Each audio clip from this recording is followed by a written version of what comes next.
والسلام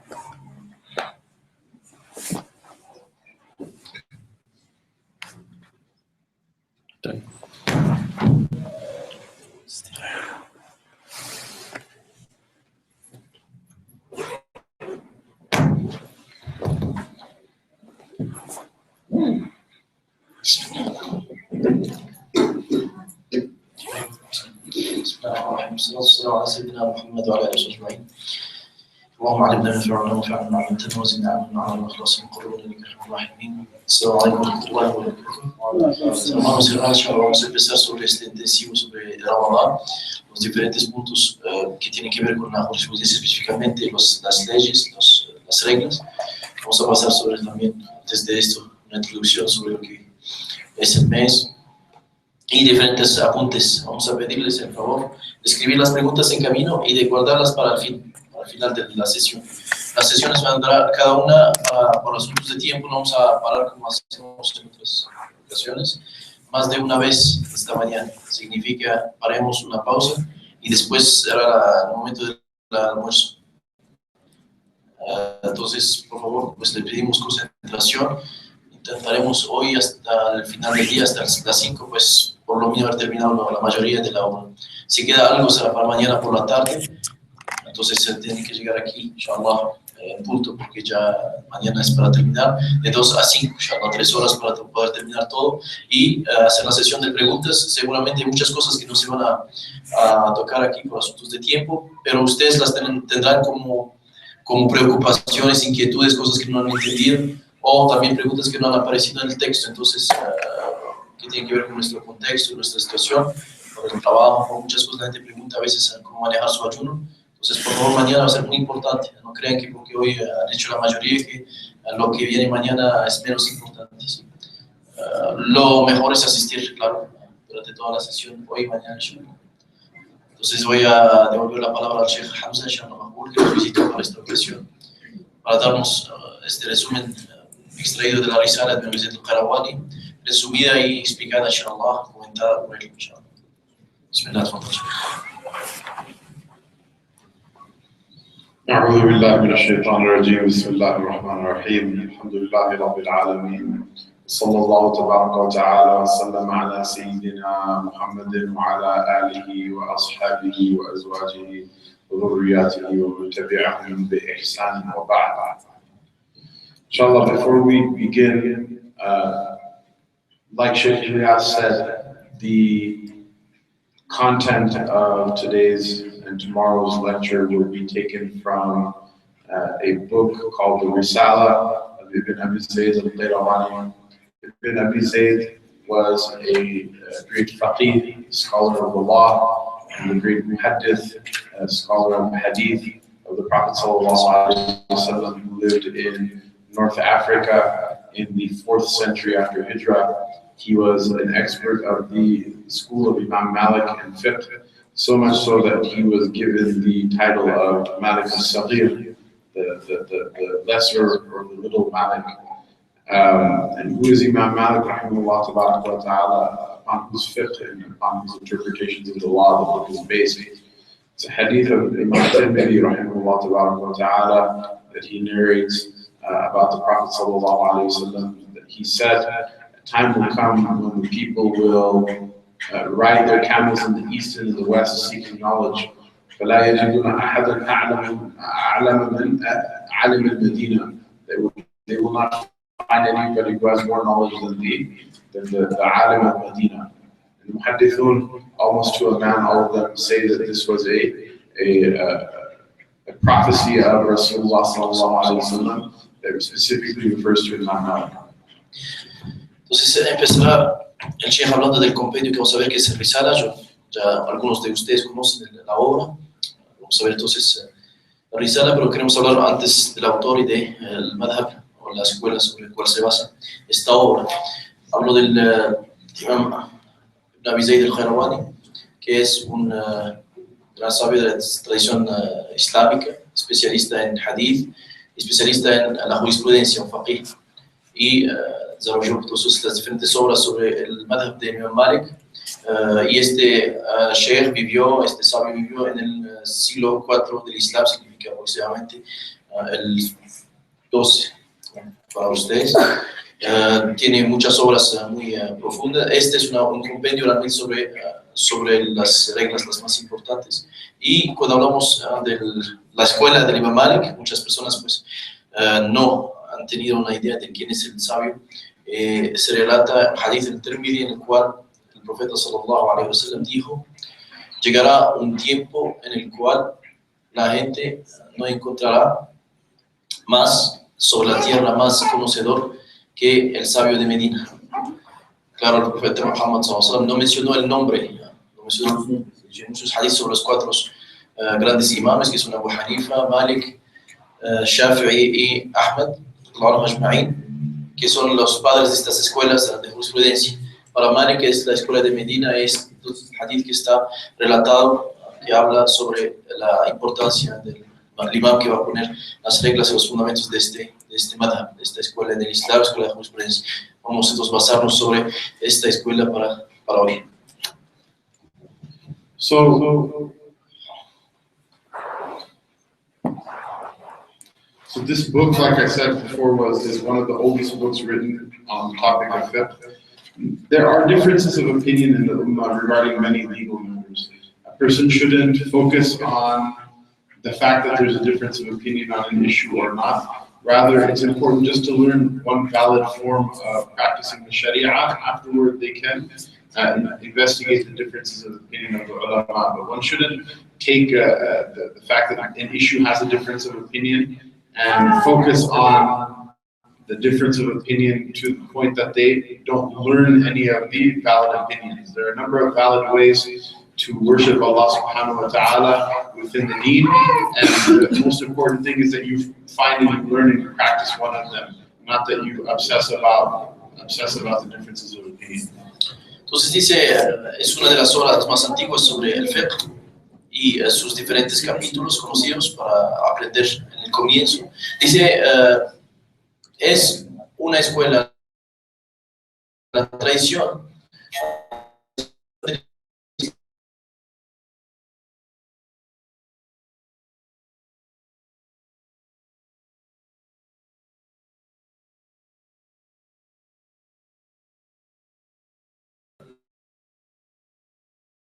tuvieron sobre las divergencias. Lo más importante, dice de esta forma no tiene sentido, no cabe el asunto del aprendizaje.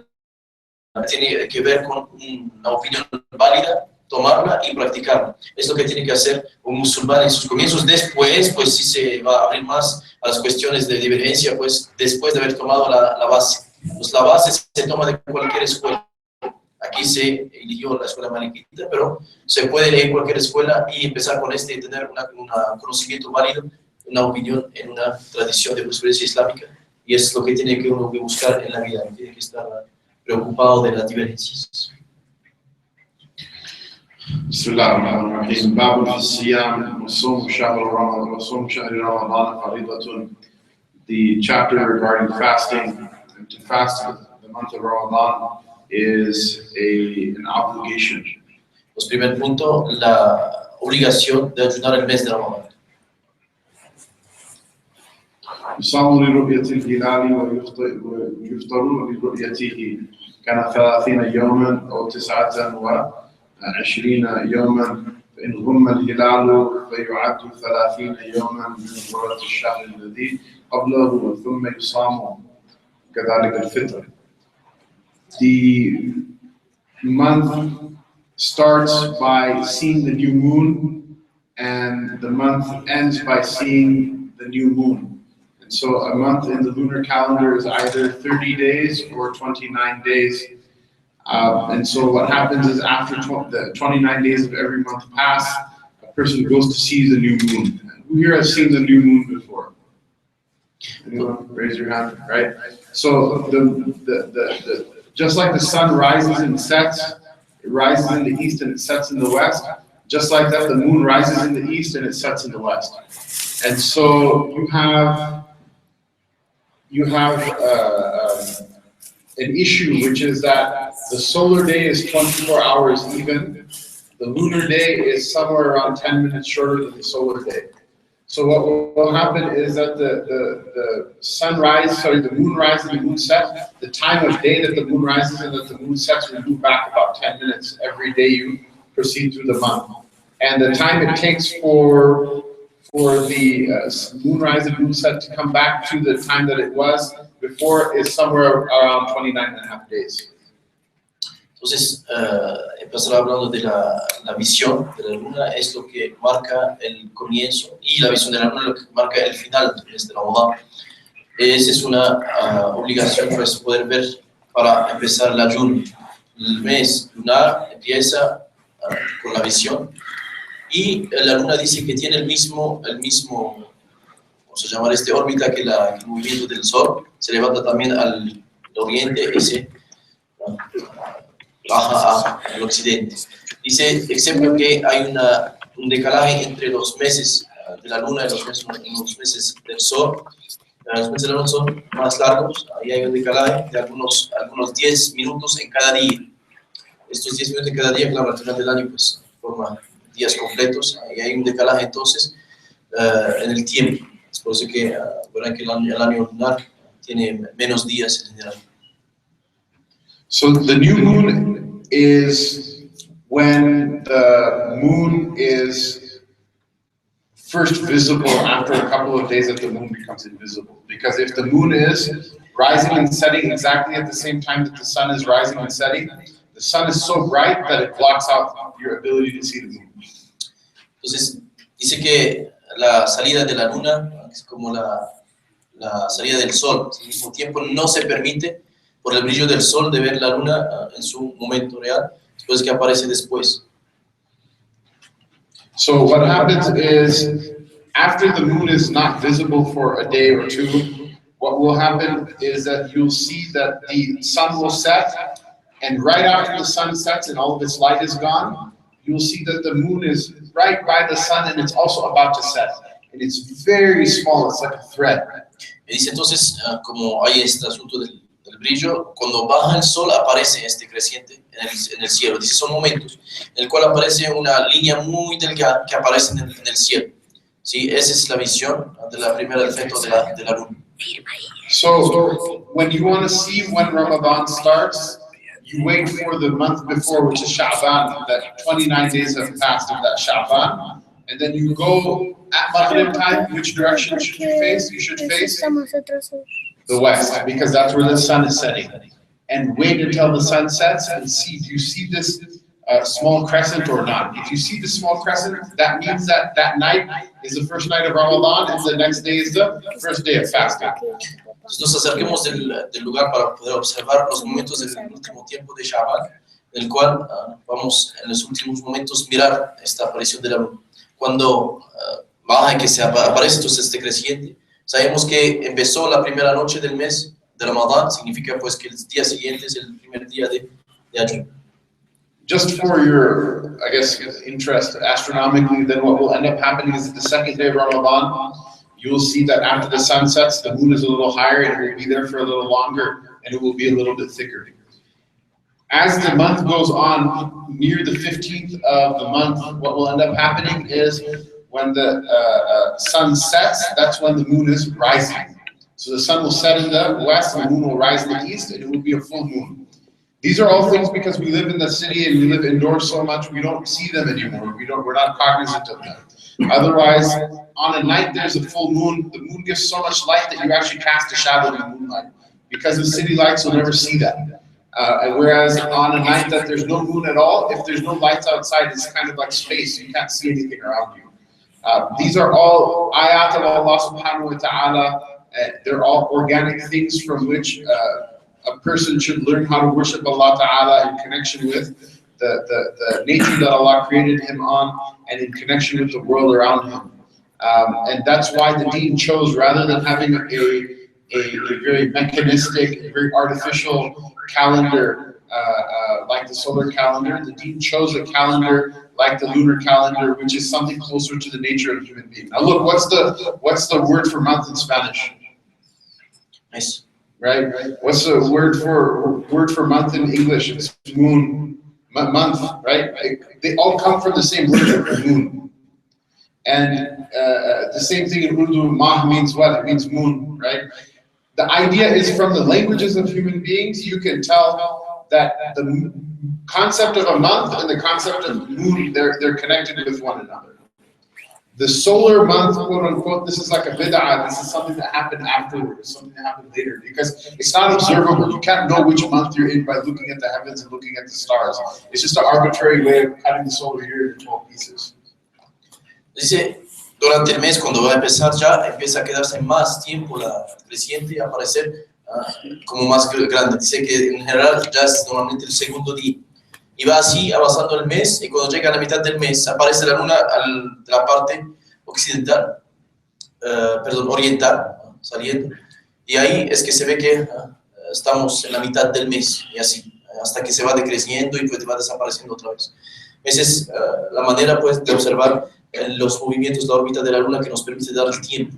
Después, sobre el asunto del tiempo y de su cálculo, dice que los meses lunares tienen mucho que ver con la observación de la naturaleza. ¿Por qué? Porque dice que actualmente la gente se fijaba mucho más en la luna por sus asuntos de cálculos astronómicos. Actualmente, sí, porque estamos en sociedades de ciudades y toda esta polución, la gente perdió esta relación con la mirada de la luna a través de la cual percibían muchos asuntos del tiempo. Dice, de hecho, todos los meses, sus nombres mismos en los diferentes idiomas, tienen que ver con la palabra luna, ¿sí? En general dice que en la historia, pues por la naturaleza de las cosas, observaba más la luna para los tiempos que el sol. Dice, este asunto de después seccionar el tiempo sobre lo que tenemos como calendario lunar, podría ser una bid'ah. Una bid'ah es una innovación en la forma de entender el asunto del tiempo, y que las famosas seccionamientos de los tiempos y de las fechas y todo lo que se ha provocado, es algo bastante nuevo en lo que es la tradición humana, y se ha fijado más sobre el sol, pero en general no se podía uno por las estrellas o mirando el cielo sin este astro realmente reconocer los tiempos. Dice, este ha sido un invento. So, okay, it's the 29th of the month, and everybody says, okay, we're going to go see the moon. To go look for the new moon of the next month, this is an act of worship, by the way. This is something you receive reward for. Everyone should go do it. Hamza, you should go look for the new moon, inshallah. Take Ali with you, take Musa with you, everybody go look for the new moon. So, okay, it's the 29th. It's maybe 10-15 minutes before Maghrib. You have a good sight of the horizon, and you're looking which direction? You're looking to the west, and you're looking right after the sun sets. You're going to try to look for the moon. You're going to try to see the moon. At that time, what do? At that time, you have three things that could happen. One is it's clear and you see the moon, in which case tomorrow is Ramadan.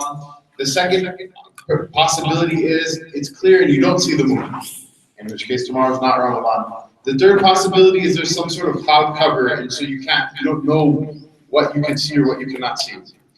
In the third possibility, the Sunnah, the Prophet ﷺ said, that if it's covered, if there's cloud cover, there's actually a number of different riwayat. This is one of the commandments of the Prophet ﷺ, which is transmitted through many different channels.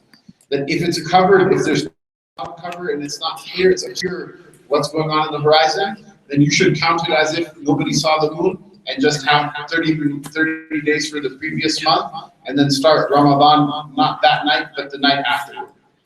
Listo, entonces el mes lunar es mucho más preciso que el mes solar, como hemos dicho.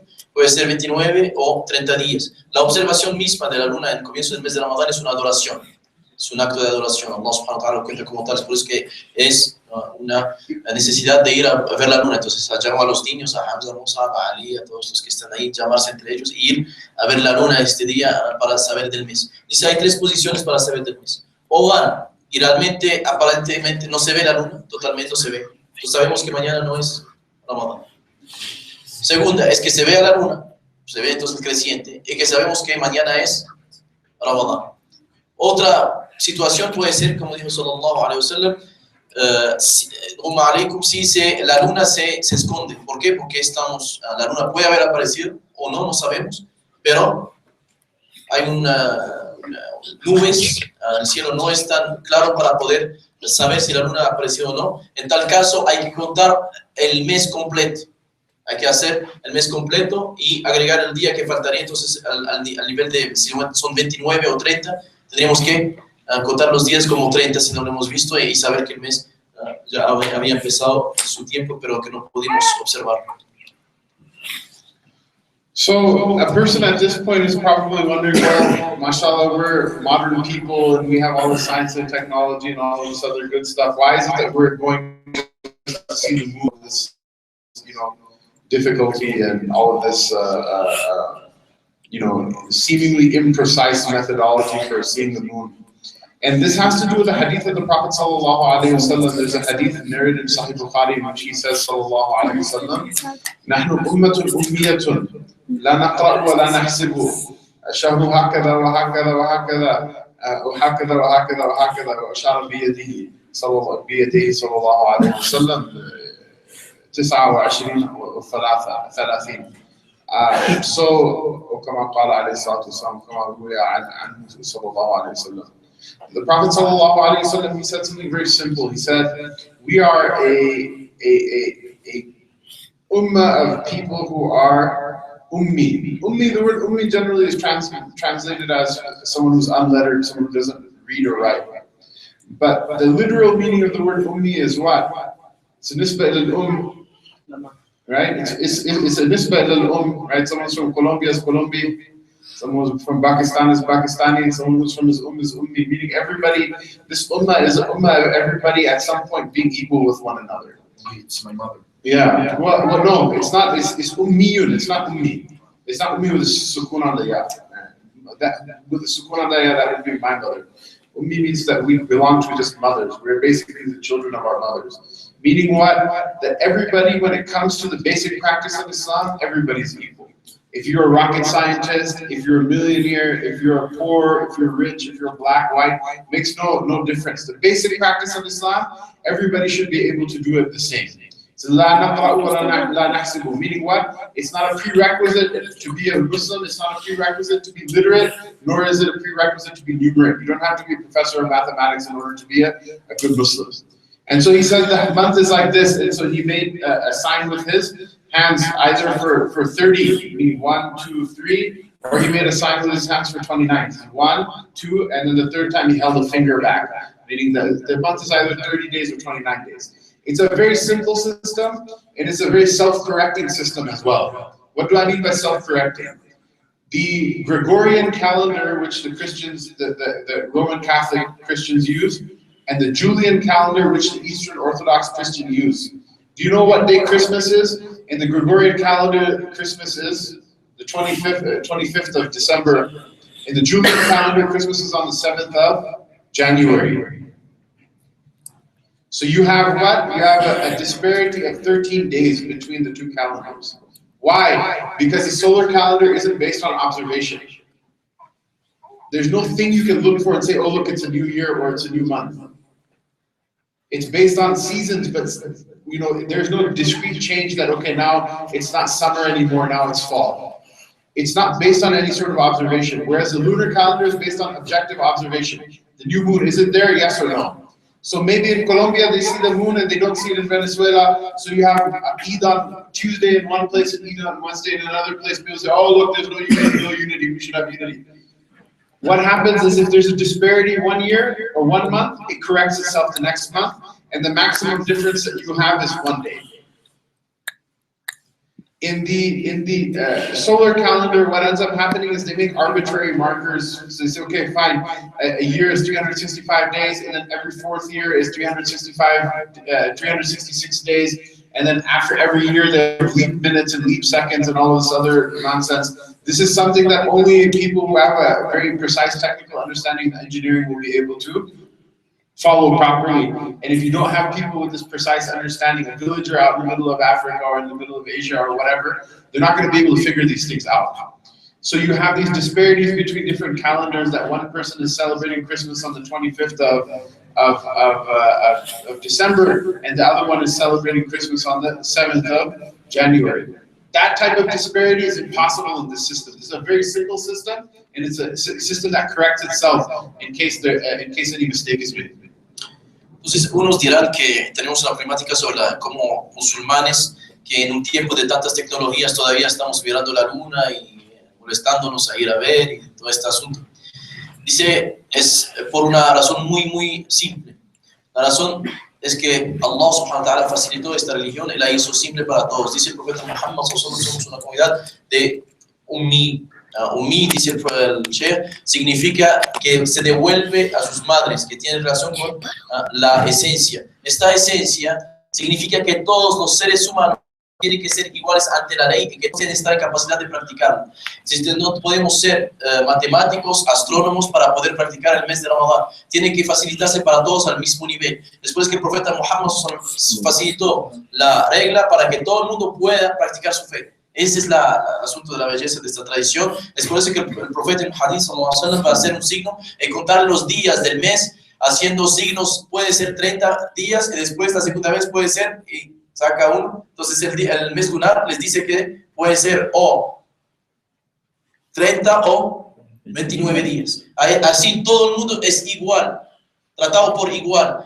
Porque en la comunidad del profeta sallallahu alaihi wasallam habrá gente que dice, somos una comunidad que no tiene que tener la obligación de poder leer y contar para ser parte de la comunidad. Entonces una facilidad es como la democratización del conocimiento a través de estas reglas proféticas, sallallahu alaihi wasallam, para que, dice, por ejemplo, tenemos el ejemplo de los meses lunares, dice, son cálculos muy precisos y que tienen que ver con especialistas casi de matemáticas para poder darles exactamente este asunto de horas y de segundos y de tiempos para que caben en el año. Dice, es un cálculo bastante complejo y el cual, por ejemplo, habló del día del 25, dice que ha sido como un día formado como puesto no por ninguna observación ni por ningún asunto de la observación de las órbitas de los astros. Dice, es así, lo hacen arbitrariamente, después sobre basan todas las reglas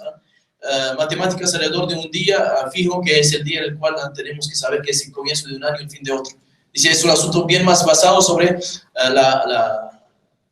vamos a decir, el genio humano que sobre la naturaleza divina que Allah creó en las cosas. Entonces el Islam se devuelve a la fitra, a la cosa que es la esencia de las personas y que se le facilita para practicar. Entonces la observación de la luna es así que entendemos el porqué de la mirada de la luna, la observación de la luna. De que uno se dice que el cálculo, que en tiempos donde los cálculos no tiene mucho que ver con asuntos de tecnología, sino más bien con asuntos de adoración y de facilitar para la comunidad del profeta sallallahu alaihi wasallam su adoración. And looking for the new moon, like I said, it's an act of worship. There's even a dua that the Prophet ﷺ taught us for seeing the new moon. It says, Allahumma ahlahu alayna bil-yumni wal-imani wal-salamati wal-islam, Rabbi wa Rabbuka Allah. That, oh Allah, make this new crescent rise over us with good fortune and with faith and in a good state, in a state of submission to Allah Ta'ala. And you look at the crescent and you say, my Lord and your Lord is Allah. Entonces, hemos dicho que la mirada, la observación de la luna antes del mes es una adoración, considerada como adoración en el Islam.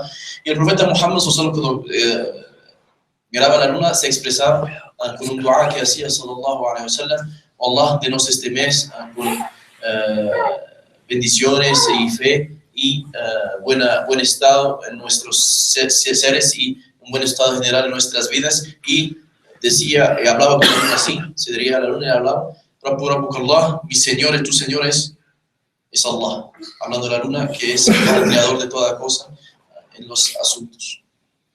And just as a side note, mashallah, your community here has a special service that they can provide for your brothers and sisters in North America, which is what? Because it's summer right now in North America.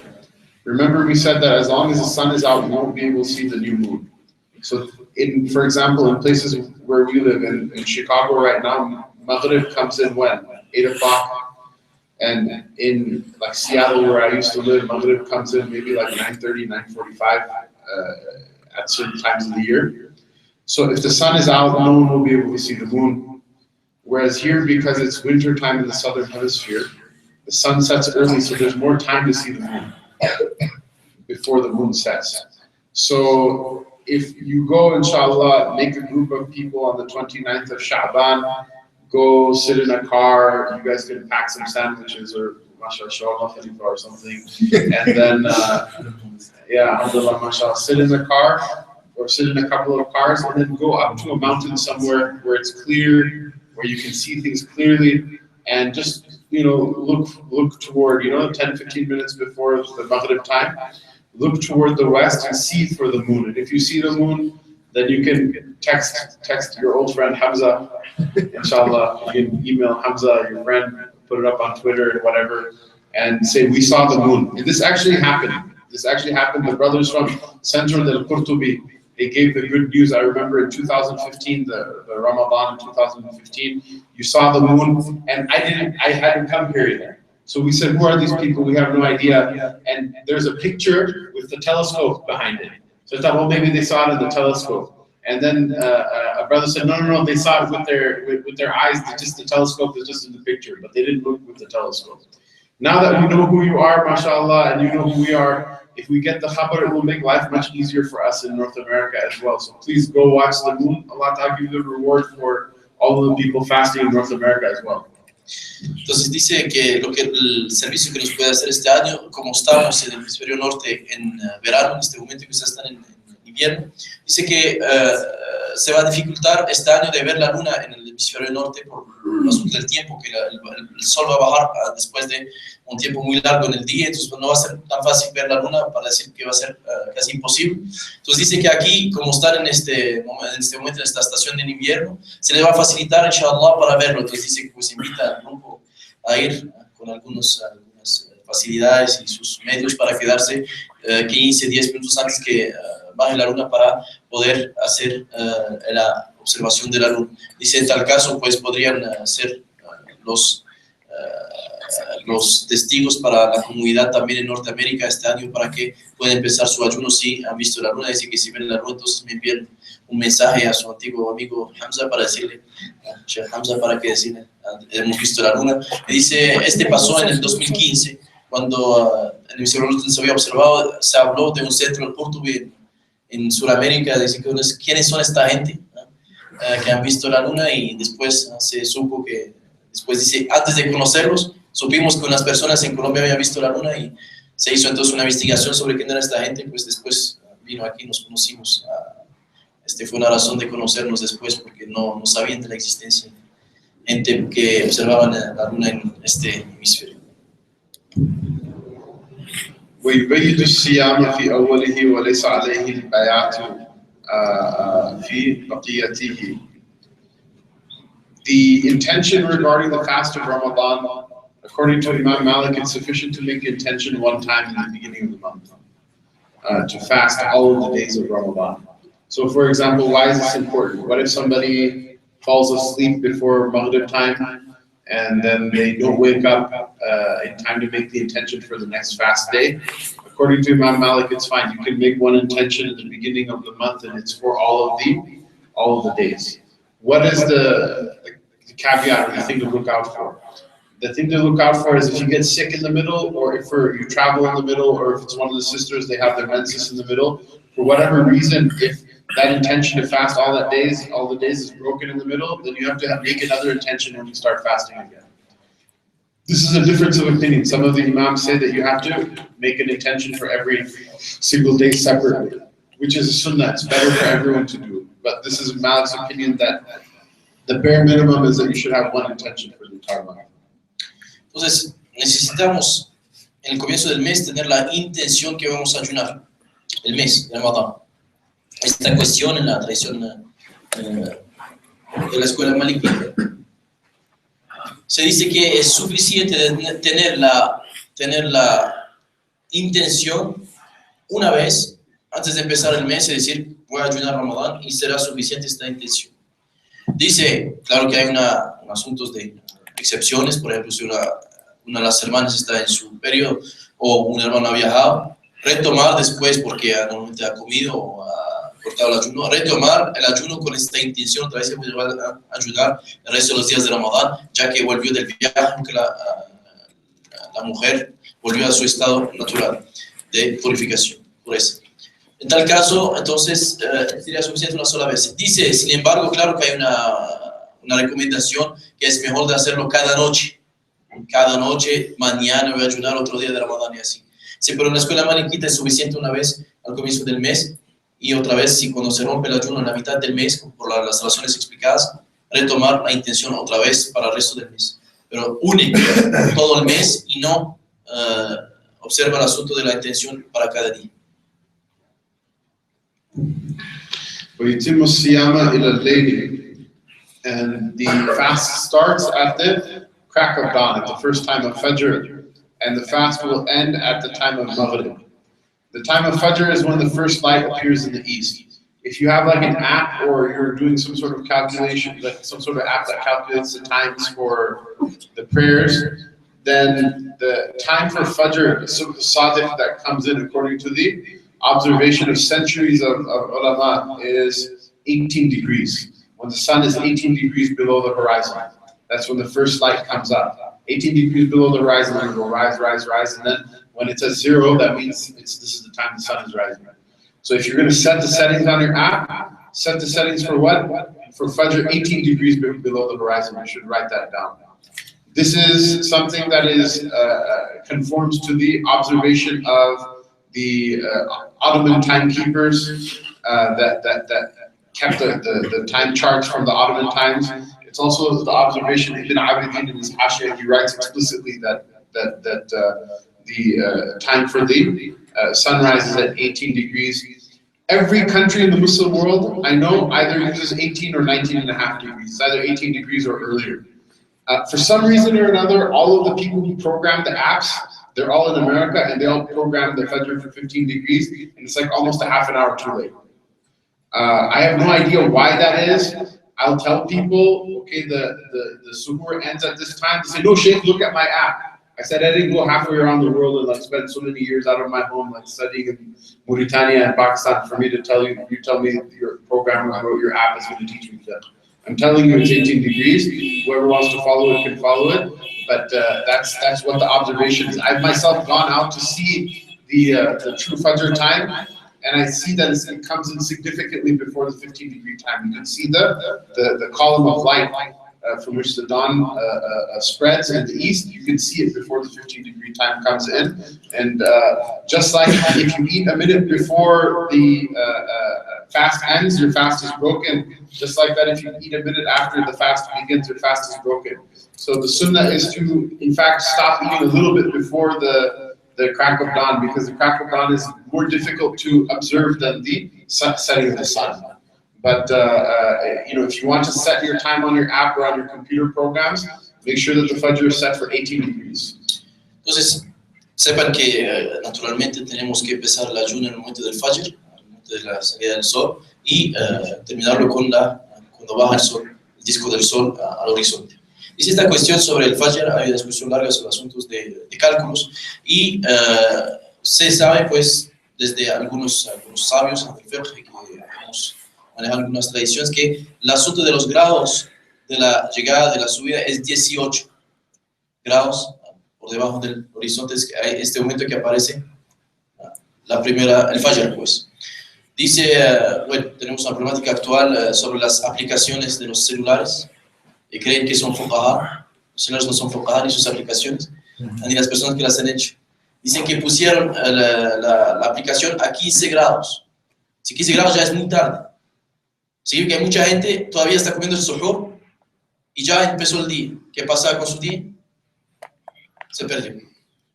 Se perdió por la aplicación, la famosa aplicación. Dice, no sé cuál es el extraño secreto de las aplicaciones que ponen 3 grados de diferencia, pero dice que puede haber pasado hasta media hora, ¿sí? Entonces la problemática es que se pierde. Dice un hermano, un día le dije, pues, estaba como preveniendo, cuidado, mira bien el asunto de la graduación para poder saber cuándo es el Fajr exactamente, porque no lo podemos observar a veces. Le dijo, ya, no, Sheikh, tengo la app, y la app está diciendo, aplicación, está diciendo que todavía falta tiempo.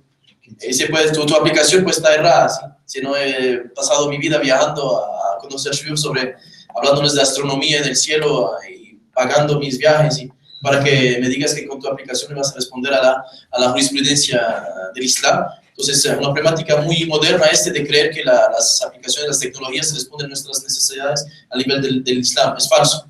Siempre se instala gente que estudia para poder entregar este conocimiento de la manera, inshallah, la cual pueden confiar en el asunto de conocimiento. Entonces, cuiden esta parte. La prevención es que no se fijen sobre las aplicaciones, sino que tengan claro que es 18 grados y no 15 grados.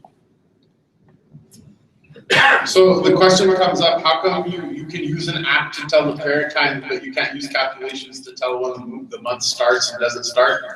This is because the hadith of the Prophet sallallahu alaihi wasallam, sumu li ru'yatihi wa aftaru li ru'yatihi. There's no hadith that says sallu li ru'yatihi. The Prophet sallallahu alaihi wasallam said, fast when you see the new moon of Ramadan, and then stop fasting when you see the new moon of Shawwal. This is a hadith. There's no other way that it can be explained except for through seeing something. For those of you who know a little bit of Arabic, ra'a yara, it can mean either to see something with your eyes or to have an opinion. La arahu hasanan, I don't think this is good, for example. However, the masadr for the two meanings are different. One, the masdar for seeing something with the naked eye is ru'ya, and the masdar for having an opinion is ra'i. And the word ru'ya is used here. There's no other possible meaning for it. So if you want to follow the words of the Prophet sallallahu alaihi wasallam with precision, this is the only meaning it can have. There's no other possible meaning that it can have. There's no hadith, however, that says you have to go and see the sunset before you pray. You have to go and see the dawn before you pray Fajr. You have to see the sun at midday. And it's not even possible to do that because of cloud cover. Oftentimes, you can't do those things. So ulama say it is permissible to know the prayer times by your calculations, whereas it's not permissible to keep the calendar dates by calculations. Dice, siempre veo la pregunta de los vivos diciendo, entonces, Sheikh, ustedes hablan de las aplicaciones, no se reciben por el mes de Ramadán, pero ustedes hacen las oraciones con los horarios de las aplicaciones.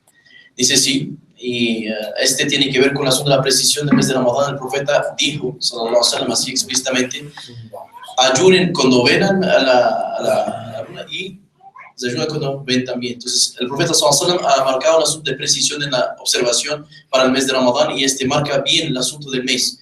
Dice, sea un asunto de observación para el mes de ayuno. El profeta Muhammad sallallahu alaihi wasallam no ha marcado un asunto de precisión sobre los horarios de la oración que sean así de precisión. El asunto es de estar en el ciclo, y el ciclo se basa sobre otros criterios que no son la observación del cielo por los horarios, porque los horarios del salat son mucho más elásticos o extendibles que los horarios precisos del asunto del ayuno, y el ayuno está en relación con esta observación de los astros. Es una de las respuestas para que les quede claro.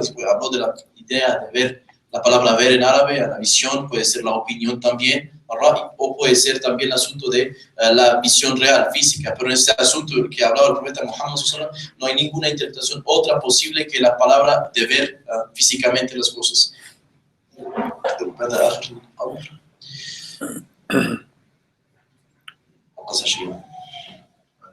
La última parte, ¿sí? Para la hora del Isha, ¿también 18 grados? No, preguntas no estoy hablando de preguntas, estoy hablando de si faltó algo en la traducción. Sí, ya le di. Sí.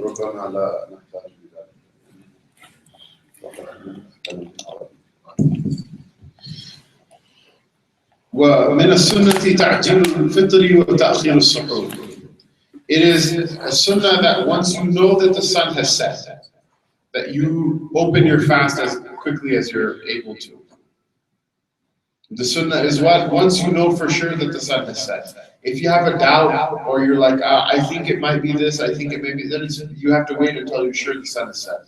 Once you're sure the sun is set, the sunnah is not to do other things, but to stop and to open your fast. The sunnah, the best way of opening your fast is to open your fast with a date, because that's how the Prophet ﷺ did it. If a date is not available because they're maybe not widely available in markets or whatnot, then a person needs to open it with water. But the sunnah is to open your fast immediately once the time comes in. And just like that, the sunnah is to delay your suhoor, meaning to eat something before the fast starts. Now the fuqaha have said that suhoor, any meal that a person eats from after midnight until the time of Fajr, it will count technically as suhoor. So the sunnah is fulfilled by eating at that time, after midnight something. However, within that time, the best time is the time that is later. With the exception that it's not a sunnah to eat all the way until the last second. You know, like football game, the football match, the striker, he runs with the ball, and he runs, and the time is about to run out, and right before the time runs out, he kicks the ball at the goal, and you know, if he scores, if he doesn't. That's not how you're supposed to do the fast. The fast is what? 5-10 minutes before the time comes in, it's best to finish eating before that. As long as you finish eating before the time comes in, the fast is valid. If you eat over the time, you're going to destroy your fast. So the sunnah is what? Stop a couple of minutes before, 10 minutes before the fast starts. So you push it as late as you can, except for that last 5-10 minutes, it's better not to eat in that time. Entonces, un asunto sobre el asunto del ayuno, pues sí, de romper el ayuno, como hemos visto para el Fajr, y romper el ayuno tiene que ser el momento el más rápido, el más pronto, después que baje el sol. Dice, bueno, si no estás seguro, tienes que esperar de estar seguro que el sol ha bajado totalmente, no inventarte unos horarios que no son, y comer antes, romperías entonces el ayuno antes y perderías el día. Si no, espera realmente que haya bajado el sol y ahí directamente comer, entonces algo rápidamente. Dice el profeta Muhammad sallallahu alaihi wasallam, tenemos una tradición que empezaba siempre con un dátil sallallahu alaihi wasallam, o lo segundo es agua. Entonces dice, pues si se puede hacer el esfuerzo de tener dátiles para este mes, es muy bien para empezar los ayunos, un dátil, 2, 3, lo que tiene, para empezar a desayunar con dátiles. Dice, si no es caso, la segunda cosa, a la mejor, es agua, un vaso de agua, para empezar, para romper el ayuno. Hablando del suhoor es esta comida que se come algo, hay que comer algo, no es un asunto de una comida grande, comer algo durante la noche antes de la salida del sol, antes del Fajr. Dice, algunos sabios pues dijeron que es el asunto de la mitad de la noche, pues ya que estamos en la segunda mitad de la noche, habría empezado el momento en el cual tiene que uno comer algo. Entonces, el suhoor es este momento de la última parte de la noche en el cual uno come algo para el ayuno, antes del ayuno.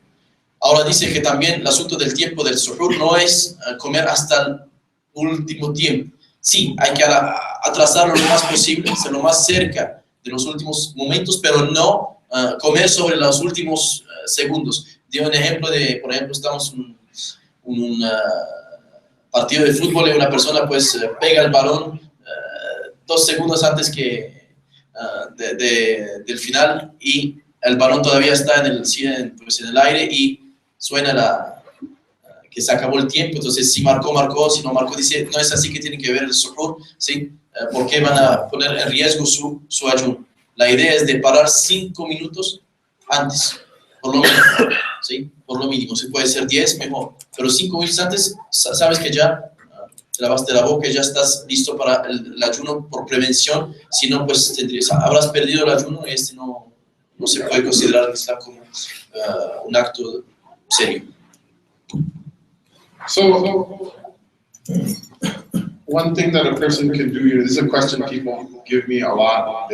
It'll come up later in the text as well, but we may as well mention it now because it's relevant. They'll ask, like, brushing teeth, can I brush my teeth during the fast?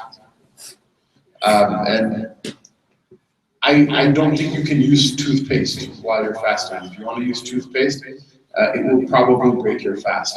One might say, well, I spit it out. Things with toothpaste, you keep spitting, never finishes. There's surfactants in the toothpaste that literally will absorb into the like lining of your cheeks. And it's almost difficult to get rid of completely. So those 5 minutes, maybe it's a good time for you to go brush your teeth or something like that. Entonces, dice para el asunto, hay una pregunta que se repite siempre cada año, si se puede uno lavar los dientes con pasta durante el ayuno. Dice que es mejor si puedes lavarte los dientes, pero sin esta pasta, porque la pasta pues es de poder sacarla totalmente de la boca para que no quede ninguna impregnación, para que no vas a pasar algo de esta pasta.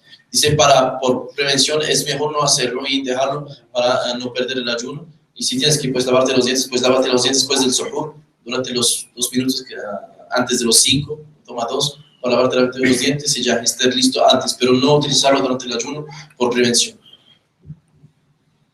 وإن شك في الفجر فلا يأكل. So he says this explicitly. He says if a person, for example, it's morning time and you don't know has the Fajr come in or not yet. If you have a doubt, then you just stop eating. And the same is true on the other side as well. If you think that the sun has set but you're not 100% sure, if you have a doubt, don't eat. It's a sunnah to eat as long as you're sure you can eat in the morning, and it's a sunnah to eat once you're sure that you can eat in the evening. If there's any doubt, a person should just stop themselves. Entonces, lo mismo para el asunto del comer o la hora del Maghrib. Otra vez estar seguros para comer y no estar en la duda. Si no sabes si empezó el tiempo o no del día, pues tienes que parar. No vas a comer con la duda. Si tienes duda, no comes. ¿Sí?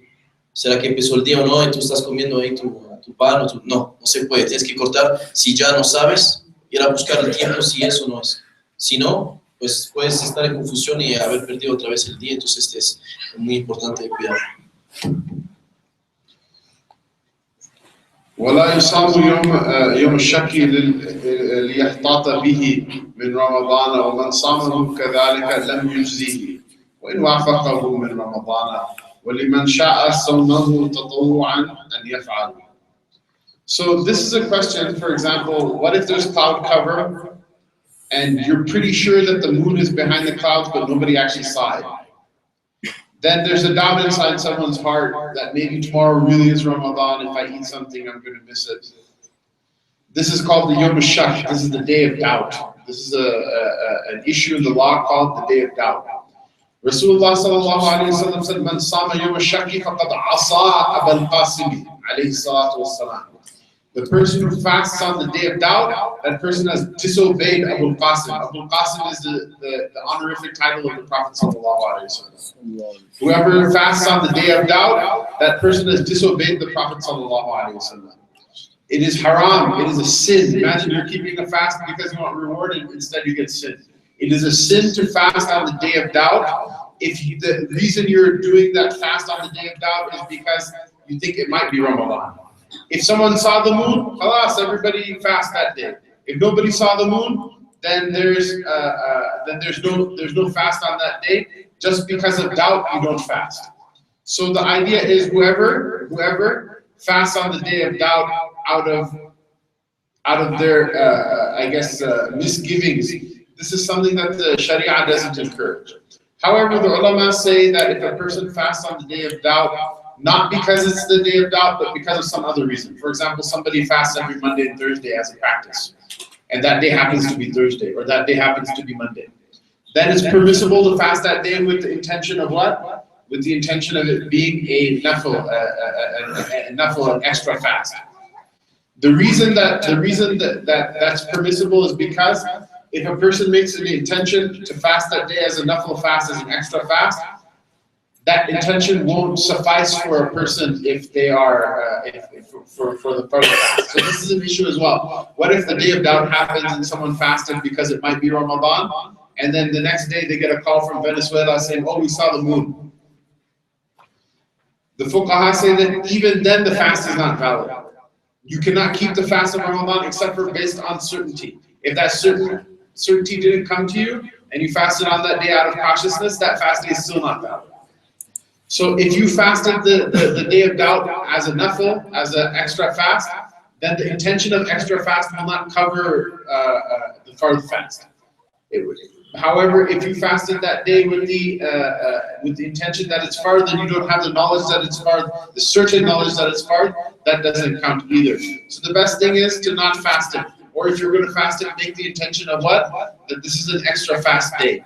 And you can fast, for example, if the knowledge comes to you that no, it actually was a day of Ramadan and nobody in this locality saw it, but from the next locality the people saw it, you still have to make the day up. But because there's no way you could have known that someone saw the moon for certain, there's no sin in that at all. You can make the day up whenever you wish to during the year. Muy bien, hay una cuestión que se llama el día de la duda. El día de la duda es en el cual no se sabe exactamente si mañana es Ramadán o no. hay una duda.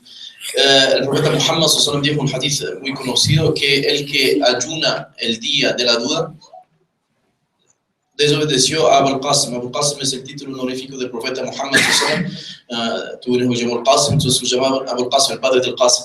Dice, desobedeció al profeta Muhammad sallallahu porque el asunto del ayuno se basa sobre certezas y no sobre asuntos de dudas. Significa que no puedes empezar el mes por prevención, quién sabe mañana, entonces vas a hacerlo por prevención. No, porque estás ayunando sin saber realmente si es Ramadán o no. No hace parte de la adoración que no se basa sobre la certeza, no es adoración en el sentido de Ramadán. El asunto es de, hermanos y hermanas, de si vas a ayunar el día por asuntos suplementarios, vas a hacer una náfila, y que no tengas la intención de hacer un día que sea el comienzo de Ramadán por esta duda, en tal caso hay otra discusión que se podría ser aceptado, pero lo hiciste no con la intención de Ramadán, sino con la intención de hacer un día suplementario, un día de ayuno voluntario que no tiene que ver con la obligación, tiene que ver más con la voluntad propia y como un día pues de práctica de sunna. Pero sepa que Ramadán es obligación, el asunto es que es de estar seguros para hacer el mes. Dice, por ejemplo, si empezaste a hacer el ayuno con este error y que por la noche pues escuchas que la noche siguiente o el día siguiente, ayer anoche no sabías, el mediodía dicen, vieron en Venezuela la luna. Entonces estás feliz, entonces, ¿por qué? Porque empezaste el día feliz, lo hice. A pesar de practicaste un pecado. No es el asunto de saber después, el asunto es de empezar con la certeza. Entonces es el momento en el cual tienes que saber sí o no. Si no sabes, te abstén. Si te abstienes de eso, no importa que después se da cuenta que sí, finalmente fue el tal día que había que hacerlo. Es el día de la luna. ¿Qué hay que hacer entonces? Al final del mes, cuando terminamos el mes, ¿falta qué? Falta un día. Lo haces, tienes que ayunar un día más porque el mes había empezado un día antes y ya se acabó la discusión sobre el asunto del tiempo. Pero lo más importante, para resumir toda la cuestión aquí, el día de la duda, no puede decir puede ser o no puede ser, se ha visto o no se ha visto la luna, y por asuntos de dudas o teniendo duda, haciendo un ayuno sobre la obligación del amor. Esa es la idea, no se puede hacer. Inshallah, we'll take a break, but just a little bit about the breaks. We'll try to take a break every hour so that people can process more information. The point of taking a break is not for socialization. You can do that in the evening, inshallah.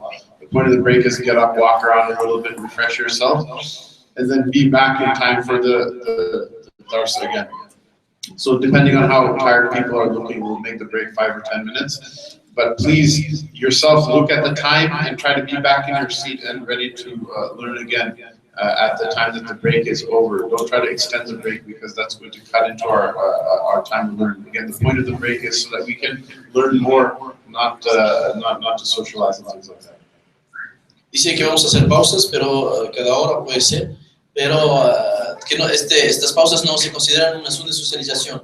Una pausa es para refrescarse un tiempo para poder estar listo otra vez por el estudio. Y venimos a estudiar, no venimos a socializar. Hay otros tiempos para socializar, inshallah. Tendrá Ramadán para socializar, pero el asunto es de realmente estar listos. Entonces, cuando vamos a tomar las pausas, por favor, les pedimos, si quieren caminar aquí un instante, moverse un poquito, y volver y tomar algo rápido en agua, y volver a sentarse en su lugar para estudiar, para mantener esta vamos a llamar esta disciplina.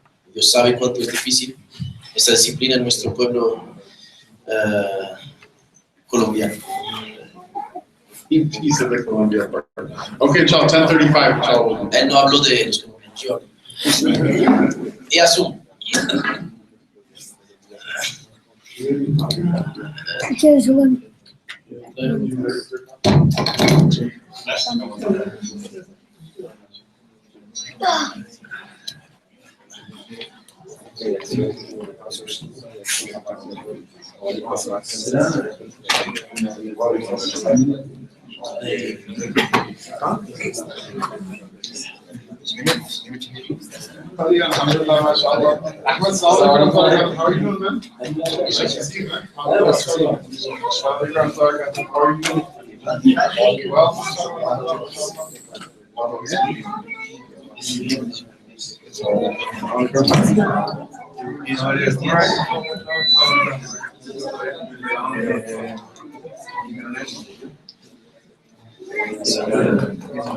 Pero...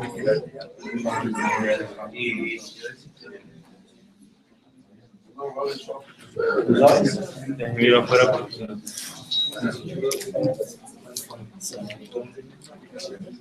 Voy a Romano.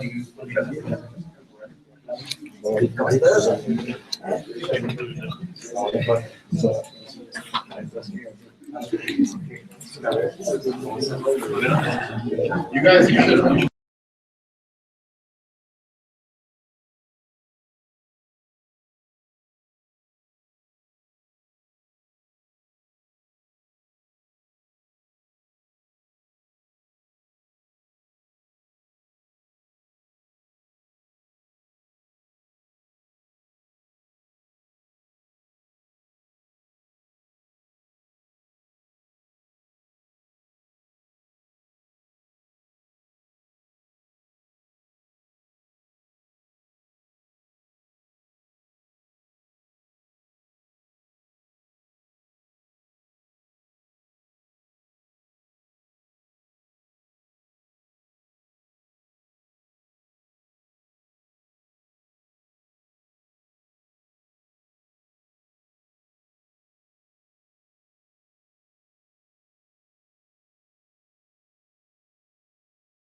class. I'd also like to thank Brother Abdul Malik, who is mashallah tirelessly working for setting up all of the audio and video infrastructure. It's not an easy job, it's like a full-time job, and it's a very thankless job. If things go right, then nobody notices you did anything, and if things go wrong, everyone's like, oh, what's wrong with the mic? So, Allah Ta'ala reward you, mashallah, even if the people don't appreciate it, Allah Ta'ala appreciates it, alhamdulillah. Sí, quiero agradecer ya a todo el grupo que ha organizado, a nuestros asistentes también, y a Víctor, a todos los que están asistiendo, específicamente a Abdul Malik, que está en la tarea ahí difícil de manejar los asuntos de la logística y del asunto de la cámara y de los micrófonos. Dice, haz esos trabajos que si todo está bien, nadie dice nada, nadie dice gracias. Entonces digan gracias. Gracias, así, gracias a Abdul. Y dice que si las cosas están mal, ahí todo el mundo le cae encima al pobre decirle que usted hizo mal su trabajo. Entonces, lamentablemente es un trabajo desagradecido, pero después le agradecemos, inshallah, para que se animen y que nos facilite el asunto. In addition to that, I'd like to thank everybody who helped in setting up the Centro Al-Qūrtubi, the new setup, the old setup, everything. Everyone who participates in any part of it, any part of the way, Allah subhanahu wa ta'ala give them the entire reward for this function and all the functions that will happen like this. Because you don't know where things start and where they'll end. Maybe these small children, they'll be doing things, big things. And those big things couldn't happen without little things like this.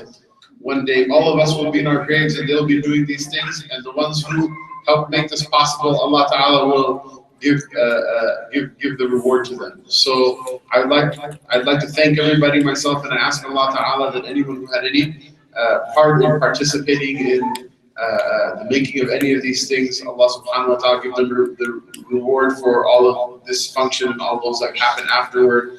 Our teachers who taught us as well, their teachers who taught them, we never met them, we never saw them, but we owe them so much. Allah Subhanahu wa Ta'ala reward everybody, inshallah.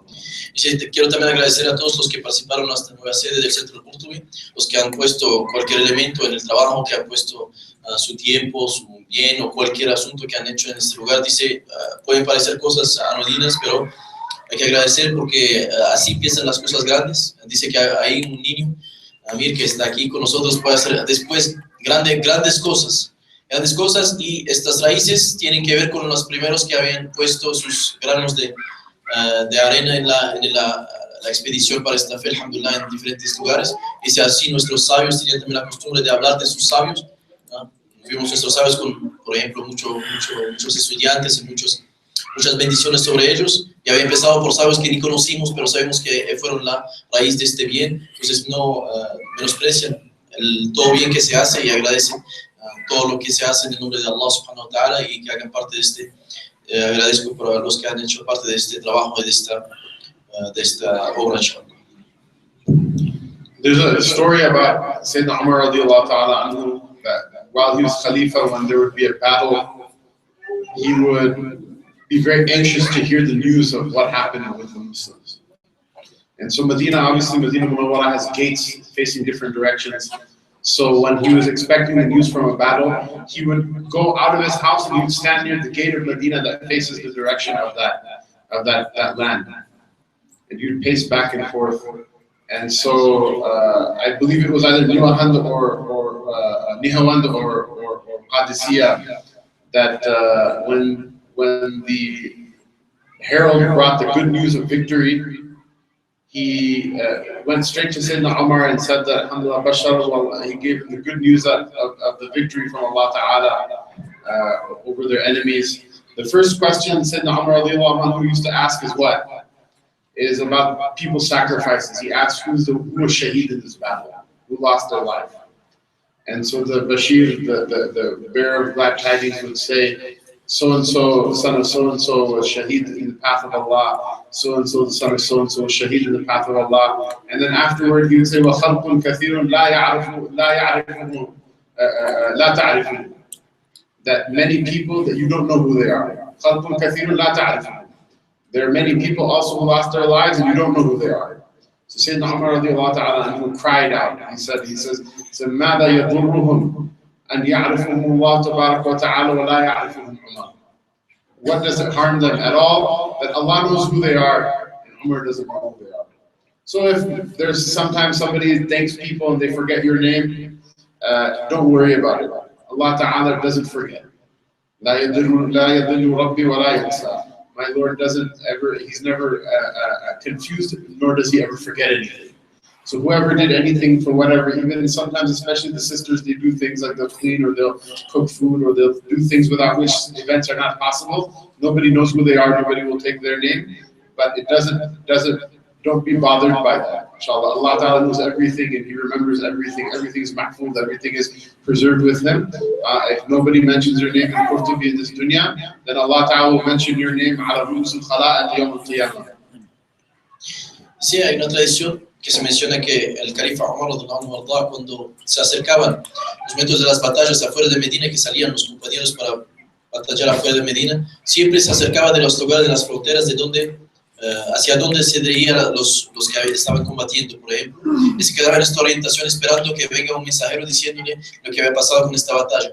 Esperaba y cuando llegaba el mensajero diciéndole hemos ganado la batalla, en una de entre estas, la de Nahuatl, volvieron uno de los mensajeros diciéndole a Omar ganamos la batalla y agradeció a Allah subhanahu wa ta'ala por haber ganado esta victoria y preguntó. Siempre la pregunta, ¿saben cuál es? La pregunta que hacía siempre a Umar cuando llegaba el mensajero, la primera pregunta era ¿quiénes son los que murieron y sacrificaron sus vidas en la batalla? Y la persona, el mensajero, iba diciéndole los nombres. En la de Nahuatl mencionó los nombres así y después le dijo a Omar y muchos, le mencionó tal persona hijo de tal persona hijo de tal y después le dijo hay muchos otros que no conoces, Omar, que no, sus nombres no te van a decir absolutamente nada. Lloró Umar y dijo, ¿de qué importa una persona que Allah subhanahu wa ta'ala conozca su sacrificio y que no lo conozca a Umar? ¿Qué sirve que Umar lo conozca este sacrificio si Allah tiene todo grabado y todo reconocido? Dice, muchas veces hacemos cosas con la intención, a todo el mundo le gusta, naturalmente, que se menciona su nombre, que se le agradece. Ese es un asunto bien humano, reconocimiento. Mucha gente, de hecho, están listos para dar su vida para ser reconocidas en no sé cualquier campo, hasta la perversión, a que lo reconozcan, que lo reconozcan. Pero el asunto del Islam dice, no se preocupen por eso. Allah subhanahu wa ta'ala sabe exactamente quién está haciendo cada átomo de cosas y lo va a recompensar. Dice, a veces se habla de las hermanas que están cocinando o limpiando alguna parte de la mezquita o del lugar.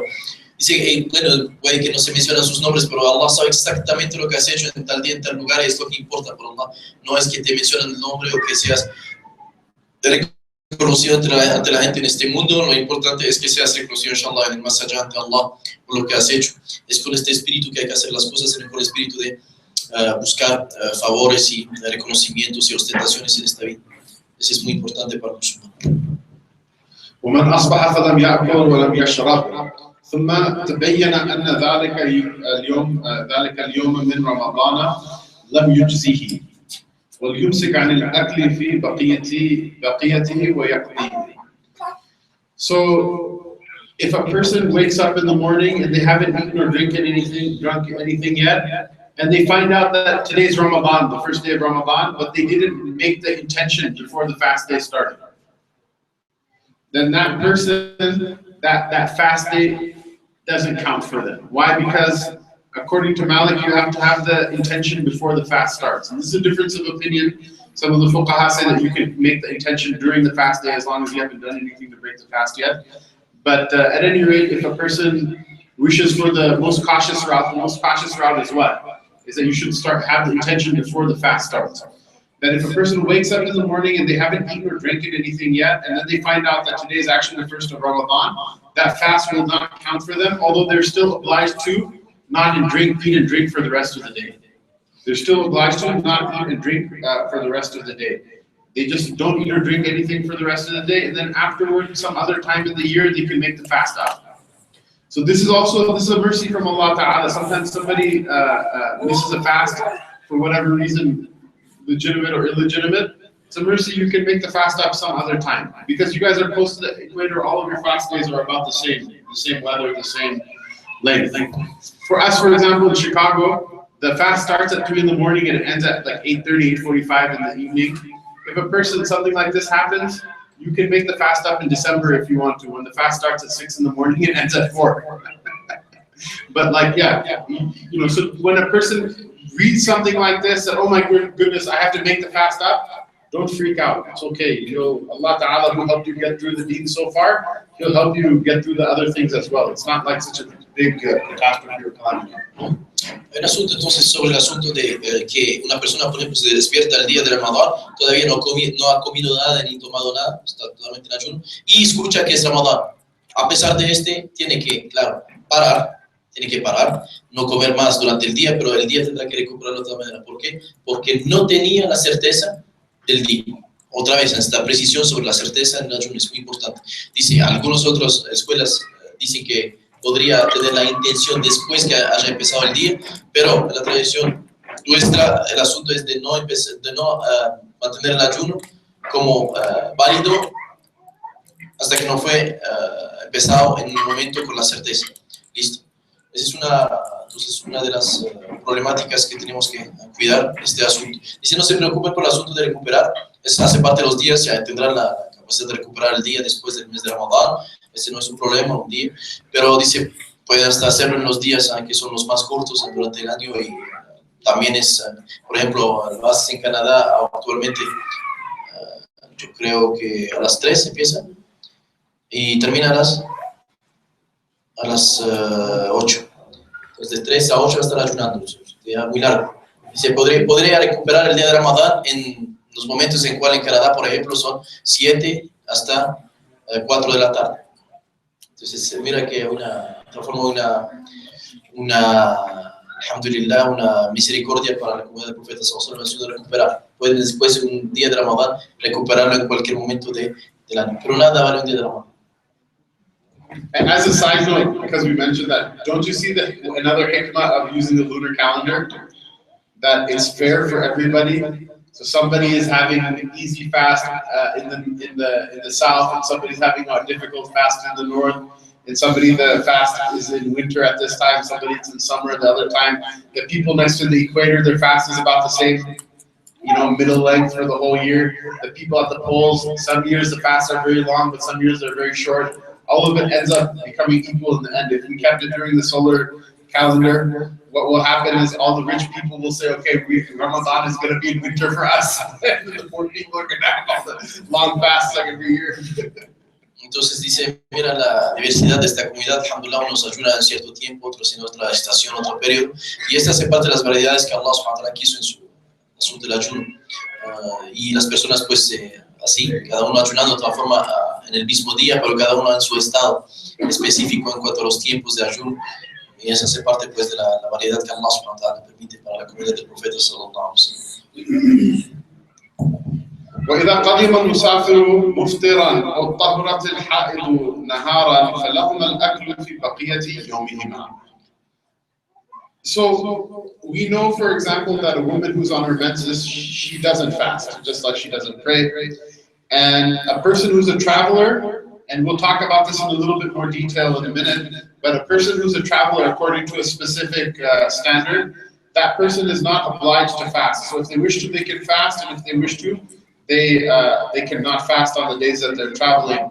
So if a person is a traveler who is not fasting, and he arrives home during the daytime. So for example, if someone is coming from Caracas to Bogota on an airplane and their flight lands in Bogota like at 12, midday, right before Zuhr time or after Zuhr time. That person, they started in Caracas, they weren't fasting, they're at Bogota, they're home now. They can eat and drink for the rest of the day, there's no problem with that. Or for example, a woman was in her menses and her menses ends during the middle of the day. She can eat and drink for the rest of the day. There's no problem with that. Now the question comes, what's the difference between these two and the difference between the person from before who started the day not fasting, but then they heard that it's a fast day. They cannot eat and drink for the rest of the day, even though the fast is not valid for them. The difference is what? These two, the one in menses and the one who's traveling, they have permission from Allah Ta'ala not to fast on that day from the beginning, so that permission lasts for the rest of the day. The third example, or the third person who is the one who woke up and just didn't know it was Ramadan. They didn't have permission not to fast, but they just didn't know that they didn't have permission. Because they didn't know there's no sin, but they still have to keep the rest of the day, keep fasting for the rest of the day. And because the fast wasn't done validly, then they have to make it up afterward. That's the difference between those three examples.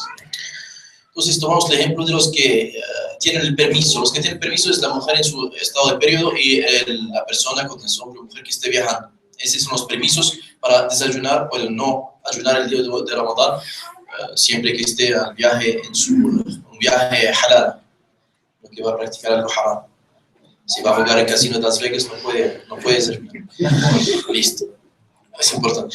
Pero volviendo al caso, la mujer, por ejemplo, imaginemos que la mujer ya se acabó su periodo en el mediodía. Puede tranquilamente terminar el día comiendo y tomar ese día como un día que tiene que recuperar. No hay problema, porque es un permiso. Y el viajero, por ejemplo, viene de Caracas y llegó aquí a Bogotá por avión, llegó aquí después del mediodía, a la 1, por ejemplo, la tarde. ¿Qué hace? No va a retener el día, va a poder también comer todo el día, porque es un día que empezó ya con la intención que esté de viaje, es un día de viaje. Entonces, es un permiso. Unos van a decir cuál es la diferencia entre estos casos y el caso que hemos mencionado precedentemente anteriormente sobre el asunto de el que despierta por la mañana, que no sabe que es Ramadán, que haya comido, pero después tiene que mantener el día. Dice, porque estos dos, de la mujer en su estado de periodo y el viajero, son casos de permisos de Allah subhanahu wa ta'ala por estos casos específicos. Pero no hay un caso de permiso por las personas que no están ni en viaje ni en esta situación de periodo para estar, ¿qué? Estar desayunando, de estar perdiendo el ayuno. Entonces tienen que mantener el ayuno y recuperar el día. ¿Pero por qué? Porque su estado no es el estado de un viajero ni de una persona que esté en el periodo, es el estado de una persona que está en la incertidumbre sobre el día. Y este fue fijado de esta manera en la tradición del Islam. El que está en la incertidumbre del día no puede ayunar sin saber, pero si llega a saber tiene que mantener el día porque no está en ningún estado de permiso permitido por Allah subhanahu wa ta'ala. ومن أفطر في تطوعه عمدا أو سافر فيه فأفطر لسفره فعليه القضاء وإن أفطر ساهيا فلا قضاء عليه بخلاف الفريضة. Okay, so before we translate this passage, I want everyone to think about something, which is this is a term, you can write it down if you have pen and paper. This is a technical term. So if a person, their fast has any sort of deficiency in it, there's a number of possible penalties that they may incur. The first penalty we'll talk about is called in Arabic, it's called qada. Qada means to make up. Meaning the fast that you messed up, you have to make it up. Okay? So in all of these cases, the person has to make up a fast. If a person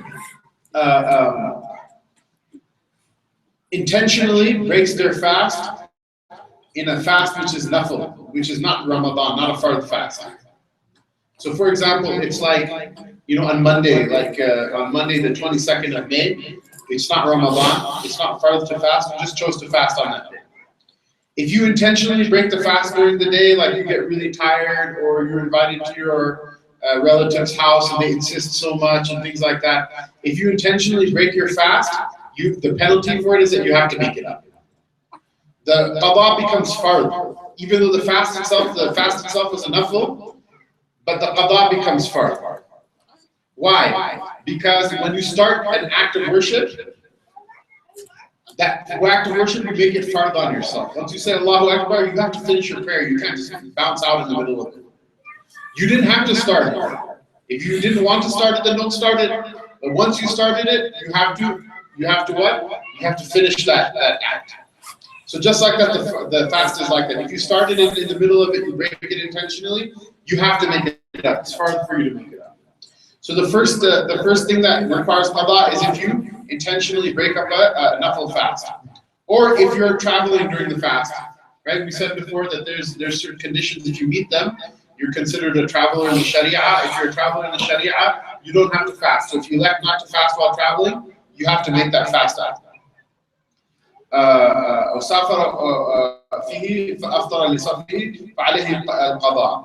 Okay, so in those two cases you have to make the fast after, meaning it's a nafil fast in which you broke intentionally, or it's a fard fast that you're supposed to keep but you traveled and then elected not to keep it, then you have to make that fast after. وإن أفطر ساهيا فلا قضاء عليه بخلاف الفريضة.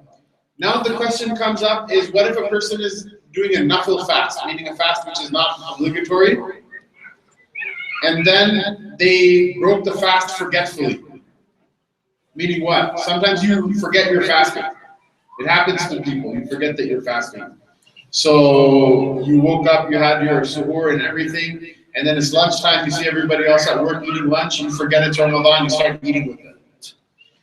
If it happens forgetfully, right? In the nafil fast, you don't have to make the fast after. If it's a fard fast, there's a difference of opinion. According to Abu Hanifa, Shafi'i, and Ahmad bin Hanbal, you don't have to make the fast up. According to Malik, you have to make the fast up. Why is this? There's a hadith of the Prophet ﷺ that whoever is fasting and they forgetfully eat something, it's not a problem. That person, it's not a problem. That food that they ate is rizq Allah Ta'ala gave them because He caused them to forget that they were fasting. So the other ulama say that this means the fast doesn't break. Imam Malik rahimahullah ta'ala said what? He says that the hadith doesn't specifically say your fast doesn't break. It just says that it's not a problem. This is rizq from Allah Ta'ala. Meaning there's no sin. There's no sin involved in it. But in the fard, he says you have to make the fast up. In the nafil, he says because of the hadith, that's fine, you don't have to make the fast up. Because breaking a nafil is a less important issue. Breaking a fard then becomes a bigger issue because it's an issue of one of the rights of Allah Ta'ala.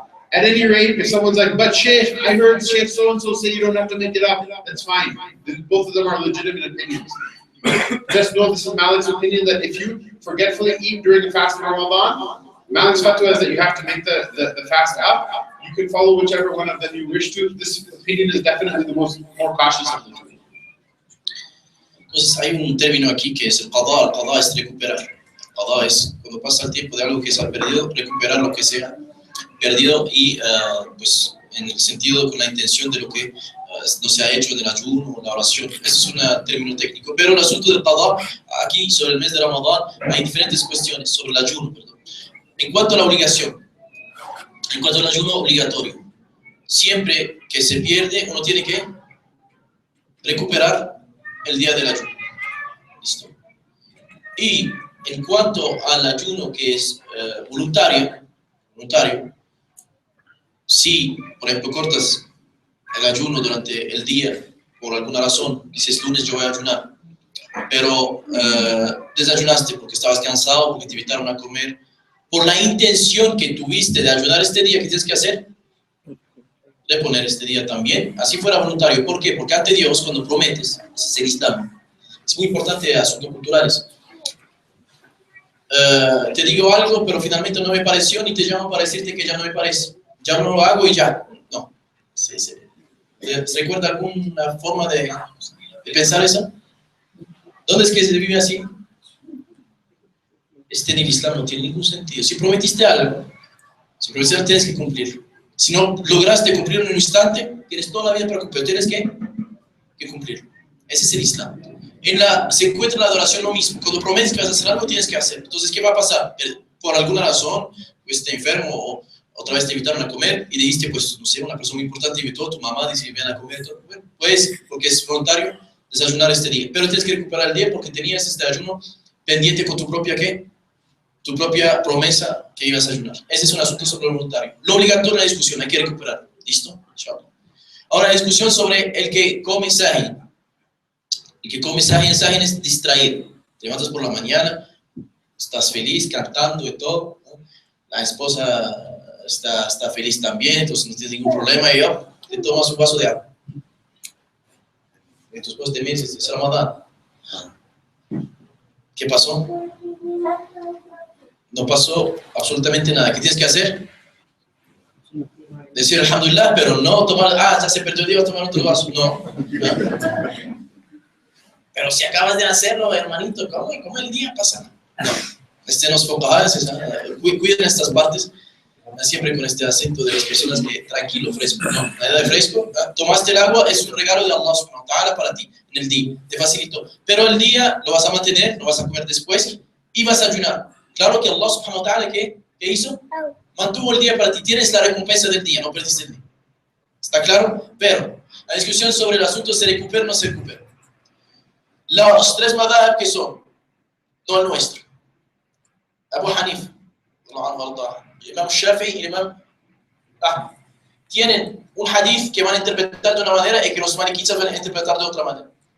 El hadith es el siguiente: el que come distraído durante el día de ayuno es un regalo de Dios, es Allah que lo alimentó y le dio beber. ¿Sí? Este es el asunto de que es un regalo de Allah subhanahu wa ta'ala y que no hay entonces que recuperar el día en este sentido, según las tres madhab de los Hanafi, Shafi'i y Hanbali. O los malikitas dijeron, en el mismo hadith, mira, las diferencias son bellas, porque sobre el mismo hadith, ¿cómo entiendes el hadith? ¿Sí? El profeta Muhammad siempre dijo no cambió. Pero dijeron, ¿por qué lo dijo? Lo dijo por una persona que estaba en estado de ayuno y que desayunó por error. El día no lo perdió en la recompensa, pero ayunó totalmente como tenía que ayunar, ¿o no? Entonces, ¿qué tiene que hacer? Devolver el día con las condiciones del día del ayuno obligatorio.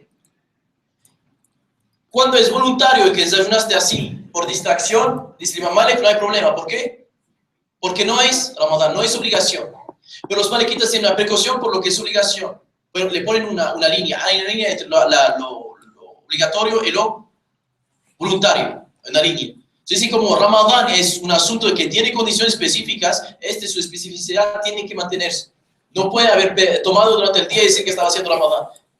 Allah le dio esta vida, Allah le dio esta bendición, le contó un día más de Ramadán, pero tiene que recuperar el día. Dice Sheikh, estoy de acuerdo en este. Sí, no falta el que te viene diciéndote, pero mira, los malikitas dicen eso, pero yo soy Hanafi. No hay problema. Entonces Shafi'i, yo no voy a recuperar el día. En general no es porque es Hanafi, es porque es perezoso. Y no es porque es Shafi'i. O Allah sería Shafi'i haciendo Qiyamul Layl. Es Shafi'i únicamente en este caso, ¿sí? Quiere ser Shafi'i únicamente para no recuperar el día de Ramadán. O Allah sería Shafi'i de verdad. Me hago Shafi'i, ¿sí? Pero el problema no es este. La gente está buscando, ¿qué? Muchas veces, eso no lo dijo el Sheikh, pero rojas. Están buscando lo que les facilita a ellos al nivel de su nafs. Entonces cuando Abu Hanifa dice algo que es así y que no les gusta, es que el malikita dice algo que ahí sí es malikita, malik mashallah, en este sí estoy de acuerdo. Este no es el fiqh. El fiqh es seguir con el argumento. Ese es lo que estamos diciendo. Entonces no se preocupen, el que comió, el que escuchó otra fatwa de otra persona que no tiene que recuperar el día, tranquilo, no pasó nada. Allah le contará el día de Ramadán como un día completo, inshallah. Allah ya. MashaAllah, Sheikh Ilyas and I, it's two different tongues but one heart. Dice el Sheikh Ilyas y yo son dos personas, perdón, dos lenguas con un solo corazón. Allah yabarik fik. ولا بأس بالسواك للصائم في جميع نهاره ولا تكره له الحجامة إلا خيفة التغرير ومن ذرعه القيء في رمضان فلا قضاء عليه وإن استقاء فقاء فعليه قضاء. So there's a sunnah of the Prophet sallallahu alaihi wasallam. It's called siwak or miswak. Mashallah, go and hold it up, show everybody. You take a stick, you clean your teeth with it. Alhamdulillah. Muslims have traditionally very good dental hygiene. Al-Araq, mashallah, is that what they call mashallah, alhamdulillah. So this is something that's good. It's a sunnah for everybody. It's something that a person should do before every prayer. And it's natural, it's organic, mashallah. It's not like made out of plastic, like a toothbrush or whatever. It's something very good. Barakallah, people show everybody.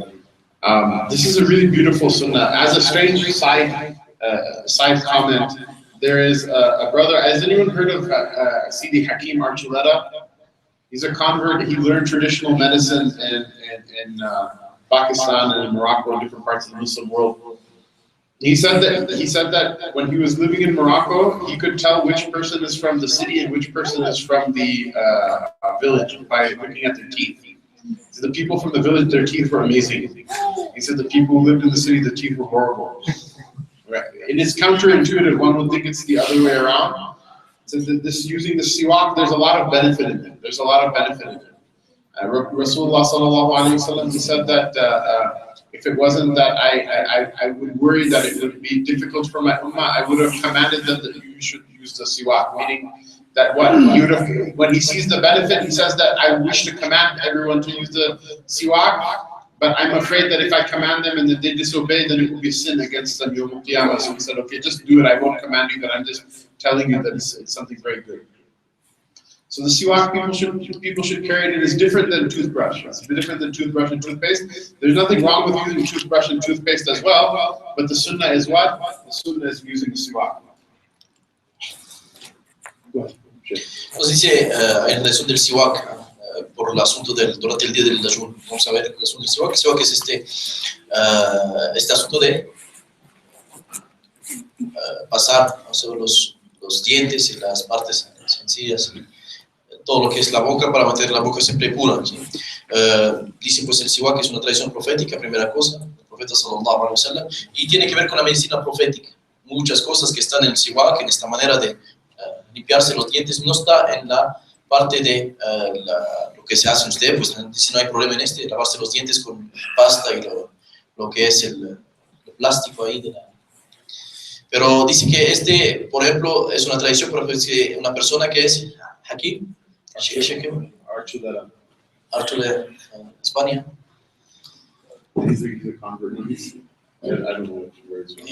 Italian.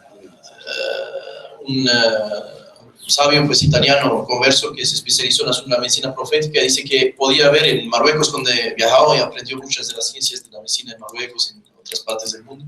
Iba a Marruecos y miraba a la gente y podía decir quién era de la ciudad y quién era del campo solo mirando sus dientes. La gente de la ciudad tenía dientes horribles y los del campo tenían dientes magníficos por la tradición del siwak que manejaban, porque habían mantenido esta tradición del profeta Sallallahu que tiene algunos favores que no tiene a la manera de limpiarnos hoy. El siwak, dijo el profeta Muhammad Sallallahu había querido hacer obligatorio el siwak para mi comunidad, pero para que no sea una dificultad para ellos, no lo hice, ¿sí? Pero que el siwak tiene estos favores específicos. Ese tiene que ver con el específicamente el del arak, que hay un estudio hecho sobre todos los beneficios que tiene este de arak, sobre la mirada, sobre los ojos, sobre el vello, sobre muchos asuntos del cuerpo, sobre la tensión, sobre el asunto del movimiento del látigo del corazón, que está de una materia que sale de este de arak. No está lamentablemente en nuestros tiempos, en las ciudades, en las pastas que utilizan.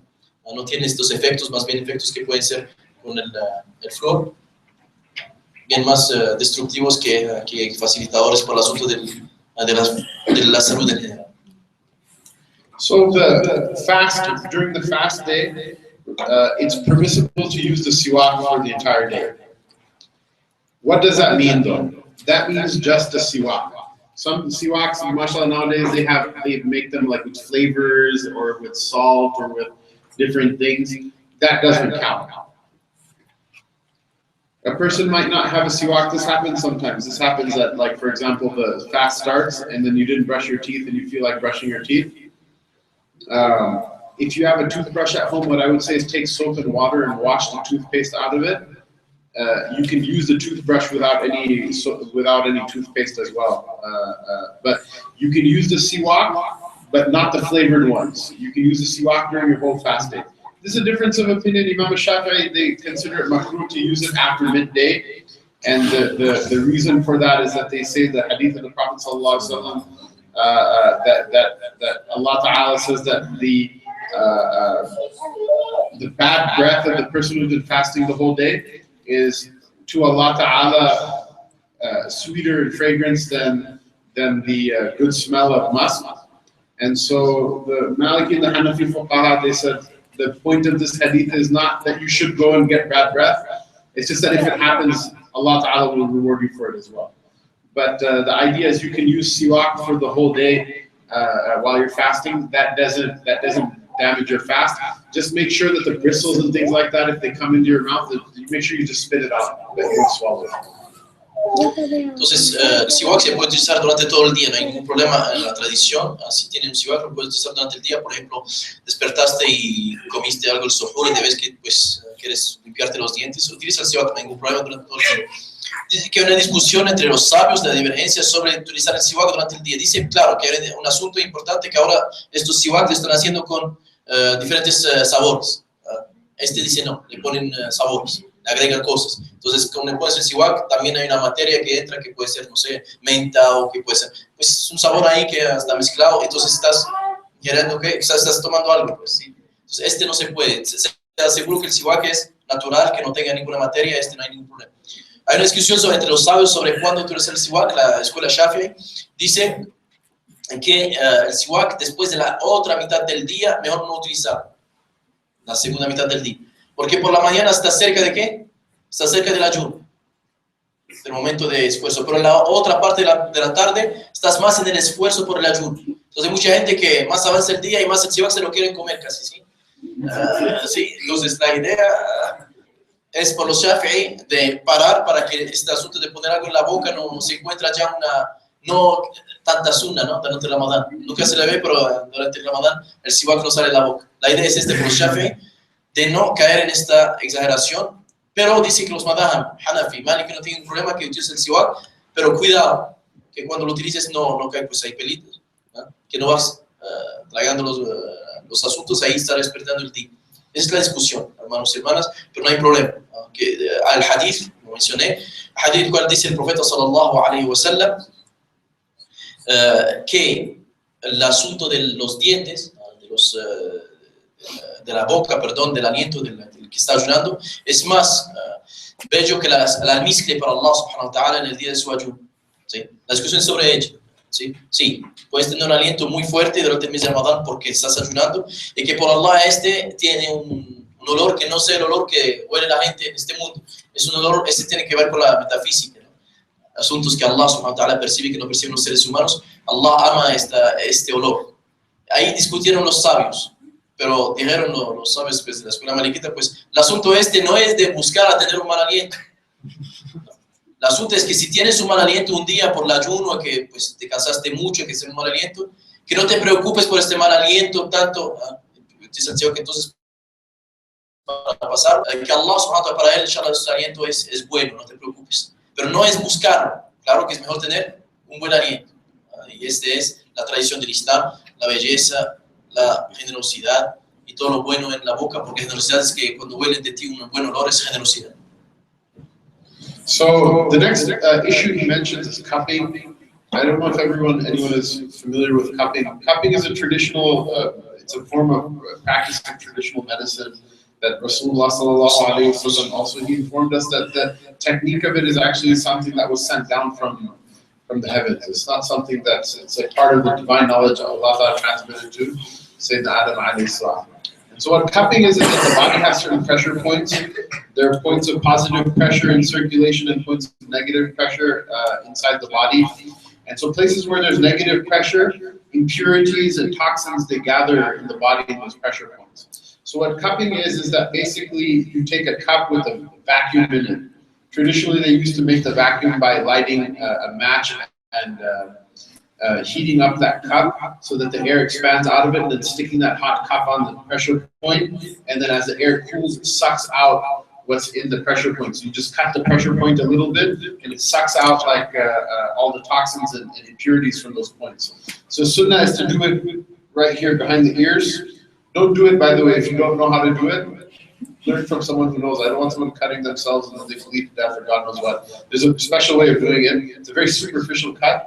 The sunnah is to do it behind the ears, 2 cups in your head, and then also other different points in the body where it's necessary. So if a person, for example, has like inflammation in their knees, or if a person has like an injury in a different place, it's sunnah to put a cup on there to pull all the inflammation and the toxins out of that place.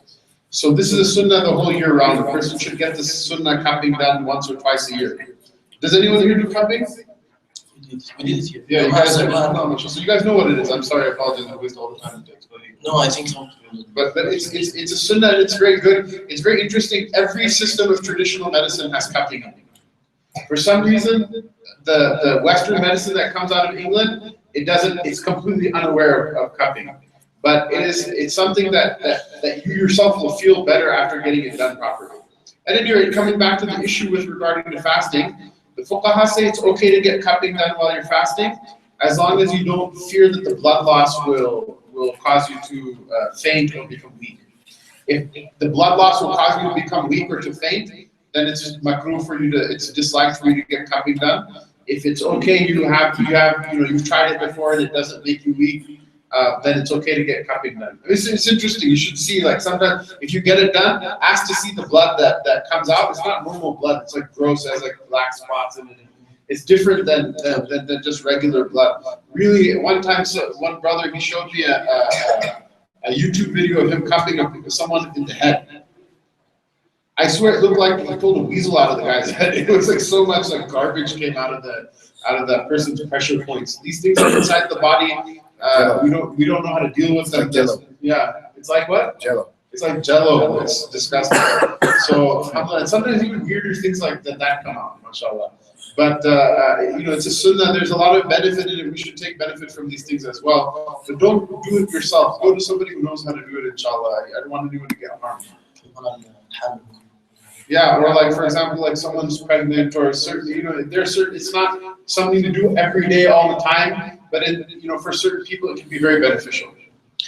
Bueno, tenemos una medicina profética aquí que se habla durante Ramadán, que es el hijama. Hijama es esta aspiración de las sangres que son toxinas y cosas que quedan en la sangre que lamentablemente quedándose en el cuerpo, pues tienen afecta en el cuerpo, porque la sangre, pues es la sangre como que es una sangre, sí, una sangre sucia o que ya tiene impurezas que tendría que sacar del cuerpo. Tenemos una medicina profética y hoy les digo que los grandes deportistas en natación pueden ver en su espalda, tienen como círculos de los vasos aspiradores que aspiran esta sangre, estas toxinas de los lugares que son los puntos vitales del cuerpo. De ahí hay que hacerlo, aquí dice Sheikh que está atrás aquí, específicamente en el cuello, atrás en la nuca. Estos dos puntos, claro que se puede hacer en otras partes como cuando tienes inflamaciones en las piernas o en las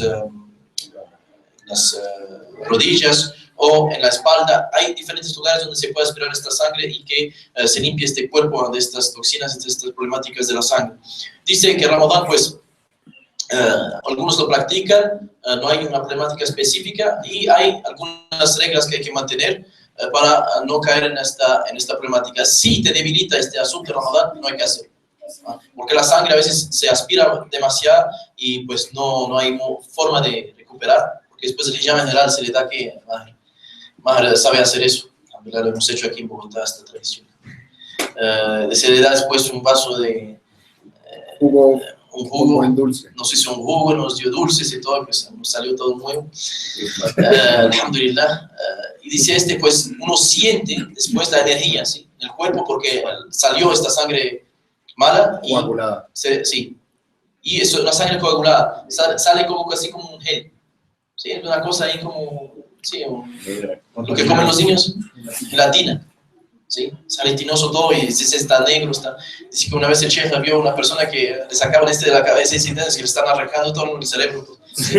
Salieron unas cosas, la persona estaba muy afectada seguramente su sangre, salieron cosas negras y dice que era como mucha sangre coagulada ahí que salió, pero ese es después los beneficios y el asunto de la tensión, el asunto de todo lo que está en el cuerpo, que nos alhamdulillah, la medicina profética tenemos maravillas.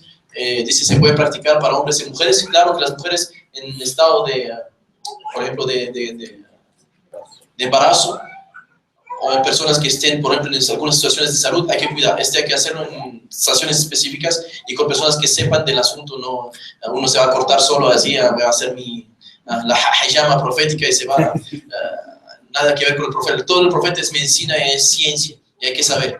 Si no sabes, vaya a los que saben y no te aventuras en cosas que pueden ser peligrosas para ti. Y es recomendable, inshallah, para todos que lo hagan, inshallah.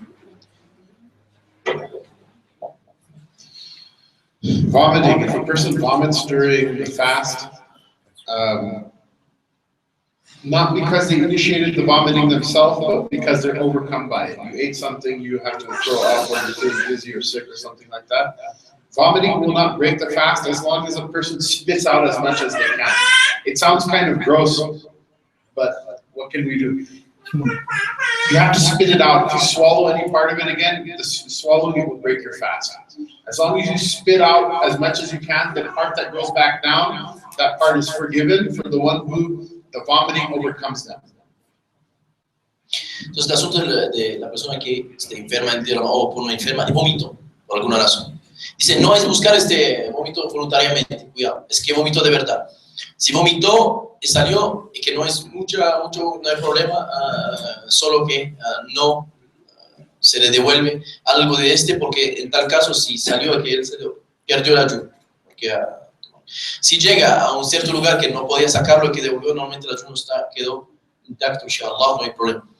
Pero el asunto del vómito, pues, se tiene que ver con la cantidad, ¿sabes? So the person who intentionally vomits on their own, they deliberately cause themselves to vomit, that person's their fast will break. And the reason their fast breaks is what? Is that there will always be a little bit that goes back down inside. If the vomiting was unintentional, that small amount is forgiven. If the vomiting was not intentional, that small amount is forgiven. If you did it on purpose, then that small amount, that is your responsibility. You broke your fast, you have to make your fast up. Entonces, otra vez, si fue voluntario y que llegó, que salió otra vez y volvió a su lugar, esta materia, perdió el día, esa es una problemática grave porque perdió el día de Ramadán, así él mismo voluntariamente vomitó. Si vomitó sin voluntad, vomitó y que algo que se devolvió, el día está intacto. Okay, so there are certain now masail that have قصيدة الكسرة في أكثر في أكثر في القيد كثيرا. هذه في مسألة قرأتها لا نعطل كثير. So now we have a couple of issues that have specifically to do with pregnancy and with feeding for children. Importante para las mujeres que están embarazadas, perdón, y que el asunto del cuidado de los niños, el asunto que posparto. Vamos a tener una parte sobre eso, las personas que están en esta situación. وإذا خافت الحامل على ما في بطنها أفطرت ولم تطعم وقد قيل تطعم وللمرضع إن خافت على ولدها ولم تجد من تستأجر له أو لم يقبل غيرها أن تفطر وتطعم. Okay, so we have now a second type of, first before we continue talking about this, there's a second type of penalty with regards to deficiency in fast. And it's called the fidya, it's called ta'am, or it's called fidya.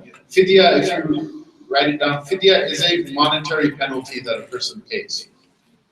So, qada means what? To make the fast up. Fidya means a monetary penalty. A pregnant woman, if she's fasting and she fears for either herself, if she fasts, or fears for the baby, that permanent damage will happen either to herself or to the baby, she has the right to not fast. And all she has to do is make up the days that she misses afterward, later on when she's able to fast again. And the correct opinion in the Maliki school is that she doesn't have to give fidya, although there's a minor opinion that she does have to give the fidya. And we'll explain what the fidya is in a minute. Entonces tenemos un sistema para las personas, la mujer que está embarazada, claramente después de Ramadán, pues tiene que recuperar los días, lo que se llama qada, como lo hemos visto. Pero hay otra forma de recuperar el día que es, depende del caso, que es el fidya. El fidya es pagar una penalidad. Esta penalidad se paga en alimentos, vamos a ver cómo se paga este asunto. ¿Por qué? Porque tuvo el temor, es como una prevención. No estaba segura que iba a pasar algo, pero se prevenió, esta prevención, pues hay una penalidad que hay que pagar. Una penalidad muy simbólica, pero es necesaria. ¿Por qué? Porque tiene que ver con la salud. La salud tiene el temor por su propia salud como mujer, o la salud para su hija. En tal caso, podría. ¿Significa qué? ¿También podría qué? ¿Ayunar? ¿Sí?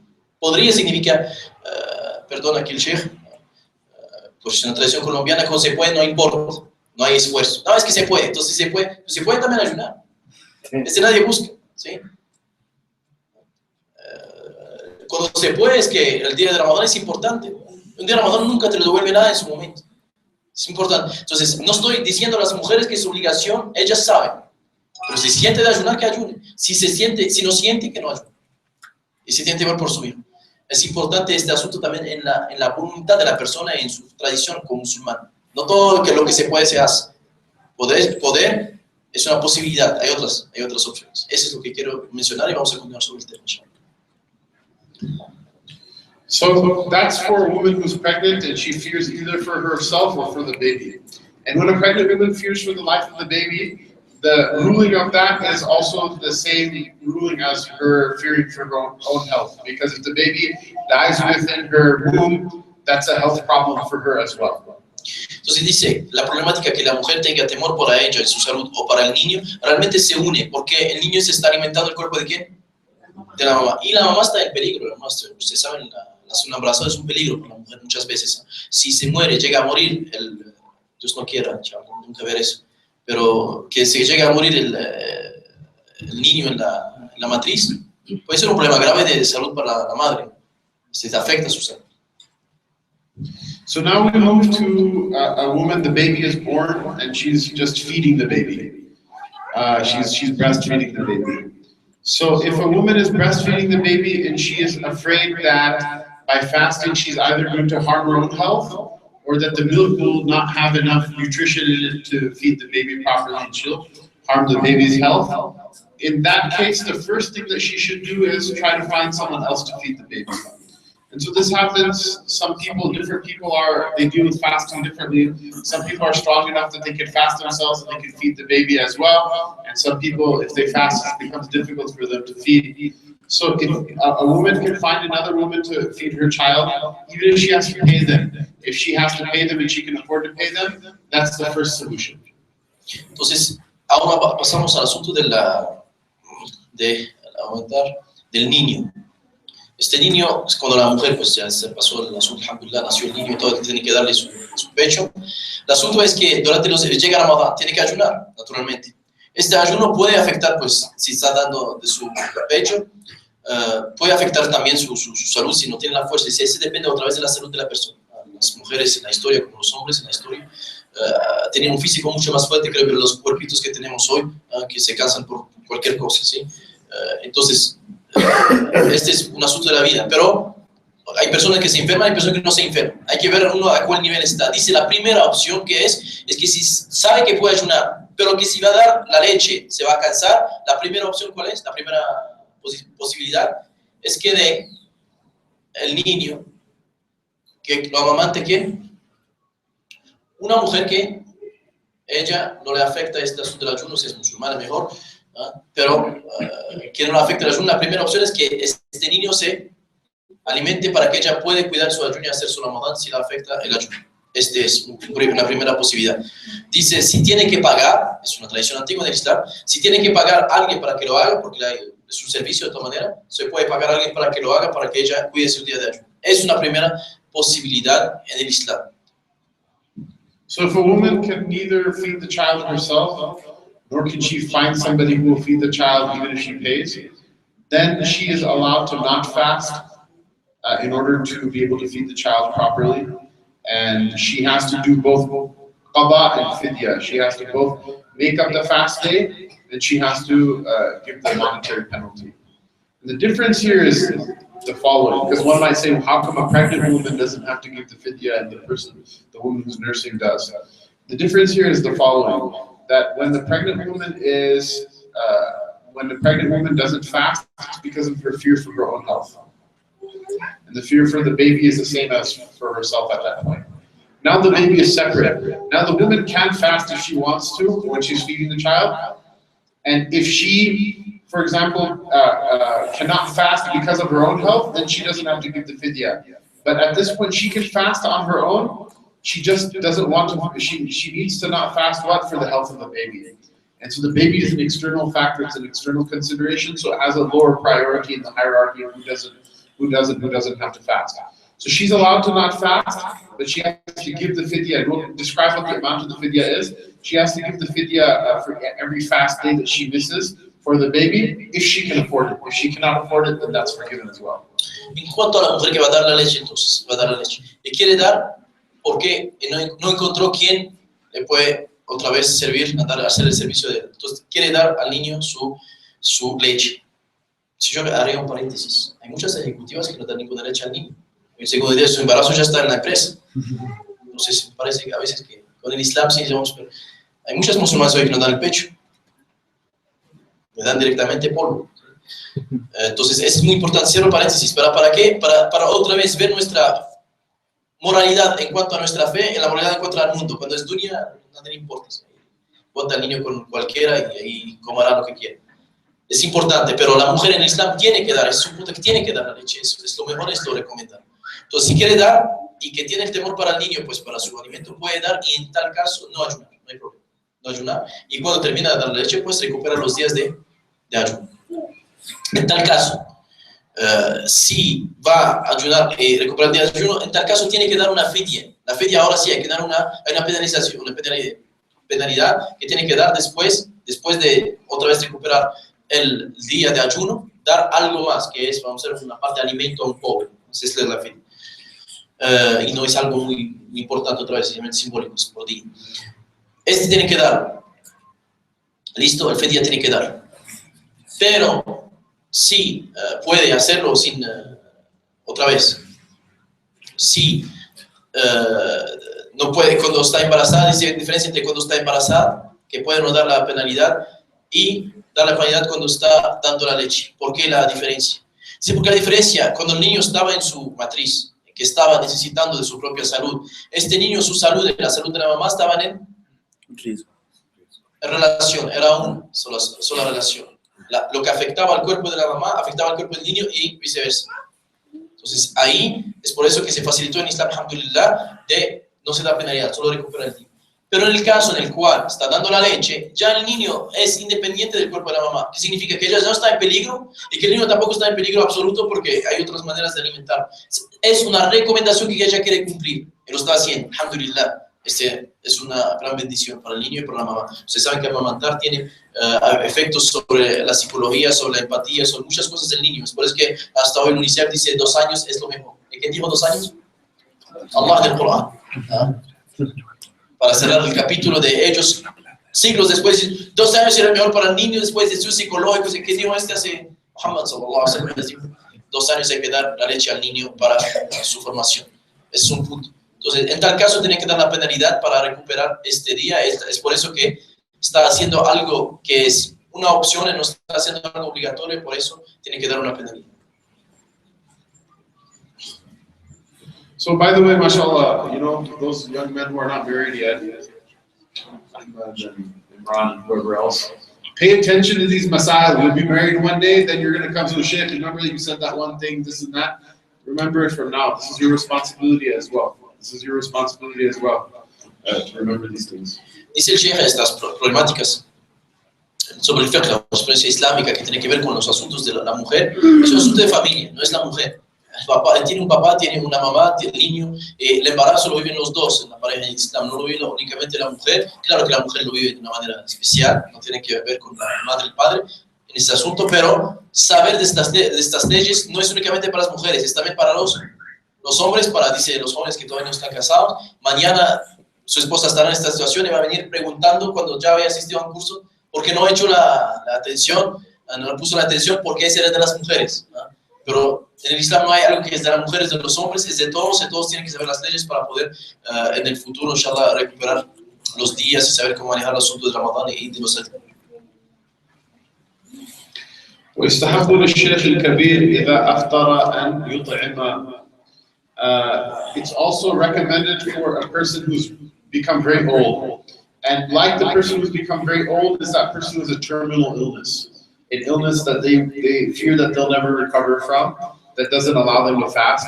It's recommended for the person who has terminal illness and for a person who's so old that they fear that they'll never be able to fast again, that they should also give a fidya for every day of Ramadan that they're not able to fast. This is a recommendation though. This is only a recommendation. Why? Because the fact that they're not able to fast means that the fast is not farad on them in the first place.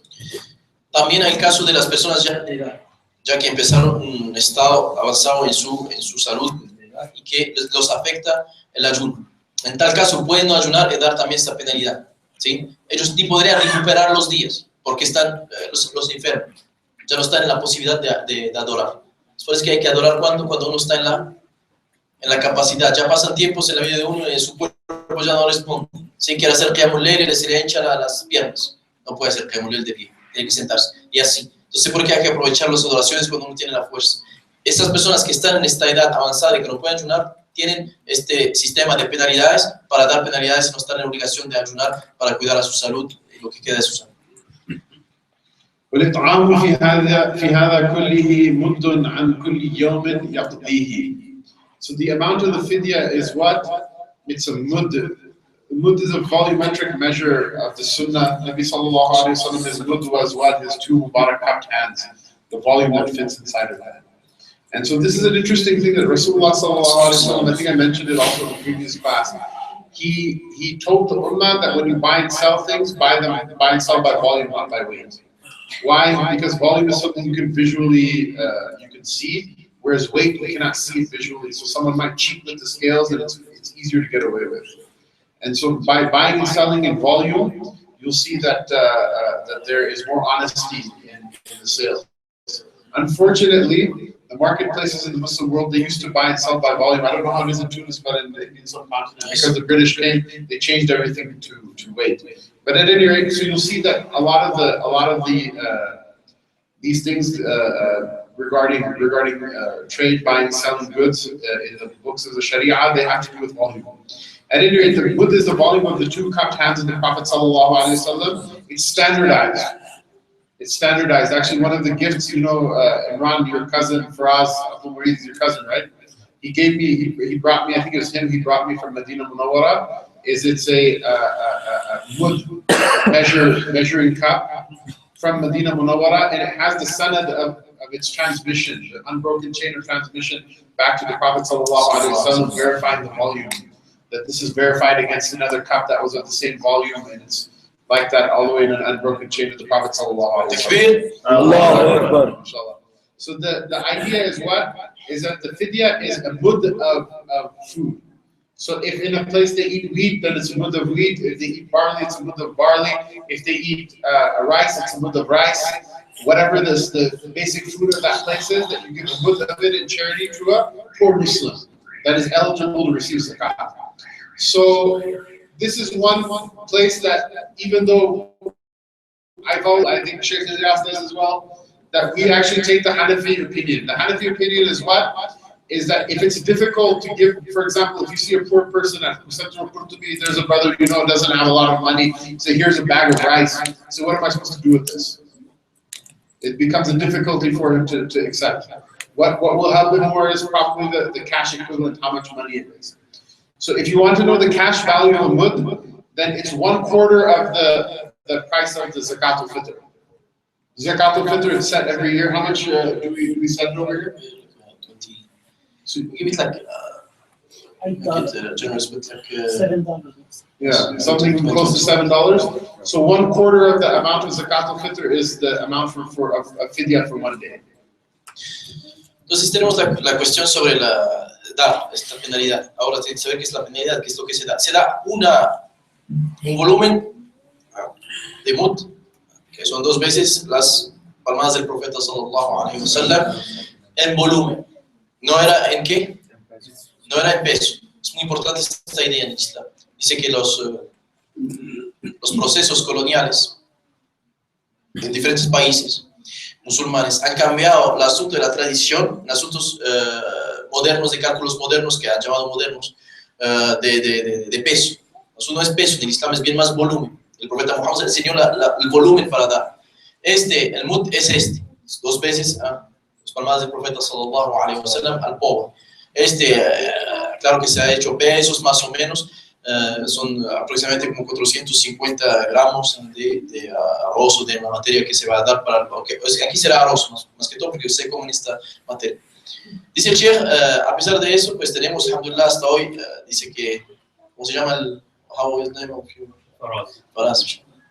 Que es el primo del hermano que vino a visitar.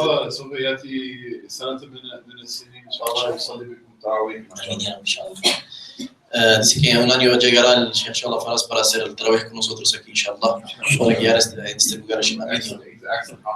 Dice, muy buen conocedor del Corán y memorizador del Corán. Inshallah lo tengamos con nosotros. Dice que cuando viajó a Medina, trajo al profeta, es que estoy ahí con el profeta, sallallahu alaihi wasallam. Trajo al Sheikh Hamza el mud del profeta, como una vasija en hadid o qatr es como el cobre, de cobre que daba exactamente la cantidad de la volumen que tenían las manos del profeta sallallahu alaihi wasallam. En Medina pusieron así lo tomaron entonces y hicieron como vasijas y que sabían exactamente cuánto era el volumen de las manos del profeta sallallahu alaihi wasallam. Se mantuvo con el sanad, con la cadena de transmisión hasta el profeta sallallahu alaihi wasallam, de los que habían dado este volumen, para que vean que esta tradición no estamos jugando. Una vasija que tiene 15 siglos de las manos del profeta sallallahu alaihi wasallam, que se sabe que ese es el volumen de la cantidad del mud. ¿Ustedes conocen otra tradición que tiene eso? ¿Conocen otra civilización que tenga eso? No hay, no la busquen. Es la tradición del profeta Muhammad, solo el cuidado de la gente que amaba al profeta, de que mantuvieron la ciencia para que llegue a ustedes de la mejor manera. Es como ustedes estaban viendo el profeta ahí, el volumen de la mano del profeta en esta base. Entonces es bello, quiero hacer aquí se puede que le parezca anodino, no es anodino, y ahí se ve la fuerza de la tradición del Islam. Es la fuerza de la tradición del Islam. Alhamdulillah. Aquí dije takbir. Takbir. Es la fuerza realmente de la transmisión del sanate, del amor que tenían esta gente para mantener las cosas de una precisión que no está en ninguna jurisprudencia en la tierra. La Sharia no es cualquier cosa. La Sharia no es... Just to interject, right? Think about this. Think about this. The Bible that the Catholic Church has is in Latin, which is a language that Sayyidina Isa alayhi salam never even spoke. Meaning what? They don't even have a direct chain of transmission for the Bible itself. We have for the Quran, we have for the Hadith, we have for everything. Even the measuring cup of the Prophet sallallahu alaihi wasallam is transmitted with an unbroken chain. Think about that. Sí, faltaba este punto. Dice, un paréntesis, como escuchó lo que estaba diciendo, dice, miran que hasta en otras tradiciones, tomamos la tradición cristiana, dicen que Jesús dio, y ni saben que lo que dijo en la Biblia mezclado con discursos que no saben que lo que dijo Jesús, y no tienen ninguna cadena de transmisión cierta sobre lo que dicen que es la base de su fe, no la tienen. Si imaginan la tradición islámica, no tienen las cadenas de transmisión hasta el Corán, sino la tradición de la Sunna, sobre los hadiths, y hasta sobre las cosas básicas de la vida, de un volumen de algo para practicar. La tradición tiene los objetos para estar seguros de cómo tienen que practicar cada cosa. Este es realmente otra vez la grandeza de esta tradición. No la encontrarán en ninguna parte, no la busquen, porque esa es la tradición de Muhammad. Con orgullo lo decimos, guste o no guste, con orgullo, alhamdulillah, porque somos parte de esta tradición y es la parte de la tradición que mantiene la fe real en esta tierra, alhamdulillah. Dice también al final, termino sobre este punto, una persona viene hoy y dice, el fiqh hanafi tiene una posición y tomamos, claro que la tomamos. Antes se daba ¿en qué? Se daba en alimento, especie, exactamente. Dice, en nuestro contexto actual, el fiqh hanafi había pensado ya antes, es tradición también, de no dar la cosa en especie, sino darla en monto, en el dinero. Dice, mucha gente discute, no, hay que darle arroz a la persona y ya es la tradición del profeta, o 500 gramos de trigo. Si una persona está pobre, aquí viene uno de sus hermanos, dice, hermano, ahí te traigo 500 gramos de trigo. Dice, si la persona es pobre, ya en sí que va a hacer con 500 gramos de trigo, tiene que comprar, ¿qué? Las ollas, los sabores, lo que va a comer, va a cocinar. Lo pusiste, lamentablemente, en nuestro contexto actual, antiguamente era otra vida, en el contexto actual puede que se me dificulta bien recibirte hasta eso. Y para ir a vender 500 gramos de arroz, como un loco, ¿sí? Entonces, no es que no existió esta tradición, existió esta tradición, está en algunas partes rurales, darle trigo a una persona le sirve. Las partes de las ciudades hoy, y tiene donde dormir, ¿qué va a hacer con el trigo? ¿Sí? Entonces se dice cuánto del monto será el darle en plata para que él pueda comer algo.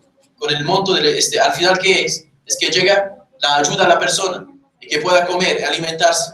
Si el alimento se transforma en una problemática para poder prepararlo, para poder tenerlo, no es lo que se busca poder facilitar el asunto para que se alimente. Se le da entonces, en tal caso, ¿en qué?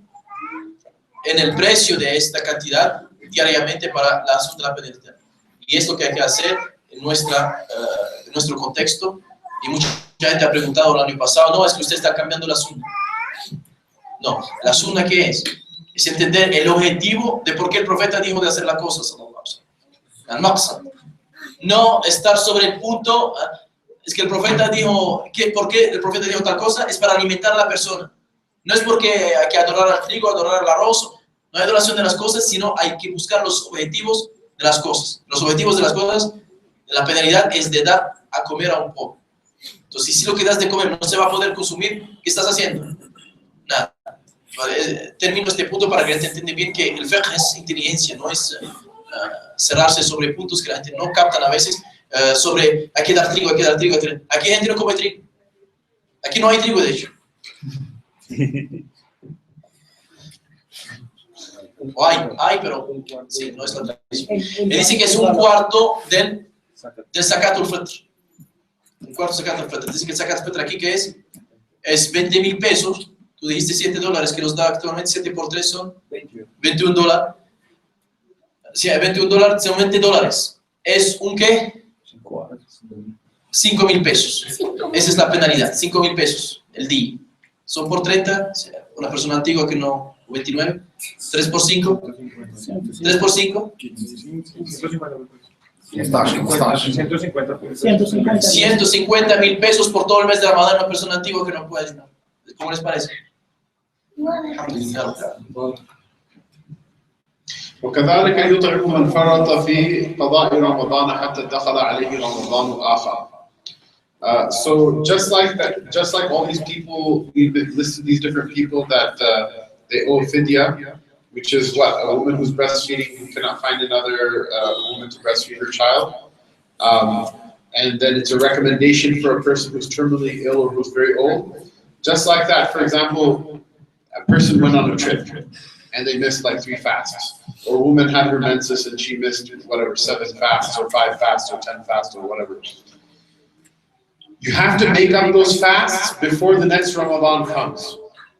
If you kick the can down the road, so to speak, and the next Ramadan comes and you haven't made up the previous fasts, then you not only have to make those fasts up, you also have to give a fidya on top of that for every fast that you didn't make up in time.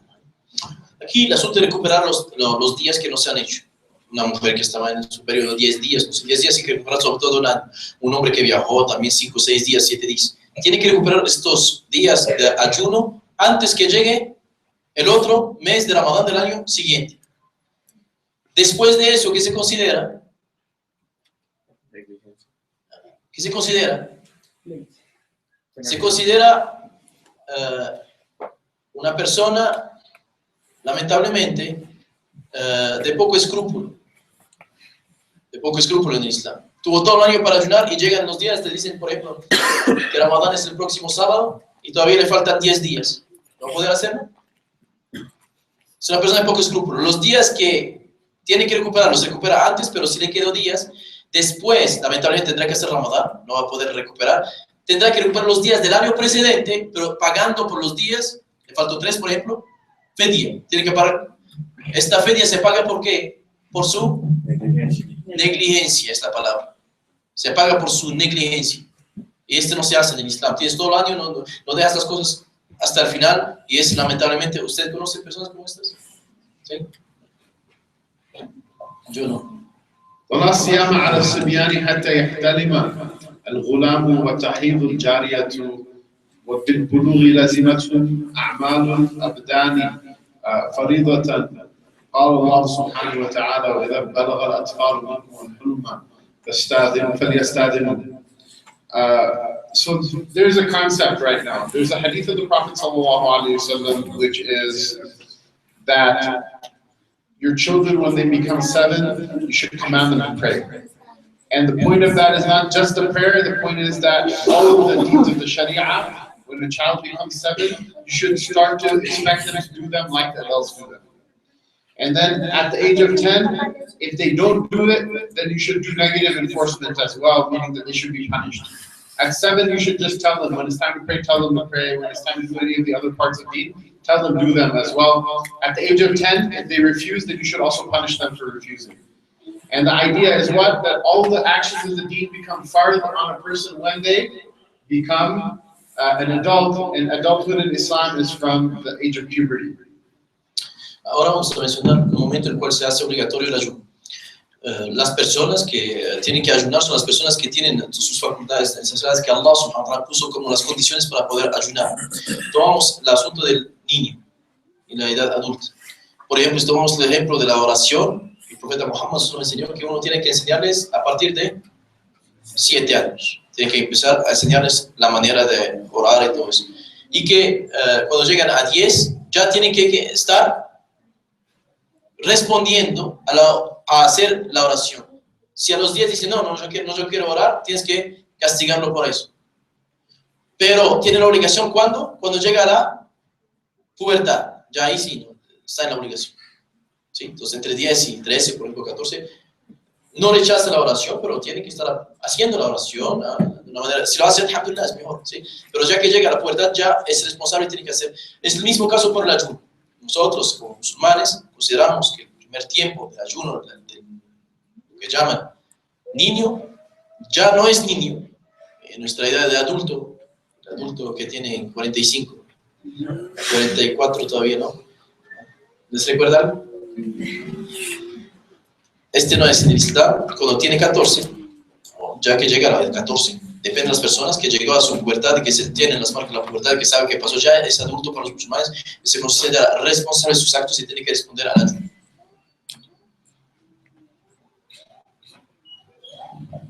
So this is a general principle, but Imam Malik rahimahullah tabarak wa ta'ala, from amongst the Imams, he made an exception to this rule. And his exception that he made was this, is that any act of worship which requires strain and difficulty, hardship on the body, he said that the children shouldn't be asked to do them until they become an adult. So he considered it makruh to ask a child of 7 years to fast. He said that it's recommended only for them to start fasting once they reach the age of puberty. Why? Because he feared that the fasting may harm the child somehow. And so I think there's an easy way of combining between these two different opinions, which is what, if it's harmful for the child or it's difficult for the child, don't force them to fast until they come to the age of puberty. And if it's not difficult for them and they want to fast on their own, then let them fast. Entonces, el aprendizaje del ayuno también se puede empezar con momentos de ayuno. Pero en la tradición pues, de la escuela maliki, el imam Malik ve que hacer ayunar a un niño todo un día cuando tiene 7 años es reprobable, no hay que hacer. No se puede hacer. ¿Por qué está afectando a qué? A su crecencia y no es bien, lo está cansando el ayuno. Entonces la idea es que, hacer, no sé, le dice el niño, desde la mañana vas por ejemplo a desayunar hasta las 11 y después se come su almuerzo muy bien. Pero como empezar a enseñarle ¿qué? Capacidad de paciencia como una manera pedagógica. Pero no forzarlo como hacen algunos. No, es que vas a ayudar todo un día, lo estás dañando. ¿Sí? Puede que el niño responde que sí, que esté feliz y que lo logre, pero ¿qué? Estás dañando su salud. En Islam, la idea no es dañar, la idea es enseñar. Entonces, otra vez, el asunto de que termine su ayuno es cuando tiene la pubertad. Antes tiene que entrenarse. El entrenamiento no puede ser así de drástico. El entrenamiento ni siquiera a nivel de la capacidad del niño. Si tiene 13 años, estamos a unos días de su pubertad, claro. No es que vas a ayunar 1 hora, mi hijo. No, es que todavía no es puber, chef, tranquilo. Sí, puber, desde la noche ya es puber. Entonces, mañana tiene que ser Ramadán. Y como lo hiciste hacer 1 hora, al día siguiente hacía todo el día, no lo formaste, ¿qué va a pasar? Muy duro, muy difícil, no va a ayudar. Entonces, todo eso es un asunto de que la pedagogía, esta pedagogía tiene que ser llevada por los padres.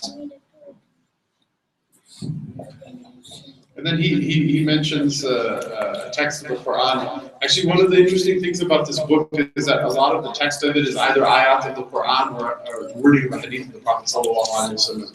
So he mentions a text of the Quran that when the children reach the age of puberty, let them start knocking on the door before entering in, meaning let them start to be aware of the difference between men and women, that they should now start to behave like an adult.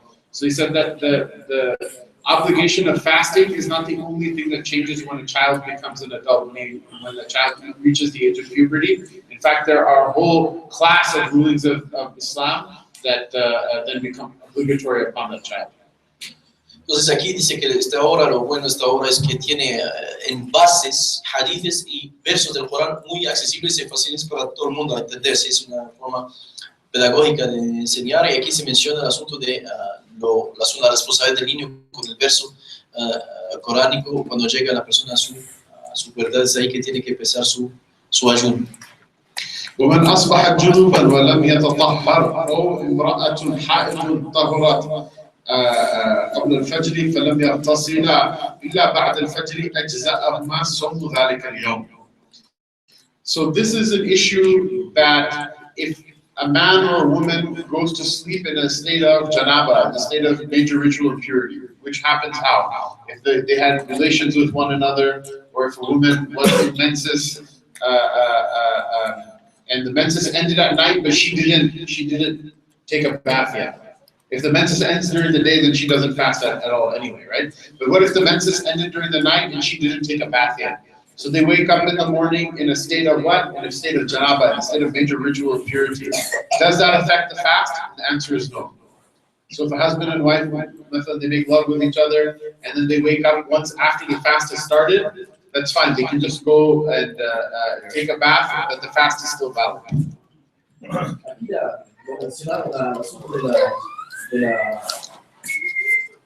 Ayuno es que la persona puede, antes de despertar, después de despertar por la mañana, no haber hecho su baño ritual porque haya perdido su pureza mayor. La pureza mayor se pierde por las relaciones en la pareja, relaciones íntimas, y la mujer, por ejemplo, está también en su edad de menstruación, tiene que hacer un baño ritual, ¿sí? Después. Así que, por ejemplo, durante la noche y despertaron tarde, después del fajr, ¿qué van a hacer? ¿Se perdió el día o no?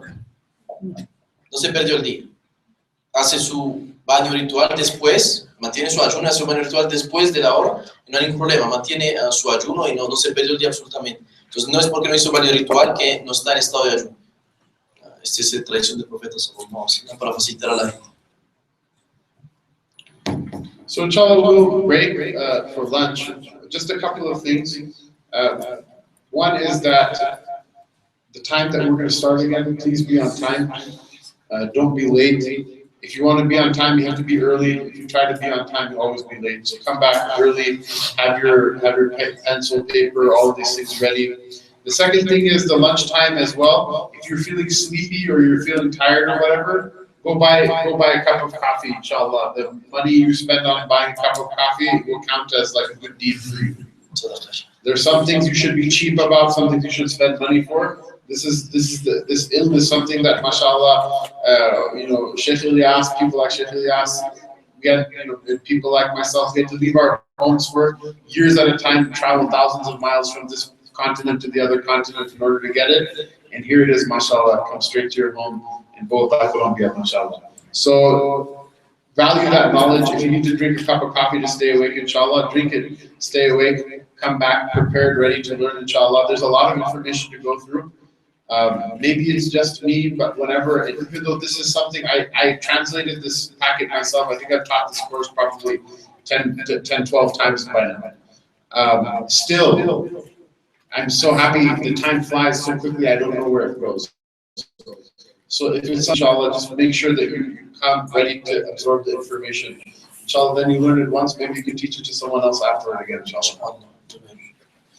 Yo creo que la mayoría entendieron, pero sin embargo voy a repetir, que es importantísimo. Y si vamos a ya romper para el almuerzo, inshallah, la hora de son las 12 ya, pero vuelve por favor a la hora. Y dice, llegar a la hora no es pensar a llegar en la hora, Porque si piensas llegar en la hora, llegas después de la hora.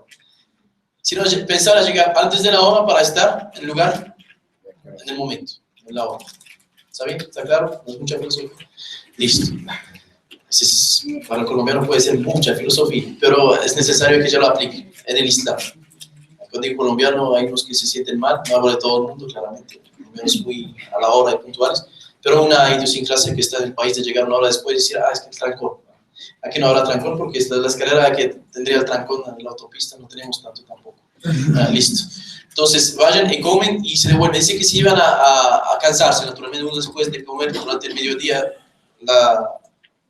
el asunto de la digestión lo cansa un poco a uno. Dice, vaya y cómprate un café. Dice, este café será contado como que una sadaqa, inshallah, un buen acto, un buen valor. Este café tomándolo será para ti una sadaqa el día del juicio. Si hay cosas igual pueden ser economistas y cosas que no tienen sentido en la economía. Dice, a ustedes les llega este conocimiento así en su ciudad, de manera muy sencilla, y otras personas, Santiago, Mucher, pasaron años viajando, dejando su familia, su lugar para poder lograr entender algo de esta fe. A usted le llega hasta a la puerta ahí, también explicado y traducido y escrito. Muy duro. Famoso muy duro. No hay nada duro, ¿verdad? Pero es por eso que hay que decir, ustedes tienen que darle esta importancia al conocimiento. ¿Para qué?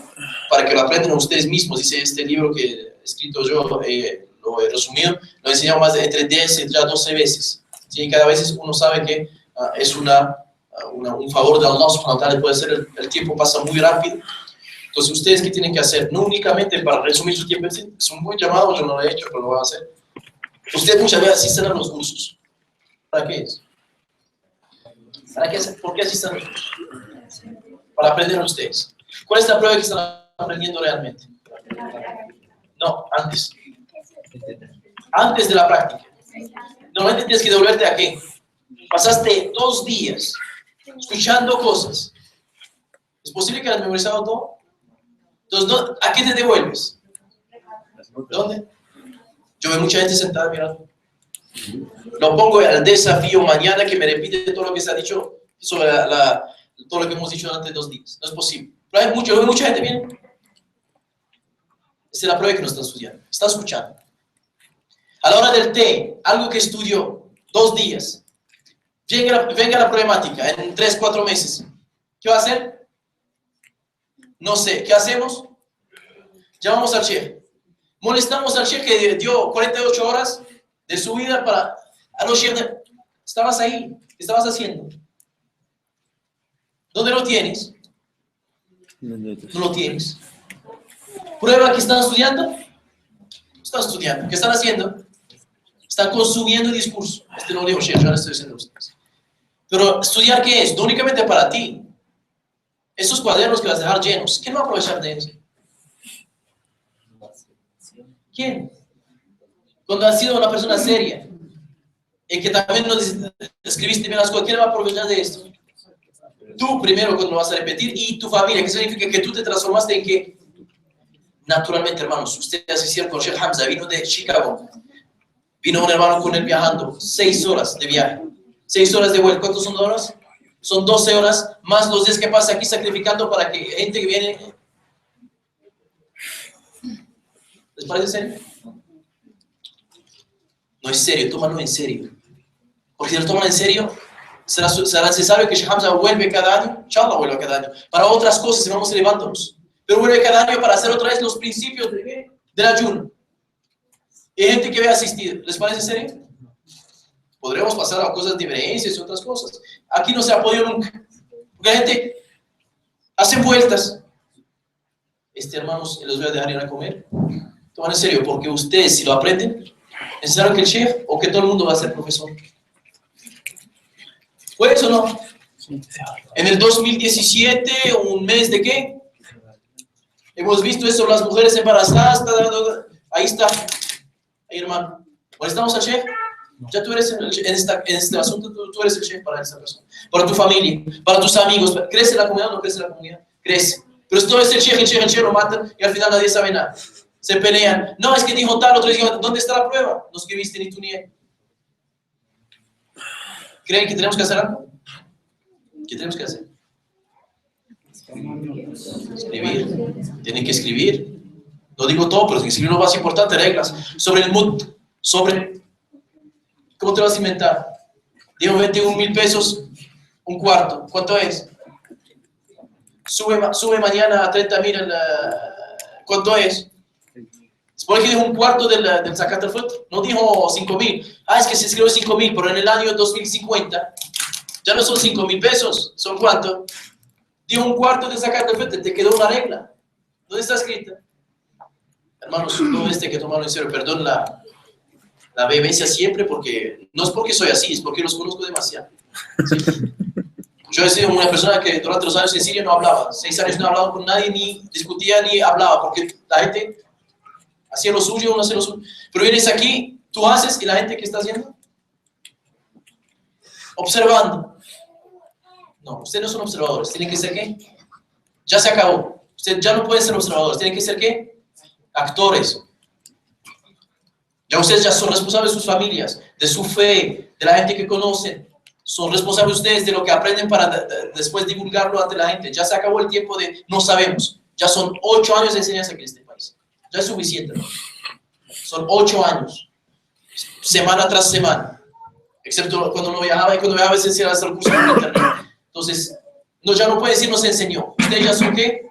Serán tomados por testigos ante Allah del juicio que en Bogotá esta regla no fue practicada por su culpa. No porque no se enseñó. Tómalo en serio, no le estoy amenazando ni nada. Pero tómalo en serio para que nuestra fe avance, si no vamos a quedarnos estancados. A ser solo consumidores de discursos que ni mantienen. Y se ha visto o no se ha visto. A la hora del té, dos hermanas están discutiendo un punto que se ha visto 10 veces. Y los dos están diciendo algo contradictorio que no tiene nada que ver con lo que se dice. Ha pasado miles de veces. Ni uno entendió ni el otro entendió. ¿Por qué? Porque no tiene nada. Y se están peleando. Sheikh, ¿está o no está? No son los dos. Los dos están equivocados. Es este. Sí. Y se pelearon. Y se faltaron respeto. El otro no habló con el otro. No sé qué. Al final los dos estaban equivocados. ¿Les parece serio? No es serio, ¿no? Ya acabamos con llevamos el exotismo, cerramos el capítulo y vamos a la seriedad. Ustedes todos ya son profesores de lo que aprenden, todos. Ustedes pueden ser profesores, alhamdulillah. Imagínense que todos ustedes son profesores. ¿No cambiaría un poco la comunidad? Cambiaría la comunidad. Pero todos son consumidores, esperando que el chef. No, se acabó. Jazakumullahu khair. Que Dios les facilite este almuerzo, inshallah, que no sea muy envenenado.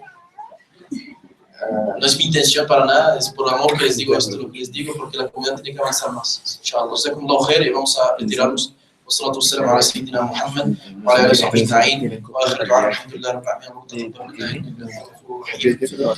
اغفر لنا وارحمنا انك انت العزيز الحكيم يا ارحم الراحمين.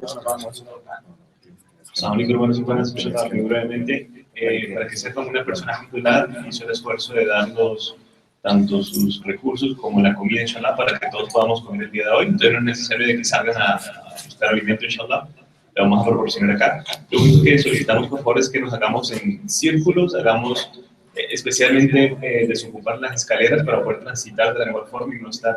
¿Van a comer aquí? No, aquí no se puede comer. Prefiero que las mujeres para evitar tanta problemática de movimiento, y que los hombres, si se puede, inshallah, al segundo piso. Si no se puede, lo hacemos aquí, pero ustedes con cuidado. Pero aquí mujeres con niños, perdón, meterme en el asunto de la mediación, mujeres con niños y los hombres estamos un poco, y va a haber problemáticas para el piso, y lamentablemente tenemos que cuidar la mezquita para la oración. Entonces, reducir un poco el riesgo para... Entonces, les pido a las hermanas, será mucho más fácil transitar desde la cocina a su lugar de mujer. Los decimos después, los hombres se pueden quedar, pero con cuidado. Ya tenemos una marcha aquí desde el día de la decoración que quedó al marco que nunca se puso acá. Y otra cosa, otra recomendación, cada persona es responsable del residuo que quede de su comida. Por favor, no dejarlo, solamente cuando pase este tipo de eventos quedan como platicos por ahí, por allá, se chorrean. Cada uno, por favor, se asegura de meterle un recipiente de basura.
Alhamdulillah Rabbil Alameen wa salatu Muhammad wa ala alihi wa sahbihi wa ba'd.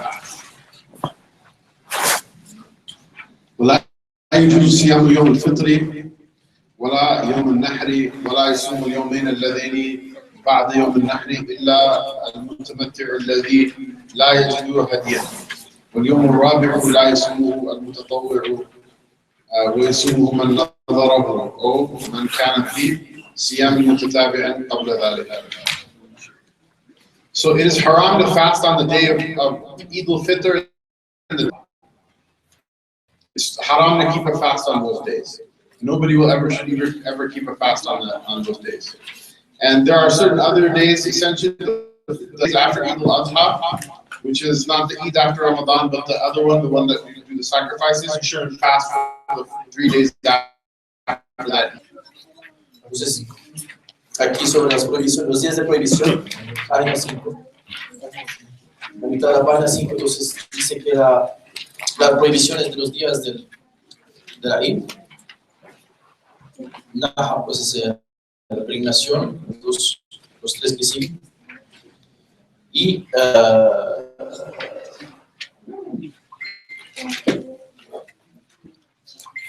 los días siguientes se pueden hacer para la persona que prometió, no los primeros días de la Eid, sino los días siguientes, los 3. Es una promesa de hacer tal cosa, ¿sí? Por Allah, es nadr. En tal caso, uno lo puede hacer en estos días, cuando los días se siguen. Entonces,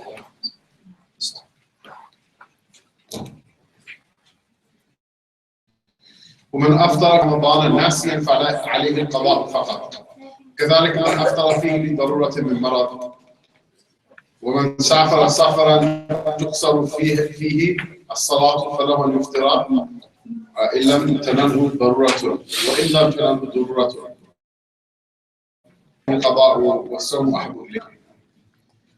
So the following fasts that are broken, the only thing you need to do is make them up. One is the person who forgetfully breaks the fast of Ramadan. So you're fasting the fast of Ramadan and break that fast by eating or drinking. You only need to make that one fast day out. The second is the one who's ill. Now, what does ill mean? What does it mean if you're sick that you don't have to fast? It doesn't mean, oh, I have a headache or I have a sore throat and it's going to be difficult.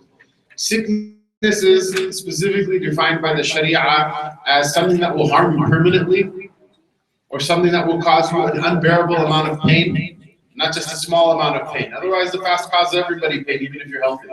Something that will cause you an unbearable amount of pain, something that will prevent you from functioning, that you can't get up, you can't walk around, you can't do anything, something that will cause another illness that's been there to delay its recovery. So for example, if you're sick, fast, you'll get better after a week instead of after 3 days. Those are things that allow a person to not fast. If you just have a headache, or if you just have a sore throat, or you just have something mild but you can carry on with it, then you're obliged to keep fasting. If regarding these things, just ask Sheikh Ilyas when it's time to, when you have the question that I have a sickness of this description, am I just to fast or am I allowed to not fast? Entonces aquí dice, cuando la persona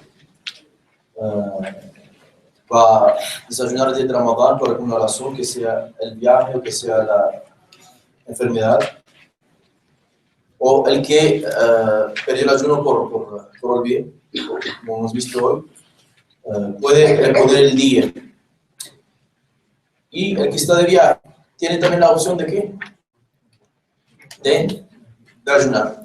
Entonces puede no ayunar, pero se puede también mantener el ayuno, ayunar el día de Ramadán estando de viaje si lo aguantas.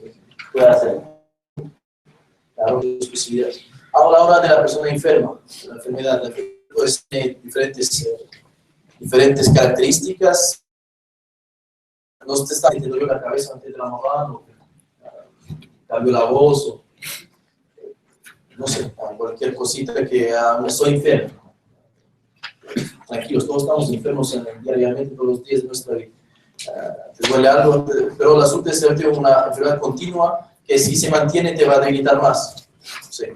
Hay diferentes ejemplos, pero algo que realmente te está empezando, te está poniendo en una situación difícil para mantenerte en la ayuno, que está debilitando tu salud. O lo crónico también, realmente, no sé, diabetes o cosas que son graves.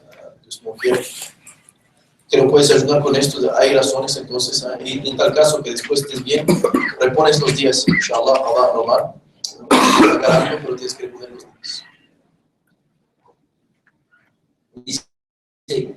Si una idea de lo que es la enfermedad, si puede o no puede ayudar, pues no hacer el ayuno, pues que me pregunta la persona que sabe, para saber si esta enfermedad pues es válido no mantener el ayuno o si se debe hacer el ayuno teniendo eso. ¿Sí?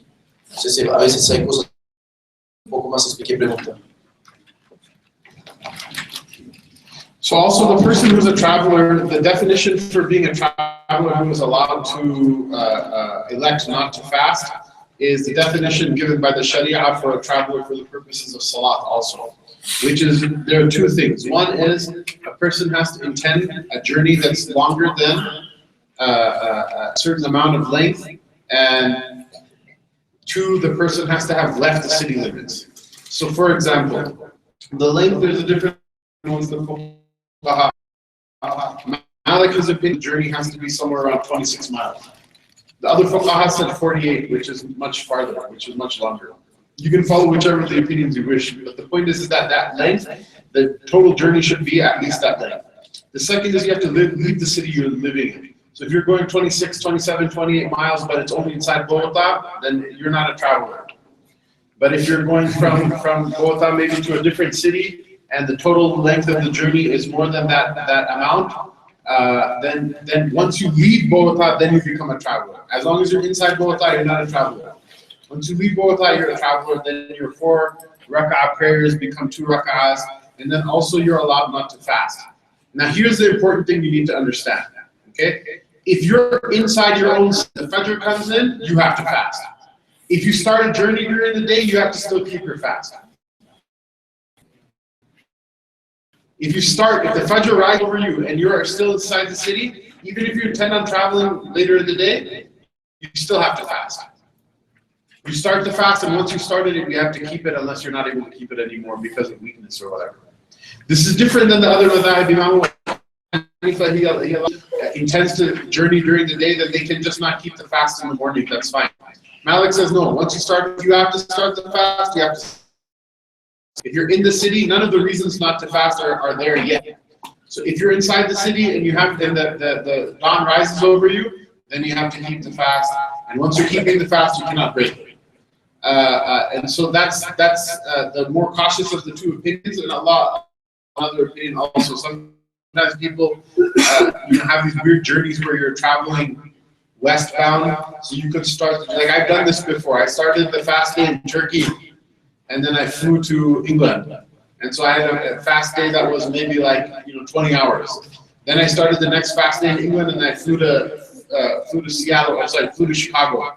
That fast day was literally 25 hours long. If you have a situation, take the rukhsah of the other madhab if you wish to. You can see the ulama, they'll tell you what to do in those situations. Generally speaking, though, if you're in the city and the dawn rises over you and you started the fast, you started and you have to keep it. Entonces aquí sobre la cuestión del viajero y de su posibilidad de no ayunar con la gente de Ramadán. Primera cosa, tiene el asunto de la distancia, es lo que hace una persona viajera. Claramente hay diferentes posiciones sobre cuánto es la distancia del viajero. El asunto del viaje también, bueno, gente de 36 miles, que son aproximadamente 4 kilómetros. 21 kilómetros en millas, más o menos. Sí. Millas. 80 y qué? Perdón. Sí. 41. Casi 42 más bien. 26. 41. 26 miles becomes 42. 42. Dice 42 kilómetros. y otros aquí son 83 kilómetros aproximadamente. 83. Esa es una discusión sobre el asunto del viajero, pero el viajero también se sabe desde el asunto del punto de donde vive y la salida, lo que llama la Ramadán o lo que es la ciudad donde vives. Por ejemplo, vas a hacer, no sé, durante el día eres mensajero y haces 6 miles adentro de Bogotá. ¿Se considera viajero? No, no es viajero. Viajero es salir y dejar el lugar donde vives y realmente con esa distancia fuera de tu espacio, vamos a decir, original. Ese es lo que es viajero. Después, no de la distancia, sino de qué? La relación. Sí.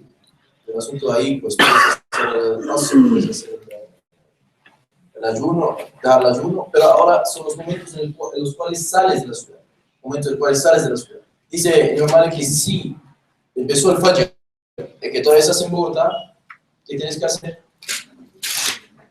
Tienes que ayunar porque no saliste. No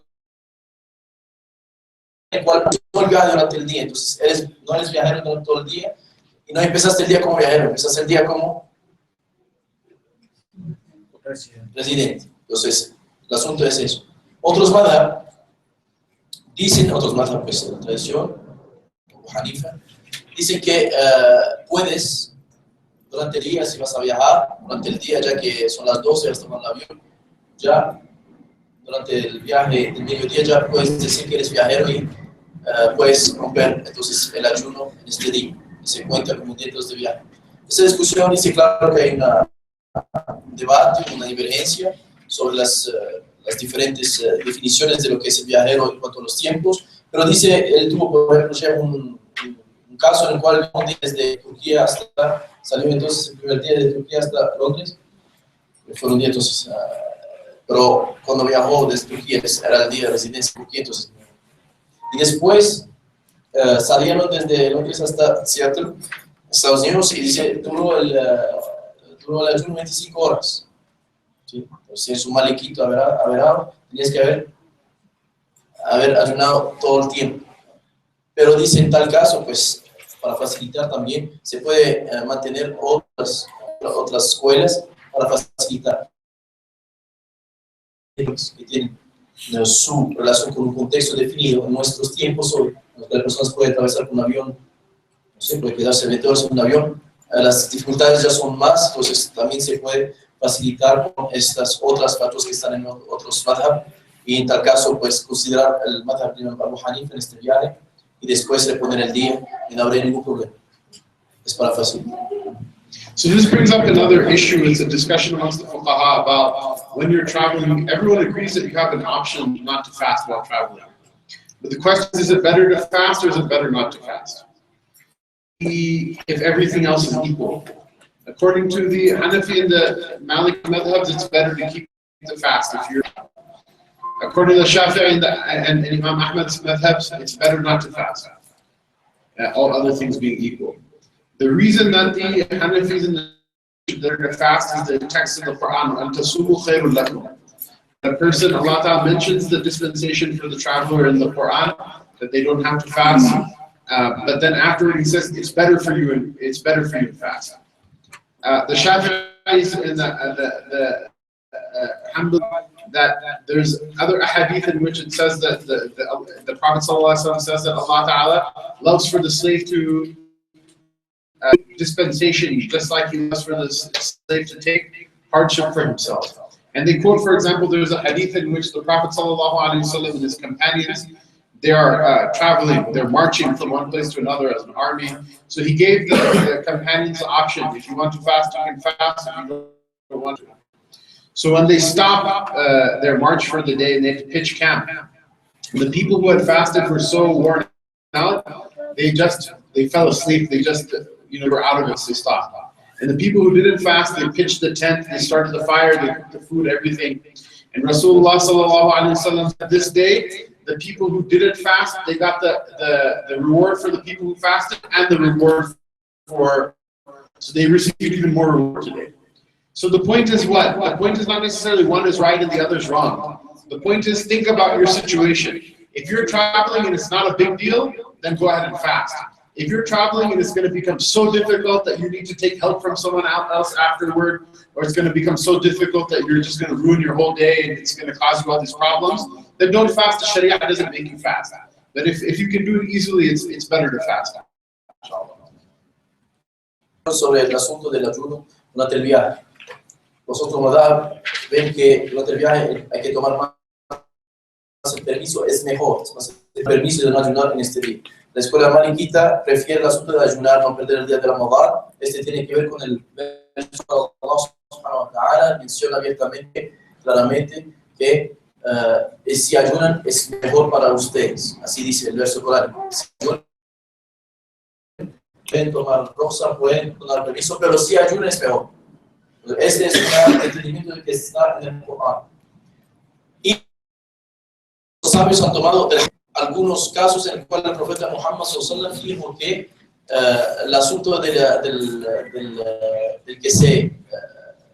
que toma los permisos, Allah ama a los que toman los permisos como ama a los que toman las voluntades en sus lugares. Voluntad significa hacer las cosas completas, y cuando Allah da un permiso también, Allah ama que se tomen los permisos. Eso es un hadith de los otros madhab. Y un caso en el cual los compañeros del profeta sallallahu alaihi wasallam estuvieron una vez de viaje por una batalla y unos decidieron de ayunar este día de Ramadán y otros decidieron de romper el ayuno este día de Ramadán por la batalla.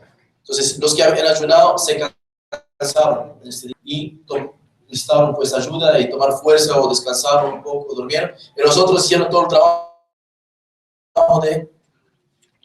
de cocinar, de traer la madera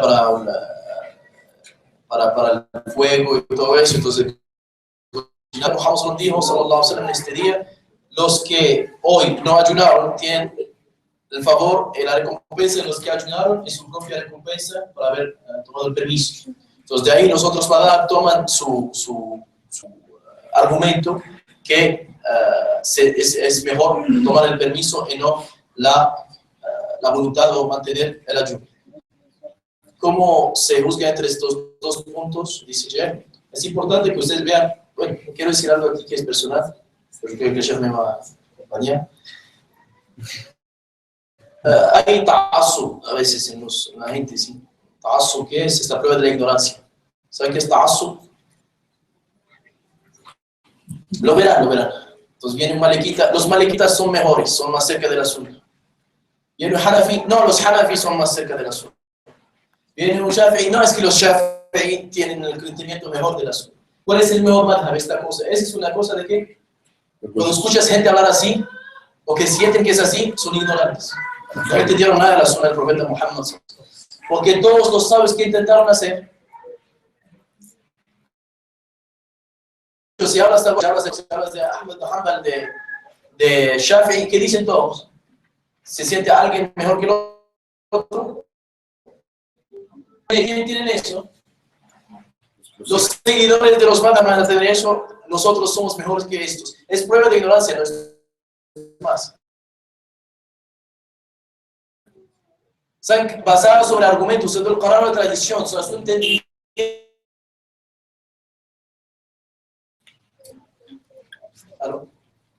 ¿Quién es el que inspira la interpretación? ¿Quién inspiró a este? O por elevar a este encima de este, o que las inspiraciones de esta gente tienen que ver con lo que quiere hablar para que la gente participe, y no más. Todos tenemos razón y ustedes tienen mentira. Se ve hasta las burlas, ¿no? A veces, entre hasta estudiantes de Sharia que se burlan, tú eres Hanafi, tú eres Shafi'i, tú eres mal. Y cuando ellos no deberían sobre las puntos, ¿qué van a hacer la gente? Sino, ¿cómo van a entender el texto? Ese es un punto importante.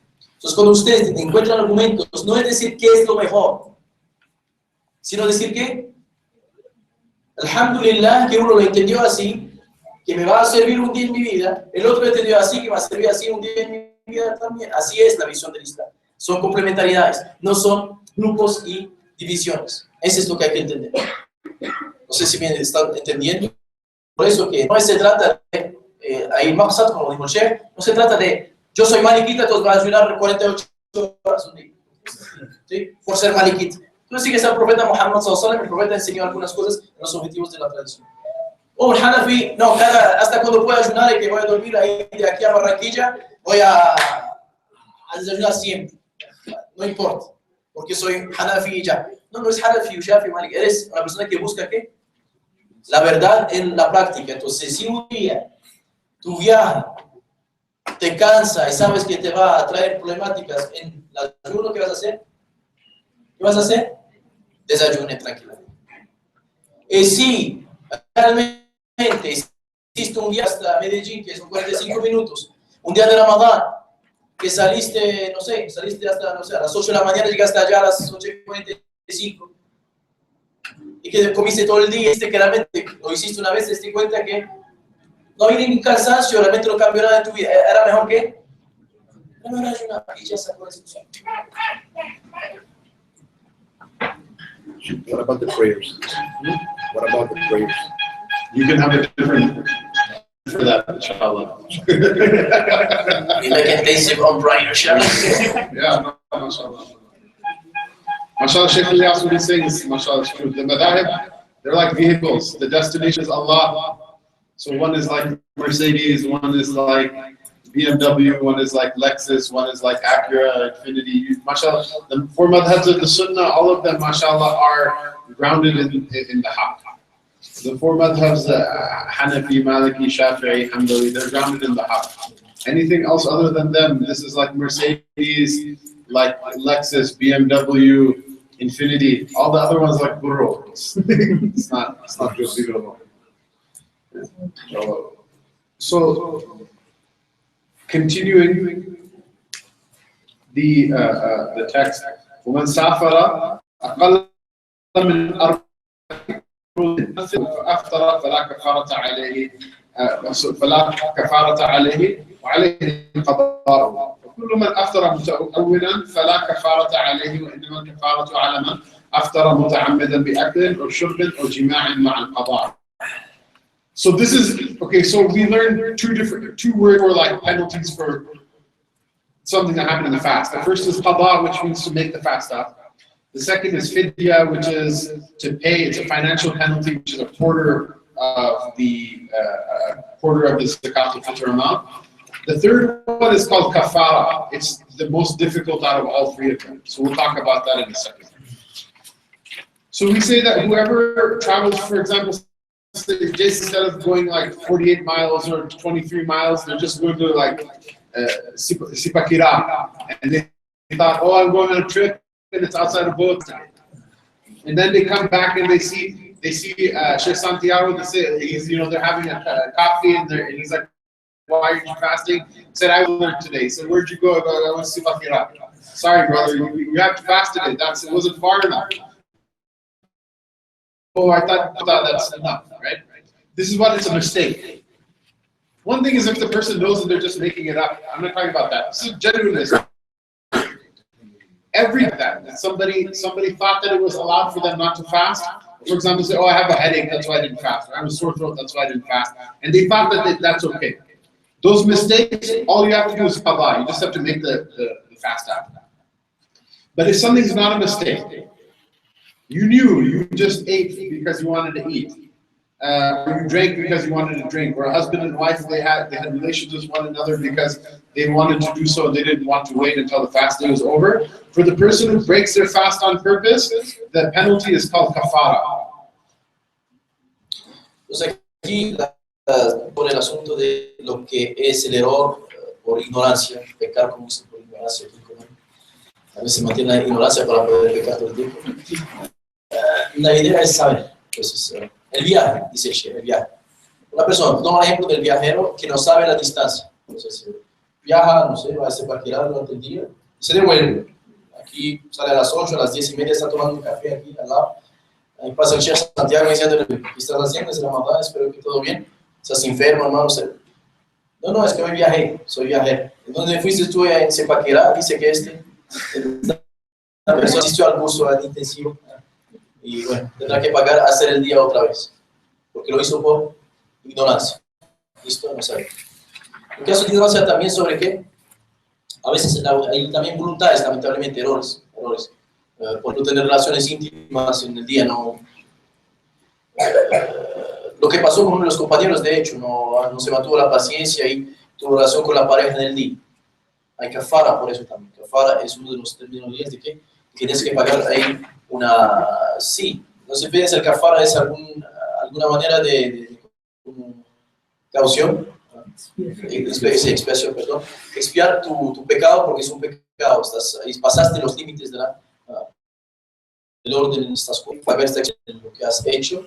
¿Y fue otro caso, ¿me recuerdas? ¿Este fue? Yo creo que este fue. ¿Faltó? Sí. Estos son los que... والكفارة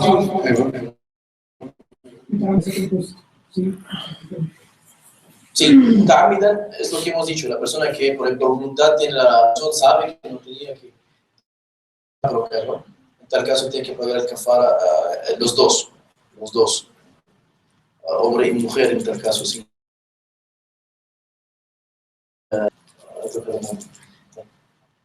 والكفارة في ذلك إطعام 60 مسكينا لكل مسكين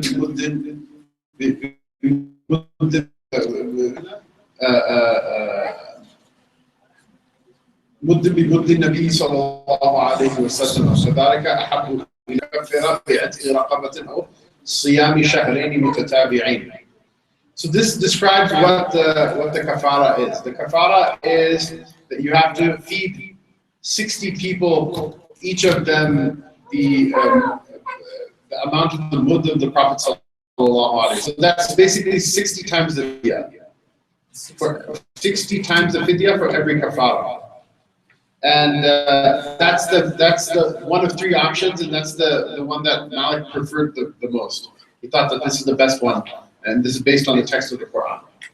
After that, if a person doesn't want to do that or can't do that, then they should free a slave. Obviously, slavery is like abolished in most countries, so it's not an option anymore. And then if you cannot do either, if you can't afford to pay the 60 times the fidya, if you can afford it, you can just pay it. If you can't afford it and you have a slave to free, then you must fast 2 months continuously, 60 days continuously, meaning one after the other after the other. You cannot take a break in the middle. If you get sick or whatever, you have to start again from the beginning. Aquí la cantidad es al fidya. Entonces, hemos dicho cuánto por el fidya. 5.000. 5.000. Al día de hoy. 5.000 al día de hoy sería 5 por 60. 300.000 pesos. El día, ¿por qué? Por haber otra vez pasado los límites voluntariamente. Has profanado este orden. Es una profanación del orden. Ese es el que se paga el kafar. ¿Sí? ¿Vale, queridos? Ese es lo mejor. También el caso de Tahrir al-Raqaba. Aquí hay una parte del fiqh islámico que se llama riq. El riq tiene que ver con el estado o el estatus del esclavo. Entonces, mucha gente diría, ¿esclavo? ¿Existe el esclavo, hermano? En la abolición de la esclavitud, vemos que no tenemos este caso de esclavitud, entonces no hay tahrir, es liberar un esclavo en el tiempo en el cual la gente tenía esclavos en su vida. Actualmente está en el fiqh, no por un orden,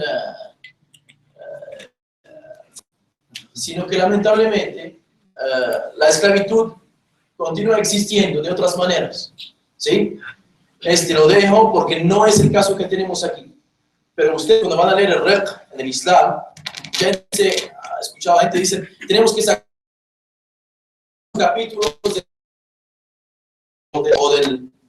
ese es un error bastante grave. ¿Por qué? Porque hay cosas que están relacionadas con el pensamiento sobre los estados de gente que han sido esclavizados en un tiempo dado en la guerra.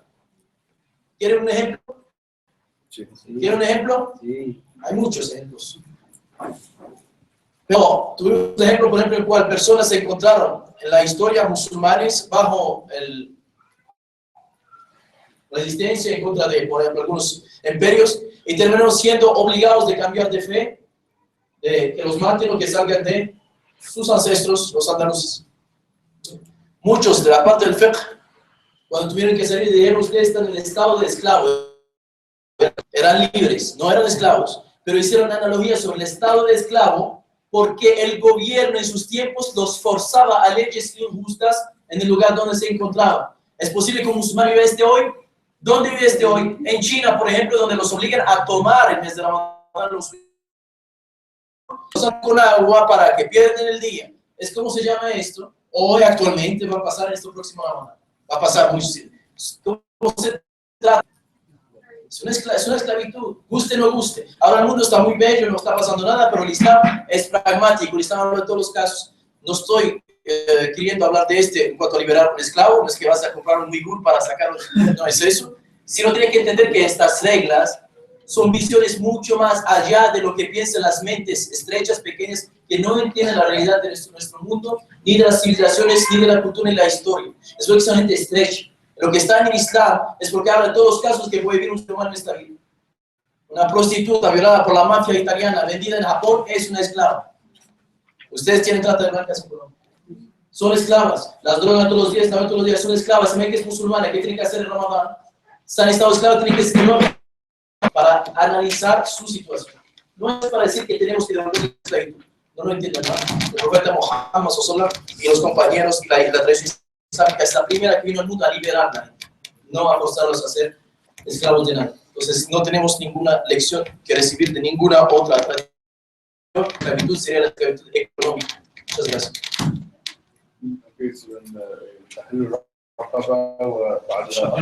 Y después, en el caso, faltaría 2 meses de ayuno continuo para poder pagar. Si no tienes cómo pagar, 2 meses de ayuno continuo para totalmente salir de esta problemática del día que, pues, vamos a decir, profanaste con...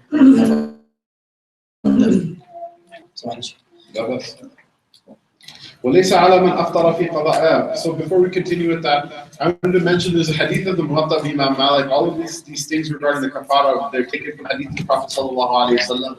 That he was sitting one day with his companions, alayhi salatu wasalam wa radiyallahu ta'ala anhum. A man came into the majlis, into the gathering, and he says, Ya Rasulullah, I've been burned. I've burned some.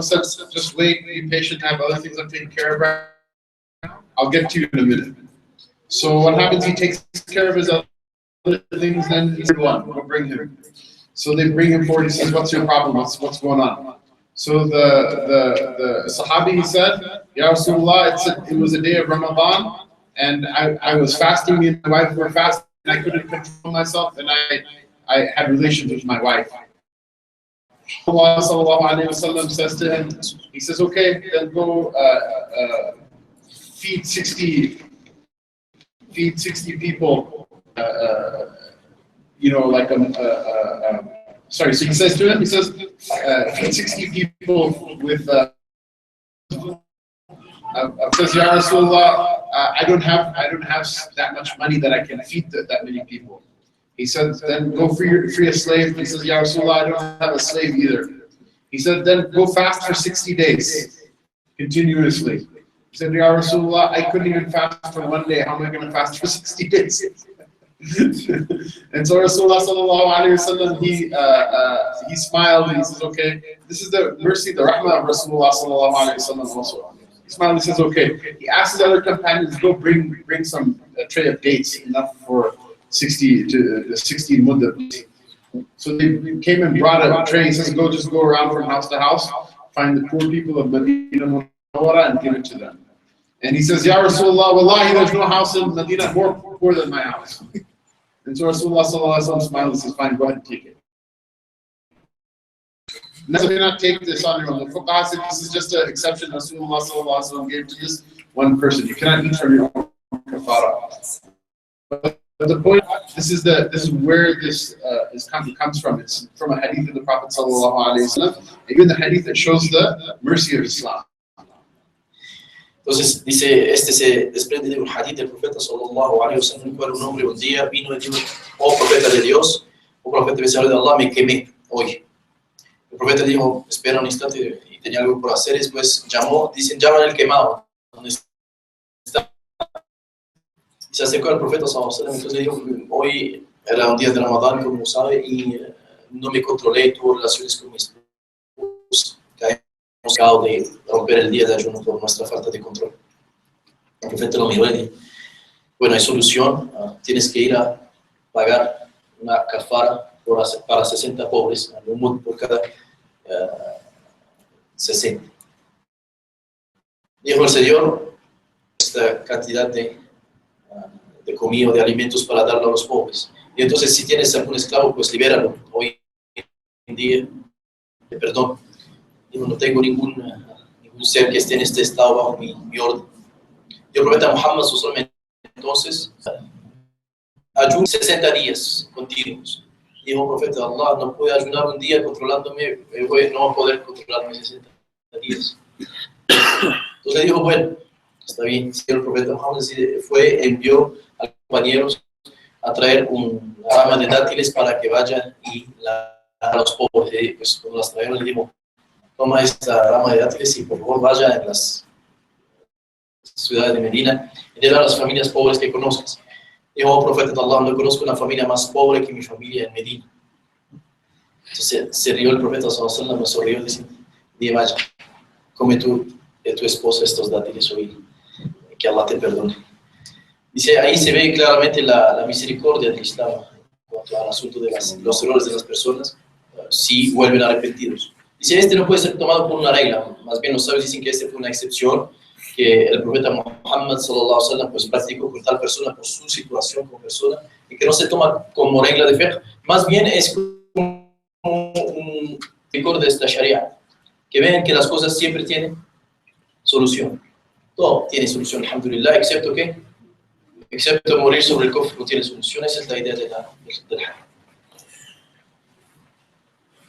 وليس على من أفطر في قضاء رمضان متعمدا ومن أغمي عليه ليلا فأفاق بعد طلوع الفجر فعليه قضاء الصوم ولا يقضي من الصلوات إلا ما أفاق في وقته.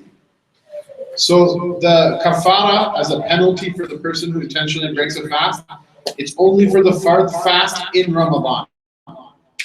So for example, what if a person missed a fast day of Ramadan and then they're making it up at some other time of the year and then they intentionally broke that fast?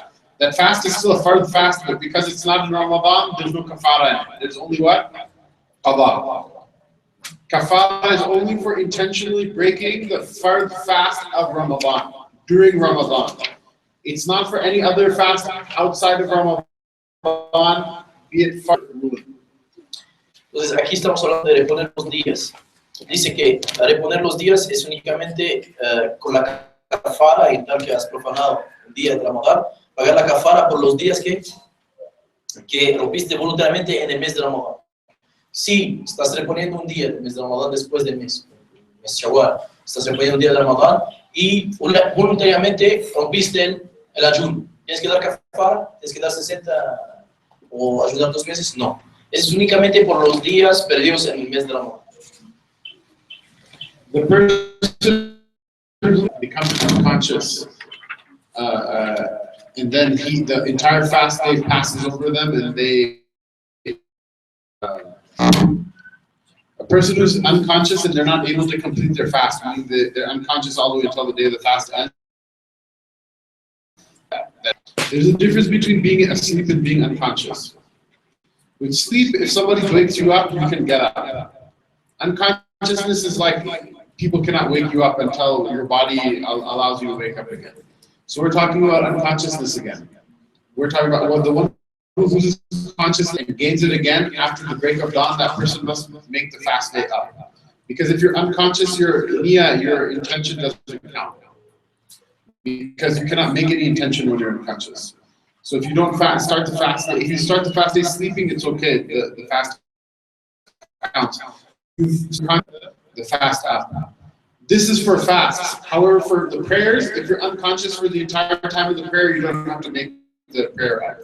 Because the fast is only for a couple of days. Ayyam ma'dudat. It's only for a couple of days during the year. Whereas the prayer is always. So those are forgiven. If a person is unconscious from the beginning to the end of a prayer time, again, not sleeping, but unconscious, the prayer is up. If the person is unconscious at the beginning of a fast day, they have to make that fast after. Aquí la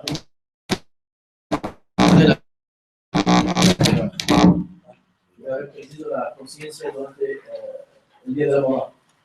Si cuando despiertas de la inconsciencia, desmayado después de la hora del Fajr, no, ¿qué pasó? Tienes que reponer el día. ¿Listo? Si estás en estado de sueño, no hay problema. Otra vez. Conciencia, ¿sabes qué es perder conciencia? Sí, totalmente, ya no está. Dice la diferencia entre perder la conciencia y estar en sueño, que es que no puedes despertar, el que está en la conciencia, está en coma. ¿Se puede despertar? Entonces esta persona sí empezó el Fajr, y que se desmayó antes del Fajr, y que después del Fajr no, todavía está desmayado, está en el coma.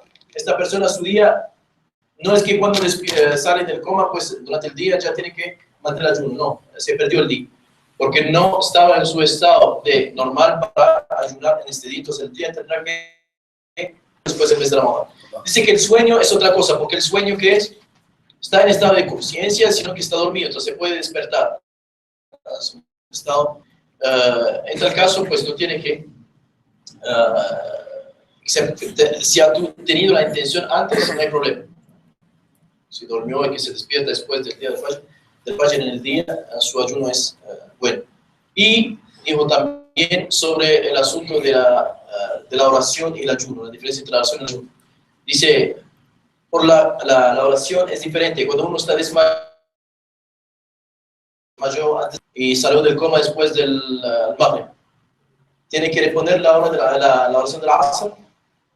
No, la oración es diferente. ¿Por qué? Porque Ramadán tiene esta especificidad de ser un tiempo en el año. Y esta zona de tiempo en el año tiene un sentido, no como la razón que son diariamente, hace parte de lo continuo que vivimos todo el tiempo. Entonces, estas 5 oraciones a veces, por algunos estados, en este caso de perder la conciencia, se puede no responder la oración. Pero en el caso del ayuno sí se tiene que responder porque son días contados en el año. Hay forma de hacerlo.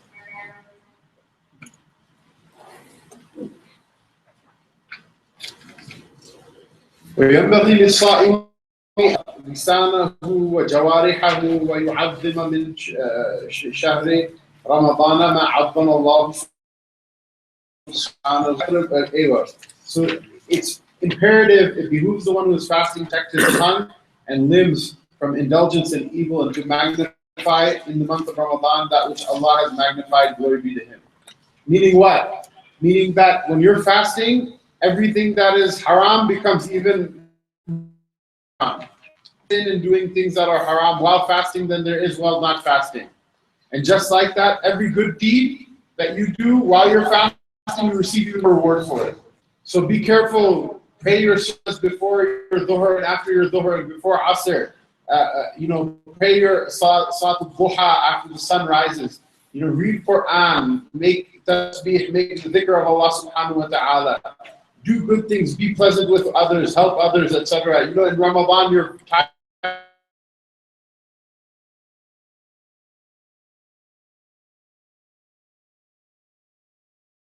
as well. And the fasting is a spiritual act. You receive spiritual help from Allah Ta'ala. There's a brother who, mashallah, used to take these classes with me. His name is Zayn. He's a convert to Islam, an American brother converted to Islam. He said, I became Muslim just a couple of days before Ramadan started. I was so scared because whenever I missed lunch at school or at work, I always had a very bad day. I couldn't deal with it. So I thought, how am I going to fast for the whole day? He said, alhamdulillah, from the first fast day until the last fast day, everything, Allah made it easy. He said, until today, if I miss lunch, I still have a bad day. But if I make the niyyah fasting, Allah Ta'ala makes it easy for me. The point is this is a spiritual act and it's a spiritual time. Good things, do more of them. Bad things, stay away from them. Don't listen to music. Don't watch TV. You know the TV that a person has at home? Take a sheet and cover the TV over. Don't turn it on even. Not you, not the husband, not the wife, not the kids, nobody. Just shut it off. No more listening to music, no more any of these things. Now, everybody has this in their pocket. Say, Sheikh, you know, I'm a pious person, mashallah, looks like my beard. I have no TV at home, but everybody has this phone in their pockets. Don't, your YouTube app, delete the shortcut for it. Your Facebook, Twitter, all of these things, nobody is going to die if you don't post like a picture of what you ate yesterday. For 30 days, for the sake of Allah Ta'ala, 29 days, just delete the shortcut. You don't even have to delete the app. Just delete the shortcut from it so you're not tempted to to open it and waste your time. You jump without watching a YouTube video, no one's going to die. Nobody's going to die without watching a YouTube video for a month. So all of these things, push them to the side. You'll see what will happen is that your iman will grow and grow and grow and grow. Just do it for the 1 month. And then when the month is over, you pull the cover off the TV and you turn it on, and you'll feel the feeling in your stomach of the iman like leaving your body. You'll feel it. That's how you'll know that being careful about what you look at with your eyes and with your ears and what you eat with your stomach, being careful about it, it really does make a difference in your spiritual well-being. So all of these things a person should remember them while practicing the law of not have sexual relations. On top of that, there's this spiritual element. And this is a fiqh book. It's not a book about the soul or about sexuality. This is a book about what? About fiqh. But even the fuqaha knew that without the spirituality, the fiqh is useless. Entonces, el asunto de durante el mes nos estás ayudando de no hablar con tu lengua cosas contra la lengua. Y magnificar el mes de Ramadán como Allah subhanahu wa ta'ala magnificó. O sea, es una cuestión de espiritualidad. El mes de Ramadán dice que los actos del mes de Ramadán son especiales. Y el mes es especial. Cualquier acto del mes de Ramadán tiene un favor privado y que se multiplique. Dice el mes de Ramadán ayuda a los demás, a sus sunnas,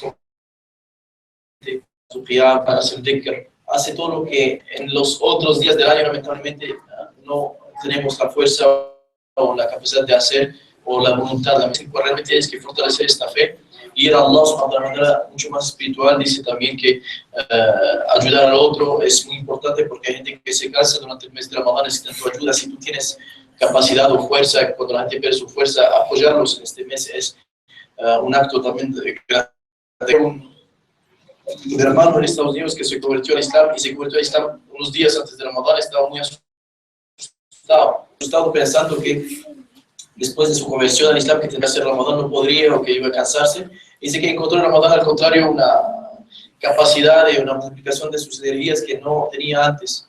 Y entonces dice después que se le hizo amar el ayuno y cada vez que comía durante un día sentía que el día el cual comía tenía menos fuerza que en los días menos energía en los días en que ayunaba. Y ese es parte de la sinceridad de la persona con su acto espiritual, cuando Allah lo fortalece, cuando es sincero. Ese es también un ejemplo. También dice por los asuntos de la diversión. Así que no es un mes de diversión. No escucha música durante Ramadán, escucha Qur'an, venga a Tarawih, haga el dhikr. Todo este asunto también, Qur'an, pues usted sabe que el Qur'an se canta, es un canto también. Escucha el Qur'an de una manera un poco más aplicada que lo que haces el resto del año. Esté más con el libro de dhikr, esté más con las cosas que son esenciales en la vida y deja de lado todo lo que son las diversiones que tenemos en nuestro tiempo. Hoy dice mucha gente piadosa que no tiene televisión en su casa hoy, como algunos chefs. Dice, lamentablemente tenemos hoy que ambulancia es peor que la misma televisión que tenemos en la casa. Tenemos aquí contactos, tenemos chat, tenemos Facebook, tenemos Twitter, tenemos YouTube, todo está conectado y la televisión vino a ti, está contigo, te sigue 2 días, con peores aplicaciones que antes del mes de Ramadán. Si quieres elevarte, deja. Si nadie se va a morir porque no vio que comiste ayer anoche durante el iftar, que le tomaste la foto, dice durante el mes de Ramadán nadie se va a morir por eso, tranquilo. También no vas a morir tú si no ves un video durante el mes de YouTube o de algo de diversión o de música o de asuntos que son sin interés para ti en tu fe. Y dice, verás, si practicas este acto, vas a sentir la elevación durante el mes y después, al final de Dice, vas a sentir algo por encima del televisor, esta tela, por ejemplo, que pusiste, o esta sábana que pusiste, la televisión que la sacas y que prendes la primera vez el televisor, después se vas a sentir como la fe se te va del corazón, te vas a sentir triste, ¿sí? Vas a sentir como estás en los restos del tiempo que no es Ramadán, el cambio que vive uno, que tiene que darse cuenta de lo que es el asunto de la elevación espiritual. Es un mes de elevación espiritual, no es un mes únicamente de dejar de comer, dejar de ayunar, de tomar o dejar las relaciones íntimas o de fumar durante el día por los que fuman. Y que es un pecado fumar de toda manera, pero dejarlo durante el día. No es este Ramadán únicamente, sino decir que es un libro de fiqh. ¿Es un libro de qué? Un libro de fiqh. Pero mira que cómo se une el asunto del fiqh con la espiritualidad. Al final, podrías saber todas las reglas hoy y salir con todo el conocimiento de los viajeros, de los kilómetros, del mood, de todo pero que en Ramadán no te eleves. El sentido de todo eso, de saberlo, es para practicarlo y lavarse con eso. Si no, no estamos haciendo absolutamente nada.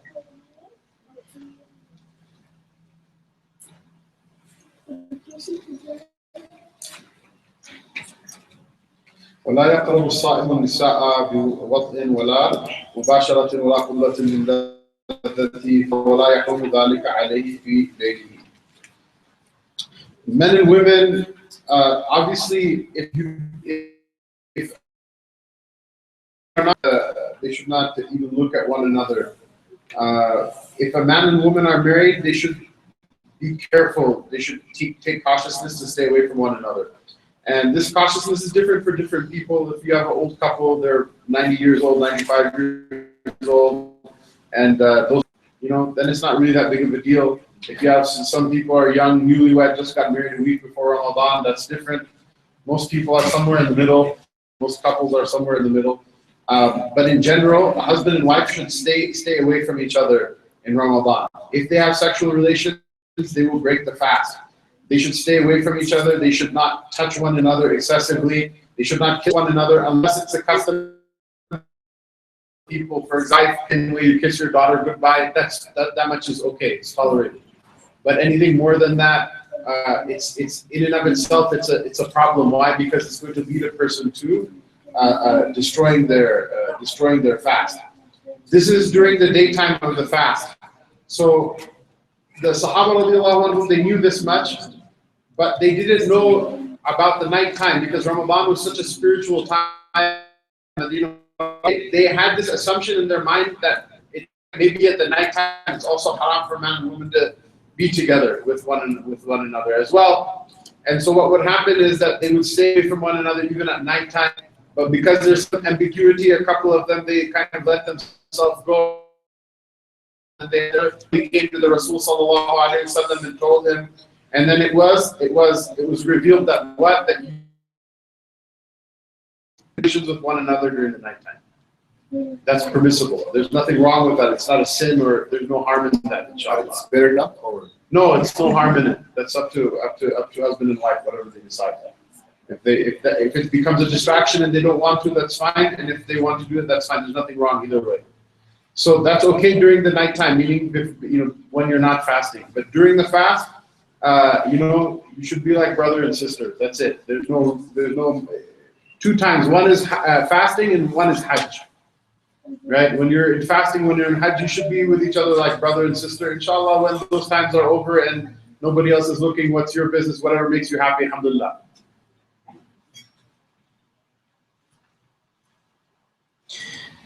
Entonces, para el asunto de las relaciones íntimas entre las personas, claro, casadas en el Islam, la relación íntima con la mujer, entre el hombre y la mujer, es para las personas casadas, tienen el contrato de matrimonio entre ellos.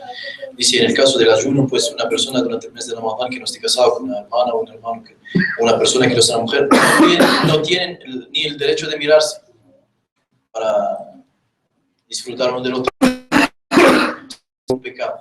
Entre Ramadán y afuera de Ramadán, ¿sí? Si estás disfrutando a una persona físicamente y hasta mirando, es un pecado, estás pecando en el Islam. Esas personas casadas en el mes de Ramadán y que estén en el asunto de dice que durante el día de Ramadán el hombre y la mujer tienen que estar ¿qué? Estar dando su relación y que no tienen que tener relaciones cercanas de cuerpo, tienen que ser muy prevenidos con este asunto de la pareja, porque es probable que no eviten descontrol y que pierden su ayuno durante el día. Entonces dice durante el día, excepto las personas porque tienen una costumbre bella de saludar a su esposa y a sus hijos, darle un beso a cada uno y que la esposa sea parte de esta tradición. En tal caso no hay problema porque no es un sentimiento de un deseo, sino bien de amor, de ternura, no hay problema. Pero dice que sí, entran más allá de unos asuntos que pueden terminar en relaciones íntimas, van a romper el día y van a practicar una profanación del día. Por eso el día de Ramadán tiene que sentirse como hermano y hermana, ¿sí? Y por la noche, cuando ya es hora del iftar, la relación es permitida. Dice que en Medina había una discusión sobre eso entre los compañeros que pensaban que durante el mes de Ramadán tener relación con sus esposas. Entonces fueron a preguntar al profeta sallallahu alaihi wasallam y Allah reveló a las parejas en la noche de Ramadán de tener relación con ellas sin problema. Sin embargo, el profeta Muhammad sallallahu alaihi wasallam de la relación íntima para realmente hacer de Ramadán una dedicación total a ¿qué? Allah subhanahu wa ta'ala. Es el profeta solamente recomendable lo que puede hacer. Pero para las personas comunes y corrientes que somos, no hay ninguna problemática después del iftar de tener esta relación entre pareja, si es necesario. Dice, si ven como una diversión o ven que están como perdiendo el tiempo, que ya la cosa está pasando a otro nivel, podrían también tomar una decisión, por ejemplo, de no tener esta relación durante el mes para dedicarse más a su oración, a su esfuerzo espiritual. Tienen todo el resto del año, alhamdulillah. Entonces, ¿qué es lo que ve? Mejor para él en su relación con su pareja, es un asunto entre el hombre y la mujer y que ellos sepan lo que van a hacer. Dice el chef, sepa entonces que tiene que comportarse como en el Hajj, por ejemplo, durante el día del Hajj no viaja con su esposa, pero es como en relación con el Islam llama esto, ¿para qué llama para que el hombre como la mujer se dediquen a sí mismo, como dicen a veces algunas parejas. Nos estamos dando un tiempo. Nunca creí en pero el asunto de darse un tiempo, hay más sobre darse un tiempo a qué? A su espíritu, sí, es cierto en Islam, se está dando un tiempo al espíritu para después fortalecer más este asunto de la relación entre las parejas.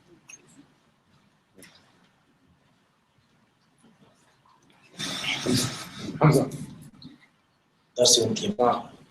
Si se están dando un tiempo es que ya no se quieren buscar por dónde van a huir. No se engañen. ولا بأس أن يصبح جنبا من الوطء ومن التذ في نهار رمضان بمباشرة قبلة فأنبى لذلك فعليه القضاء وإن تعمد ذلك حتى أمنى. Husband and wife, again, this is a repetition of a ruling he told before, which is that if a husband and a wife in the nighttime and then they wake up after the fast starts in the state of janaba, that doesn't affect the validity of the fast. And whoever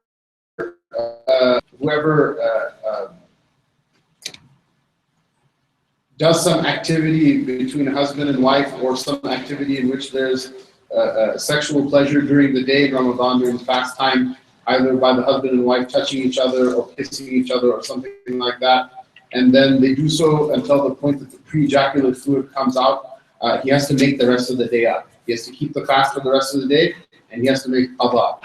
If he keeps doing it until he actually ejaculates, then not only does he have to make the qada, he also has to give the kafara. El asunto sobre las relaciones íntimas también, y no hay ningún problema, como hemos dicho, se repite, pero la repetición es para confirmar una relación íntima durante la noche y que van a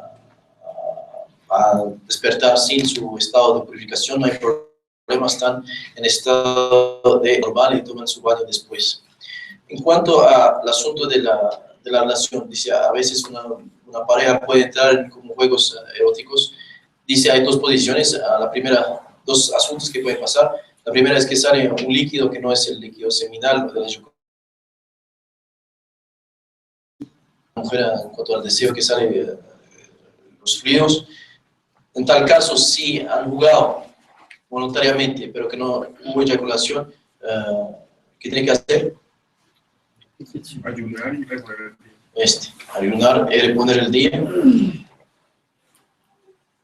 Y si no, si hubo voluntad hasta que llegaron al completo, en tal caso tienen que, como hemos explicado ya previamente, qada y kafara. Están siguiendo. Inshallah, maybe we can take a 5-minute break. It's right now 3:03, so why don't we just make 3:10, inshallah, and then we'll have the last session of the day. Entonces vamos a tomar 10 minutos, perdón, de pausa, si quieren caminar un poco, descansar, y volvemos a las 3:10 para que son las 3. Sigan pues, hermanos, si quieren esperar que las hermanas vayan, pedimos a las hermanas que van a bajar.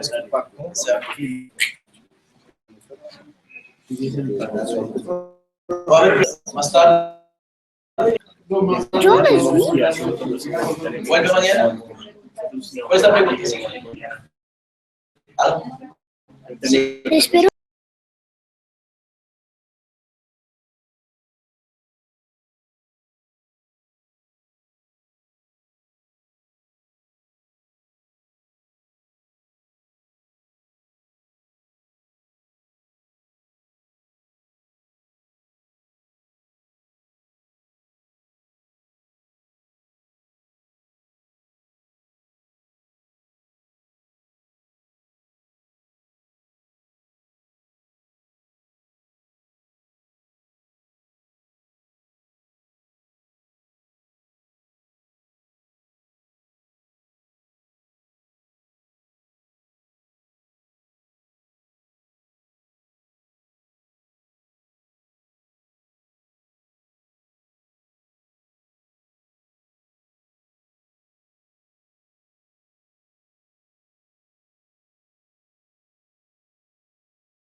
به والقيام فيه في مساجد الجماعة بإمام. So there's a hadith of the Messenger of Allah sallallahu alaihi wasallam, which this is a snippet, that the person who stands in prayer in the month of Ramadan in faith in Allah Ta'ala and hope for reward, the reward for that is that Allah Ta'ala will forgive them all the sins that came before. And this standing in prayer during the month of Ramadan is what the fuqaha refer to as the Salatul Taraweeh. The Salatul Taraweeh, and then he's going to talk about that a little bit right now. Entonces, en cuanto al asunto del mes y sus favores, dice aquí, bueno, hadith del profeta sallallahu alaihi wasallam, el que se levanta de noche, en el mes de Ramadán, con fe cierta que Ramadán es una obligación, y ihtisaban, pensando que la recompensa llegará necesariamente de Allah, se le perdonará todo lo que precedió sus pecados anteriores. Sí. Entonces tienen que saber que perdona un año completo. Entonces cada Ramadán así. No tiene inshallah que esforzarse en el mes de Ramadán con la oración de noche. Es lo que la gente a veces aquí en Colombia, pues, no digo en Colombia, inshallah, la verdad ha sido muy bueno estos últimos años, ha sido muy juiciosa y mejor que en muchos países musulmanes, para decirles. Pero la gente en estos meses pierde esta continuidad de venir al Tarawih. Y es el Tarawih, es el Qiyam del Tarawih, que es contado como este asunto que cuando unes con él el ayuno, dice, te permite este perdón de todo el año de pecados. Imagínense, todos los pecados que hacemos durante un año se borran totalmente por esa zona de haber estado en el Tarawih cada noche y de haber ayunado todo el día. Entonces, inshallah, para que se animen, inshallah, para el Tarawih. If you stand in the night and pray, however many rak'ahs you're able to pray, then you should hope for reward from Allah subhanahu wa ta'ala, hope for the grace of Allah ta'ala, and hope that it will be an expiation for your sins. And the prescribed method of having this qiyam or this tarawih is that it should happen in the masajid and it should happen with an imam. Entonces, esta oración de Tarawih, bueno, el asunto de la oración, es asunto de diferentes secciones de oración con las diferentes cantidades, pueden ser diferentes, 8, 20, 36, diferentes.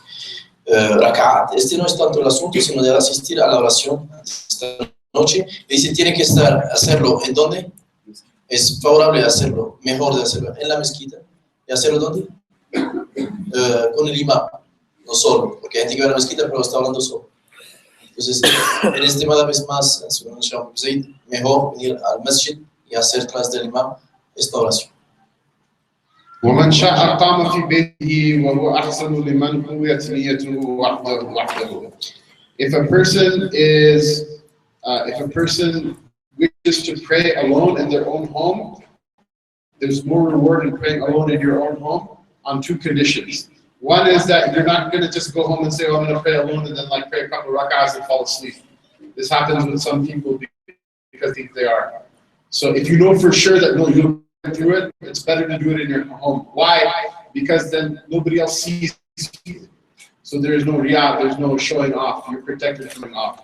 The second condition is that the prayer is established in the masjid, though. That receives first priority.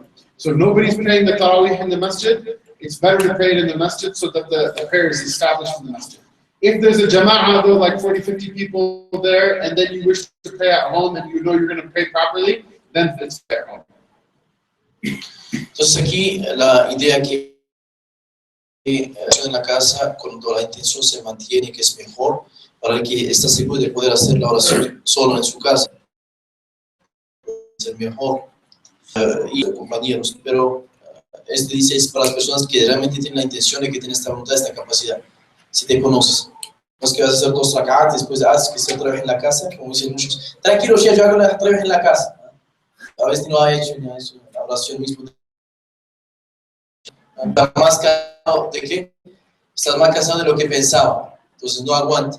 Entonces la idea es que si sabes que no aguantes solo, ¿qué tienes que hacer? Mejor buscar el grupo para mantenerte con el grupo, se te facilita más. Si tienes realmente eres un héroe del Islam, y no quieres la ostentación. No vas a la mezquita para evitar la ostentación de que te vean la gente, entonces eres un ángel. Excelente. Y con el ángel a nuestro nivel. Quiero agregar algo, Sheikh, زي شيء كما قال ما أعطى الله ترك العمل خوف الرياء. Algunas personas caen en lo opuesto. El diablo es sucio, como dicen los colombianos. Listo. Hay gente que dice, lo voy a hacer en la casa, ¿para qué? Para no ostentar. ¿Pero con quién está ostentando? Con sí mismo. Para sentirse mejor que los demás, dice, lo voy a hacer en la casa. Puede que lo hizo en la casa realmente, que ha hecho todo el esfuerzo y todo, pero al final del mes dice ¿qué? O cada noche, yo soy mejor que todo este grupo allá de idiotas, porque ellos miran que están sentados y yo soy una persona pura que los hace en la casa y no necesito grupos. Al final, ¿qué está haciendo? Está haciendo orgullo y está peor. Entonces, mejor venir y hacer la oración con todo el mundo y evitar esta discusión. El diablo cuida, el diablo es, ya no sabes, te atrapa por ahí o por allá. Entonces, hermanos, mejor... mi consejo, conociendo mi comunidad y la gente que he educado aquí, vengan a la mezquita, hagamos la oración y no se creen mejores unos que otros, porque todos somos al mismo nivel, y que Dios nos guíe. وكان السلف الصالح يقومون فيه في المساجد ب20 ركعة ثم يوترون ب3 ويفصلون بالسلام ثم صلوا بعد ذلك 36 ركعة غير الشفع والوتر وكل ذلك واسع. So now we come to the question about how many raka'at is the Salat al-Tarawih. The Salaf al-Salih, when we say Salaf al-Salih, who are we talking about? We're talking about the Sahaba, the Tabi'een, and the Tabi'een. 3 generations, they passed a long time ago. We're not talking about modern people. The Salaf al-Salih, why do we talk about the Sahaba, the Tabi'een, and the Tabi'een?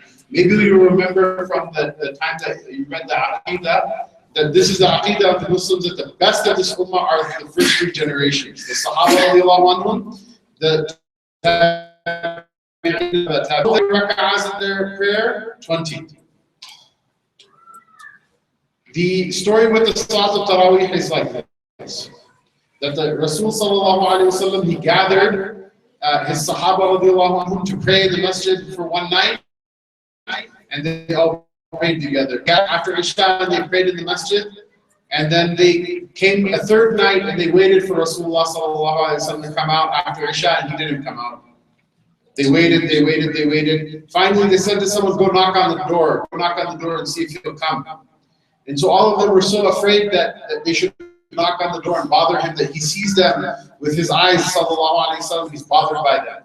So what they did was they stood at some distance and they took a little stone, little pebble, and threw it at the door so that when he opens, he won't see one person. This is the amount of respect that they had, the adab that they had for Rasulullah sallallahu alaihi wasallam. So they knocked like that 3 times. He didn't come out. In the morning, he came and said, Ya Rasulullah, the Sahaba radiallahu anhum said, Ya Rasulullah, we waited for you, you didn't come.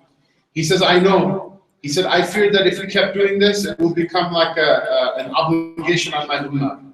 So if you benefited from that prayer, pray separately. You guys pray separately, all of you, and keep getting that benefit. But we're not going to all pray together at the same time.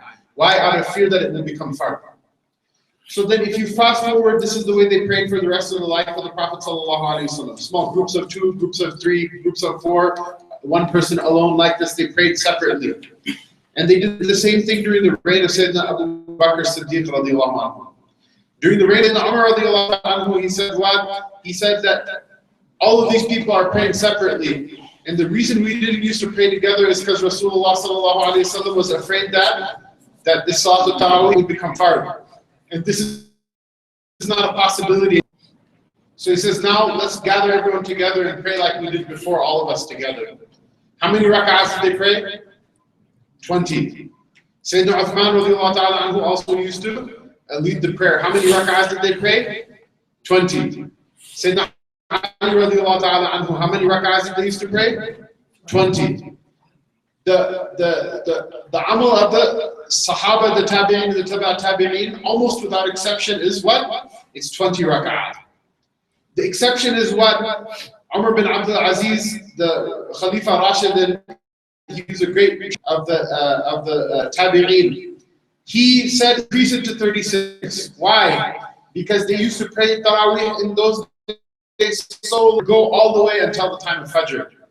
So he said increase the number of rak'ahs. Why? So the rak'ahs become shorter. If somebody needs to go to the bathroom or do something, it makes it easier for him. So these are the two opinions that come to us from the time of the Sahaba and the Tabi'een. And the Tabi'een is 20. Entonces aquí sobre el asunto del Tarawih. Tarawih al comienzo, el profeta Muhammad sallallahu alaihi wasallam lo hizo con los compañeros y salió una noche para hacerlos y ellos lo hicieron. La segunda noche se repitió el asunto y la tercera noche Salomón no salió. A ellos no salió de su casa, se había abierto la mezquita, no entró en la mezquita, quedó en su casa, oró en la casa. Ellos pues estaban esperaron y pues después tomaron las piedritas y pegaron las puertas del Muhammad solo para que salga. Ese es el respeto que tiene el profeta para que cuando abre la puerta nadie pues tenga ahí la ofensa que estaba ofendiendo al profeta, ¿sí? Para que se dé cuenta. Cuando era el profeta, ¿sabes? Ahora le enseñaba y no salió. Después oraron. El día siguiente, cuando vieron al profeta sallallahu alaihi wasallam, usted no salió anoche para la oración del Qiyam, y dijo sallallahu alaihi wasallam, sí, no sabía si había salido a propósito, qué había pasado, se había transformado por la comunidad en una obligación, y no quise que esta oración sea una obligación, haber sido pesado, ¿sí?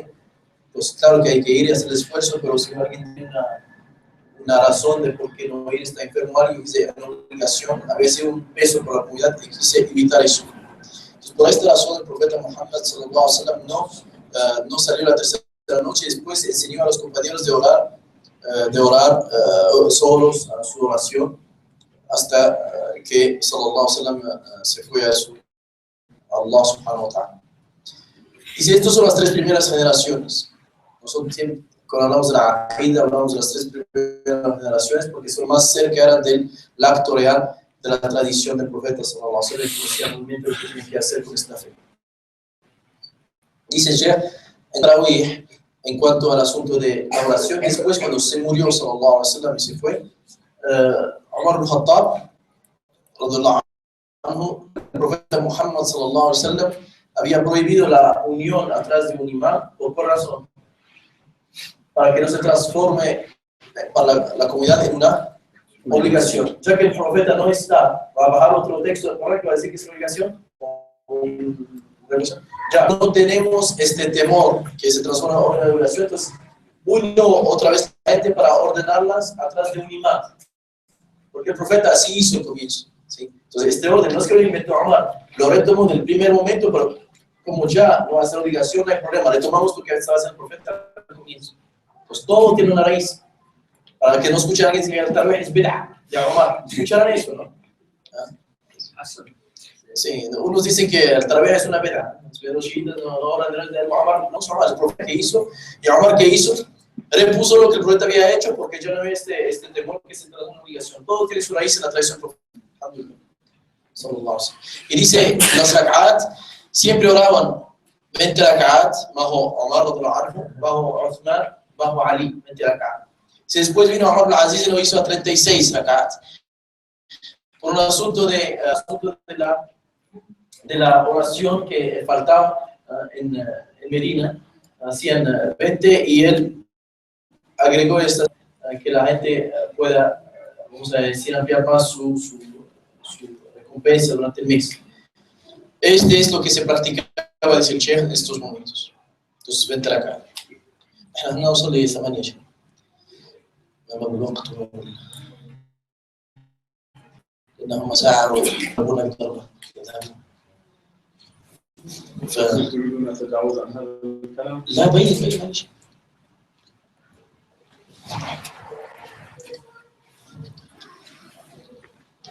احنا يعني نريد ان تبين 8 اذا فيها اصل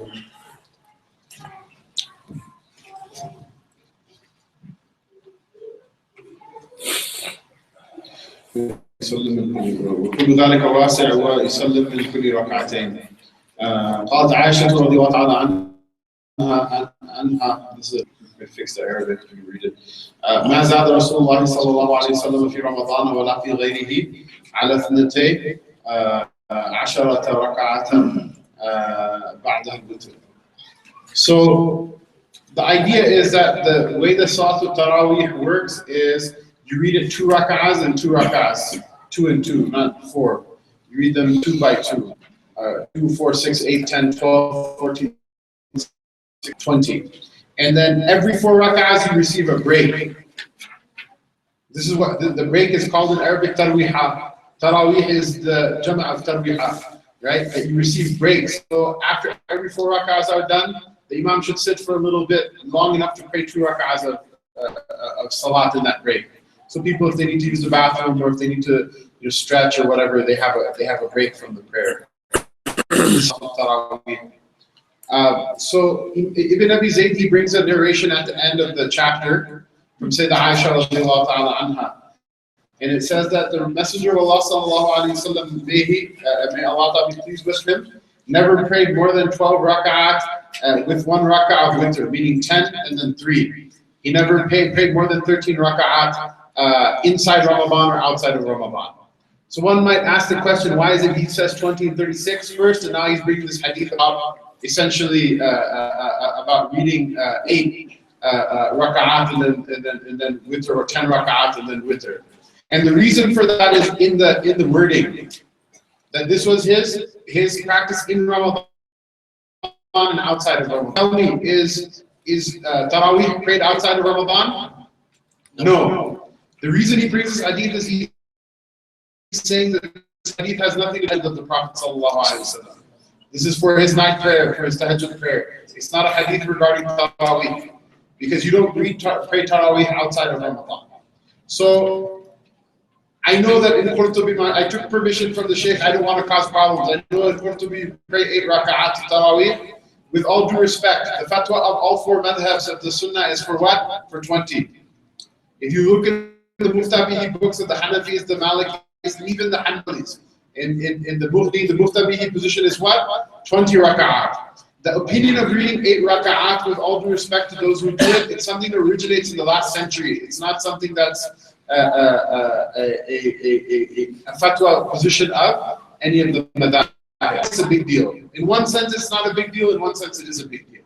It's not a big deal. Why? Because the Tarawih is not a fard in the first place. So if people read 8 and go home, they sin.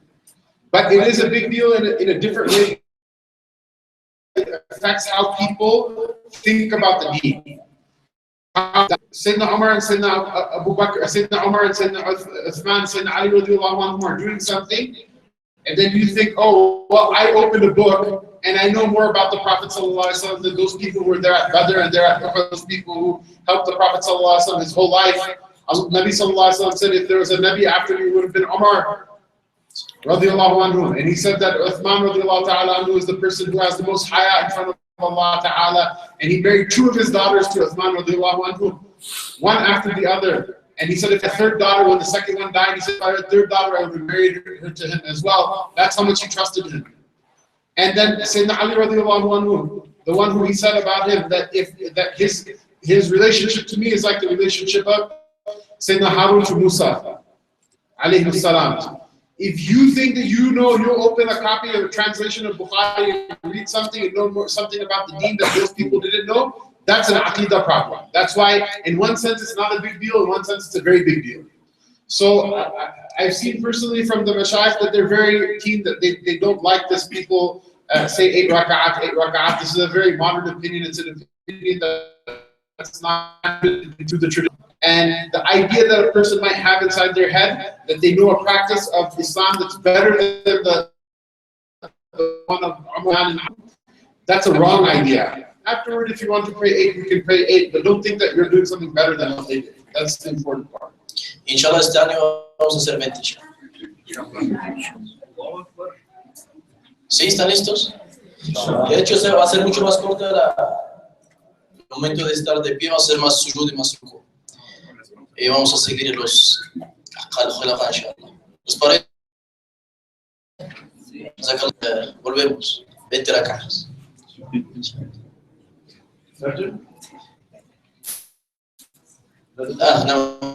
يعني انا اخذت الخراب من القضيه يعني ترجمنا كل شيء ترجمت المقاصد.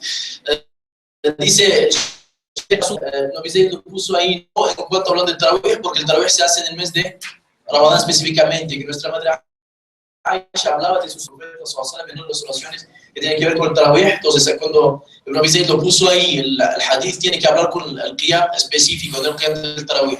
Dice el Tarawih siempre ha sido 20 y los Umar al-Khattab, Uthman y Ali, y todo lo que siguieron después, hicieron 20. Entonces, otra vez, sí. Y Abu Bakr. Sí, Abu Bakr, claro, pues Abu Bakr, el asunto es a Omar que lo devolvió, entonces Abu Bakr, pues, oraba solo como hacían. Abu Bakr es el que se murió ¿cuántos años después del profeta? 2 años.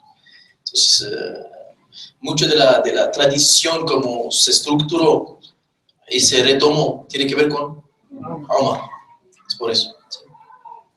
Entonces, digo, si ustedes oran 8 por asuntos que practican aquí, no hay, ustedes verán, pero que no piensen que están haciendo mejor. Dice, este puede ser anodino, pero también puede ser problemático, porque este de 8 rak'at ha sido una opinión moderna, que el asunto es mejor de hacer 20 que 8, ¿sí? Pero dice, al final es hacer qiyam, pero de todas maneras, si lo haces con la intención de hacer el tarawih, pero sin pensar que es mejor, no pasa nada. Pero si piensas que es mejor que los 20, tú no eres mejor que los califas, Omar, Uthman y Ali. Entonces depende del punto de vista que tiene la persona para estar practicando algo o otro. Entonces la idea es que siempre se tiene que devolverse a ese, inshallah lo haremos. ¿Sí?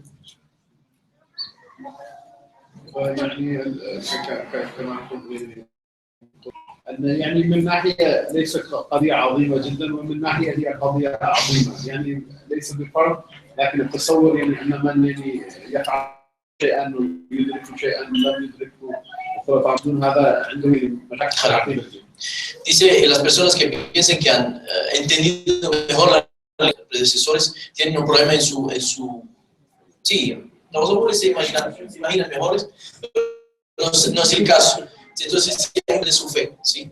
La idea en el Islam es de seguir a los mejores y no de pensarse mejor que los mejores. Y no, sí, en la cuestión de desequilibrio mental, como decimos. ¿Sí?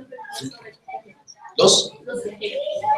¿Cuánto tiempo se considera que si uno va a Medellín, cuánto tiempo uno debe estar allá para considerarse? 4 días. Y es mismo turismo se puede ir. ¿Y?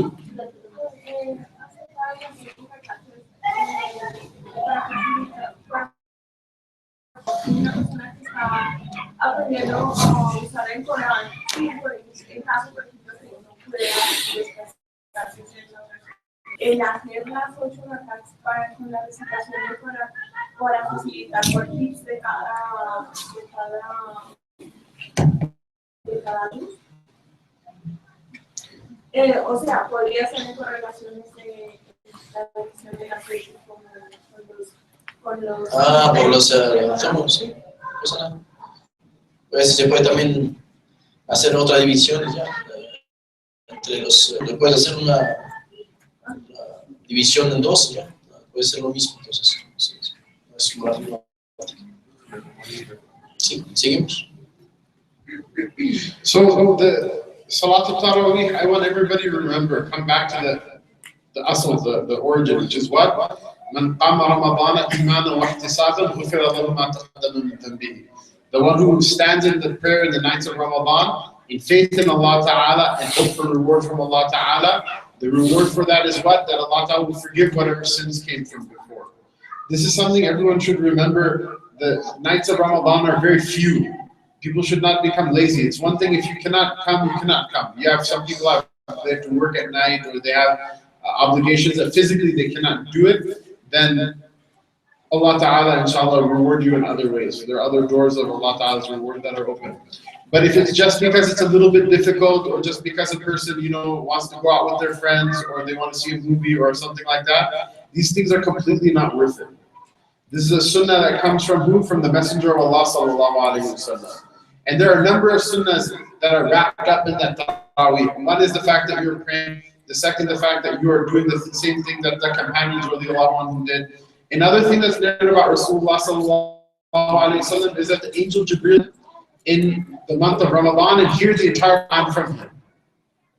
And he used to come to the Prophet sallallahu alaihi wasallam in the last year of his life twice and heard the entire Quran from him twice. Now, many people don't read the Quran on their own. When's the only time they're going to hear the Quran? In Ramadan, in the Salatul Taraweeh. This is a sunnah that's literally not from this world. Who's the one that the sunnah starts from? The Messenger of Allah sallallahu alaihi wasallam and the Sayyidina Jibril. An angel came from down from the heavens, and this sunnah is connected with that angel. So this is something very special. If you read 20 rak'ahs in another month of the year, or if you read the Quran in another month of the year, you're not getting that sunnah. So this is something really, other things are not important. Going to parties, not important. Going to see a movie, it's not important. Not important. If you're sleepy, go buy a cup of coffee, drink it, take 2 Tylenols and go to the masjid. Why? Because you will not receive the same reward in another time of the year. Entonces, en cuanto a la cuestión del Tarawih, mucha gente dice que durante el mes se ven perezosos. Dicen realmente es el mes de la pereza, es realmente el mes de la batalla y de la producción. Es el mes de la producción, Ramadán para la vida espiritual, como ustedes tienen, cuando hay ferias, la gente se enloquece. Hay una feria, dice, ya no conocen ni a su madre. Viaja. Es la misma, es una feria espiritual, Ramadán es de que está. Las personas que físicamente no pueden estar por asuntos de trabajos, por asuntos naturales, físicamente no van a poder estar, que intenten hacerlo desde donde estén, pero que mantienen este asunto de esfuerzo. Pero los que tienen la oportunidad no tienen que perder esta ocasión para el mes de Tarawih, específicamente con la lectura del Corán completo. Dice porque hay una tradición que menciona que el ángel Gabriel venía a ver al profeta Muhammad sallallahu alaihi wasallam en este mes y leía una vez completamente el Corán con el profeta Muhammad. Significa que hay una lectura completa que hay que finalizar en el mes de Ramadán y es únicamente por Ramadán. Dice, si vas a orar 20 rak'at con una lectura completa del Corán afuera del mes de Ramadán, hay algo que no será lo mismo, porque Jibril alayhi salam, ¿cuándo venía? Venía durante el mes de Ramadán. ¿Qué significa? Significa que la sunna de él, desde la misma revelación del ángel que venía, desde el mes de Ramadán. Después que es importante hacer este tarawih y terminar de finalizar el Corán en el mes, y este no tiene ningún comparativo en ningún momento del año. Es por eso que hay que terminar el libro, inshallah, y aquí lo hemos hecho, entonces continuaremos. Inshallah, for the next 20 minutes, inshallah, I'll open up the floor for questions. My request is please that you keep the questions relevant to the topics we discussed. If the questions that are relevant to the topics we discussed run out, then maybe we can open up the floor for more questions. But otherwise, inshallah, whoever has any questions. Las preguntas. Abrimos la sesión de preguntas por las personas. Sí, Nasser.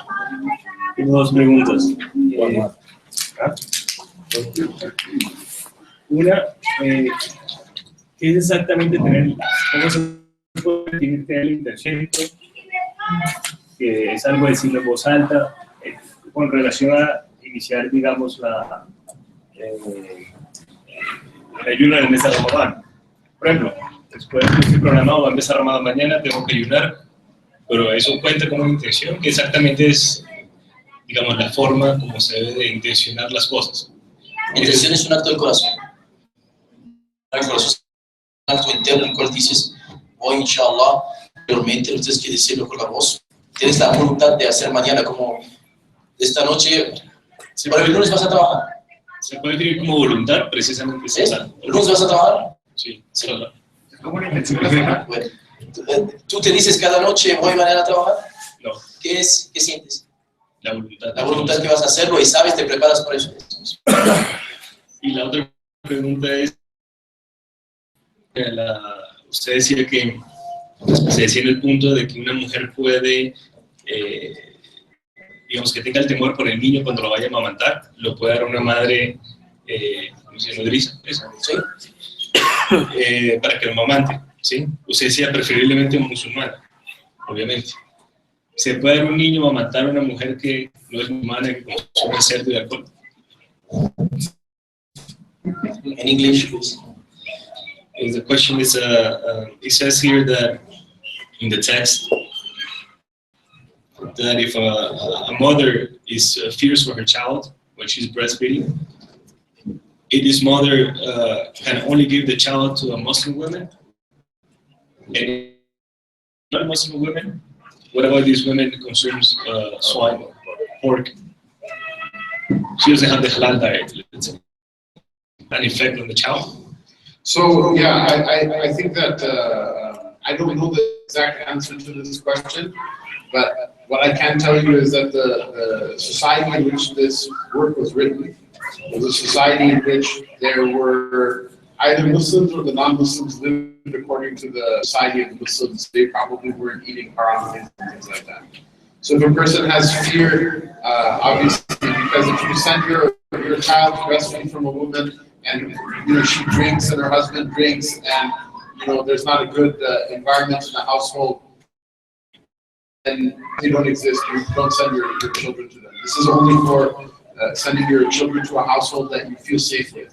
That being said, if you fear the effect of a non-Muslim on the child, I don't know the exact fatwa, because the thing is, look, a Muslim who drinks and does drugs, and another non-Muslim doesn't drink and doesn't do drugs. Which one's better than the other? The answer is both of them are non-Muslim. Both of them, in the eyes of Allah Ta'ala, they're the same maqam. Why? Because after you reject Allah Ta'ala, your good deeds mean nothing and your sins mean nothing. That rejection completely eclipses everything else. So I don't know what the answer is to the question. Is it permissible to send from a non-Muslim woman? I would assume that it is permissible because it's also permissible to marry a non-Muslim woman under certain circumstances. But if there is any harm from people, then don't send your children to them. Se escucharon la pregunta del hermano y la respuesta es la siguiente. Dice que en cuanto al asunto de la mujer que va a amamantar, si no está seguro por el lugar del niño, que no habrá familia de alcohólicos, fumadores, un entorno totalmente negativo para el niño, y darle pues lo más lógico es que nos envíe el niño a este lugar para que la mujer pues le amamanta con su situación. Pero dice el Sheikh que la relación con los no musulmanes es una relación bastante basada en asuntos de visiones, ¿no? Dice que por su misma visión de no reconocer a Dios, el hecho que toman, o que no toman, que se droguen, o que forniquen, o que no forniquen, ellos no están practicando la ley fundamental de creer en Dios. Entonces todo lo que puede hacer después no se considera el pecado. ¿El pecado más grande cuál es? No creer. Entonces todo el resto ya es cancelado por su no creencia. Entonces no es porque una persona, el otro, que cuando los dos son kufar, alguien es mejor que el otro, porque los dos están cancelando la base de lo que es la creencia. Se acabó la discusión. Sí. Entonces no hay por en lo que no tiene base, pues no tiene base. Para darles otro ejemplo, es como construir un palacio de oro y que no tenga base. ¿Qué va a pasar con el castillo? Pues vivir adentro, se va a hundir. Y el otro con piedra se va a hundir, entonces ya no tiene ninguna base. Entonces no es tanto la materia de la cosa, sino su utilidad. Eso dice el Sheikh, pero dice, asumo que uno puede tener casarse a una mujer no musulmana en caso de algunas condiciones. ¿Sí? Entonces, asumo que es posible en tal caso. Una cristiana, una judía practicaría su religión. Pero otra vez, no hay una respuesta, dice el Sheikh, no tengo una respuesta así evidente del haram de eso, ¿sí? Pero siempre buscar lo mejor. Disculpe, pero no es por el hecho de que sean no creyentes. Digo por lo que consumen su alimentación, en el halal. Por ejemplo, mi niña específicamente, la más chiquita, ella no podía, si la madre ingería, digamos, productos lácteos, afectaba a la niña. Del mismo sentido, por eso iba la pregunta, si una persona se consume del haram, estoy hablando de las pasadas en alcohol, puerco, ¿sí? No tiene un efecto también esto en el niño, si se le da a una no musulmana, por más buena persona que sea en su... على الشخص بالعربي. If you fear harm from the woman, then don't send the children. Muy bien. Sí, pero la regla, ¿cuál es? Dice que no. No tiene idea. Yo no lo haría, pero ¿cuál es para no entrar en opiniones, digamos, si existe la respuesta, ¿no? Lo que no quiero es que tenerlo claro, yo no lo haría, pero ¿cuál sería la...? The answer is specifically, I don't know. We'll have to ask one of the muftis about this. Yeah, go ahead, sister, question. Yeah.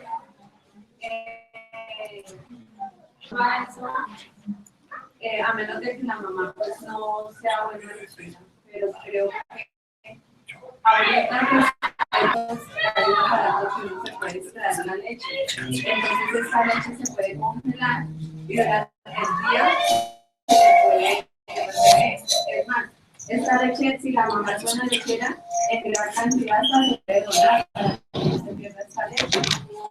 Entonces, si la mamá no es buena lechera, pues ahí sí buscar, sí, es lo posible.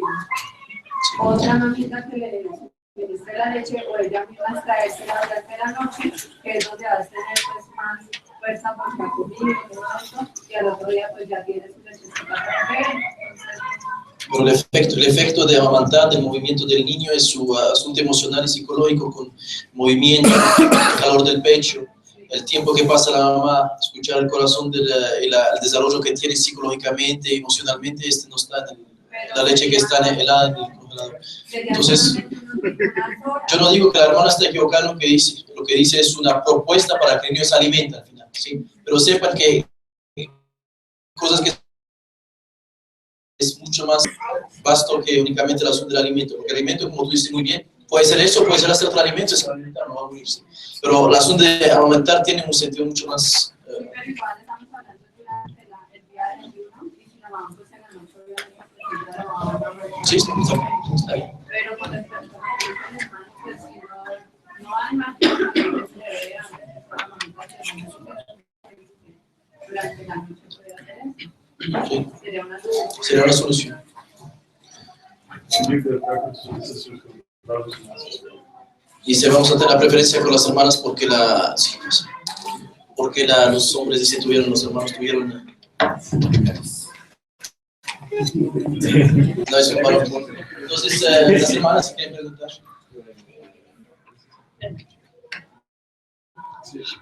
¿En qué momento de la noche se empieza el sucur?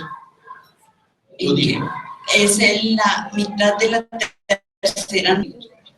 No, espera. En la mitad de la tercera. ¿A qué hora tenemos aquí? ¿A qué hora empieza la noche aquí? ¿La noche? Sí. ¿Y a qué hora termina? 4:30. 2.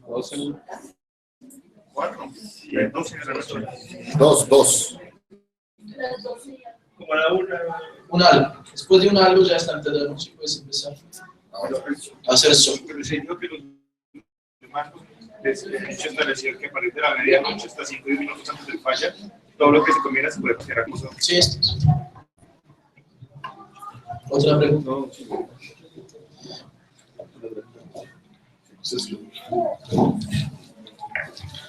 ¿Se pierde el ayuno si una persona tiene una hemorragia nasal?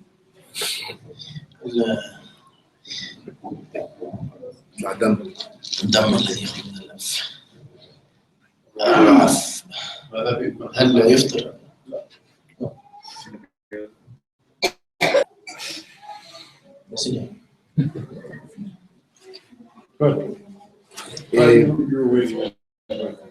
Es que estamos hablando de la pubertad, de cómo definir el punto de inicio de los niños para que empiecen a ayunar. Durante el tiempo se ha visto que debido a la dieta y a lo que se come, esa pubertad pasó de nuestros papás que eran los 15 y 16 años. Hoy en día tenemos niños que ya están en pubertad a los 10 años. Estamos hablando de ese que establecía que era la edad en el tiempo de las urnas. Es que fluctúa mucho. O sea.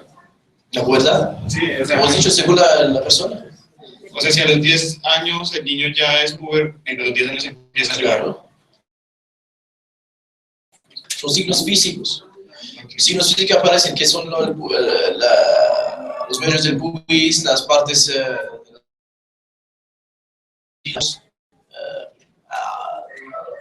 funcionalmente el cambio también mental, pues que del asunto del deseo hacia el otro género, el movimiento también físico que tiene que ver con todo lo que es parte del asunto íntimo. Sí, la mujer cuando sabe que es una mujer. Ahí es más fácil, para los hombres es más difícil. Algunos son es más difícil de descubrir, pero se puede saber, se puede saber. هذا البلوغ سن البلوغ كيف تحدد؟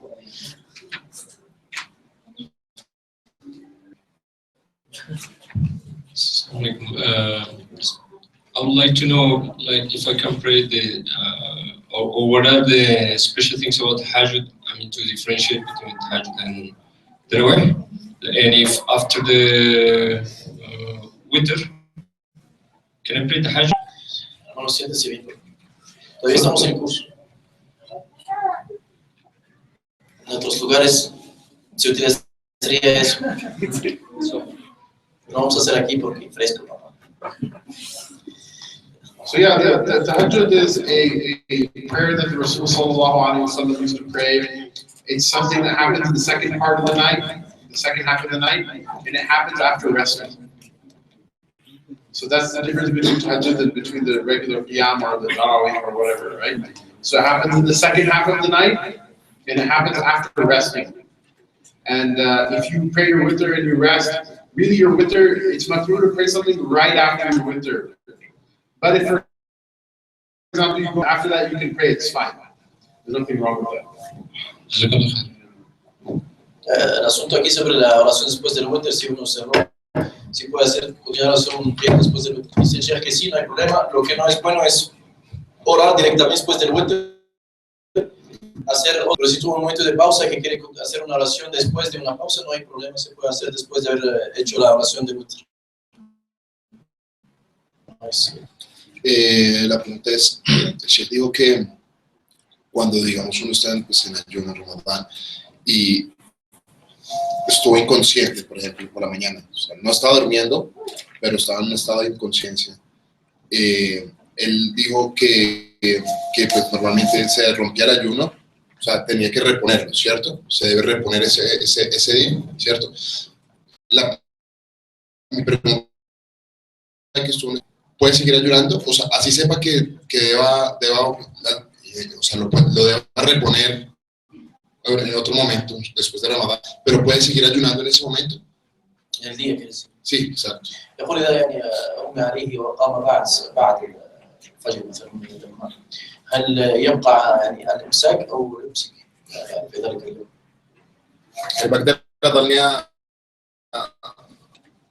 وإن كان ليس عليه قضاء. Dice que no.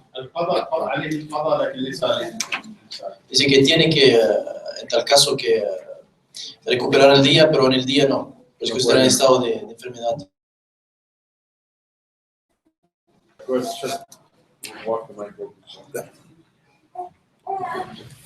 Ya vamos.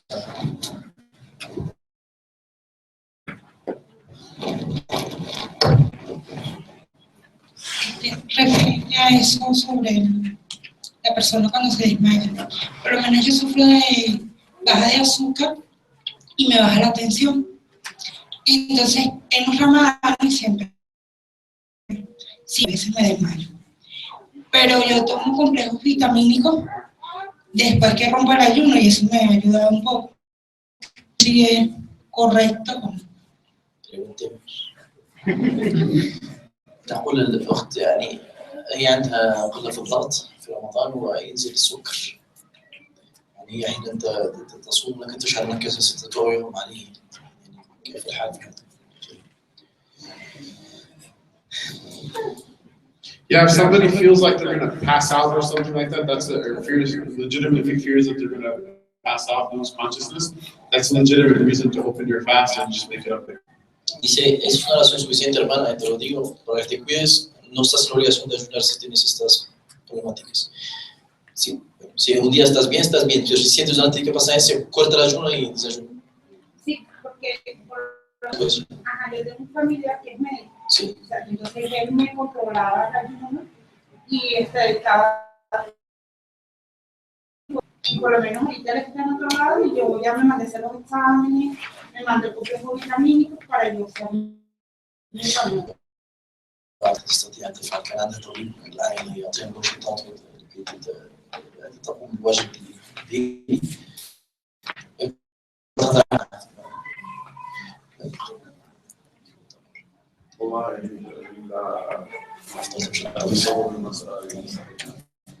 Dice, lo peor es que no tenemos una claridad realmente de tu caso, que es como enfermedad, pero pues aclarar esta situación, inshallah, de tu salud, no te puedes poner en peligro, tienes que cuidar. Entonces, si el médico nos puede enviar algo, lo leemos para saber exactamente qué es, para ver si tienes que hacer o no el ayuno, porque no puedes ponerte en peligro de salud.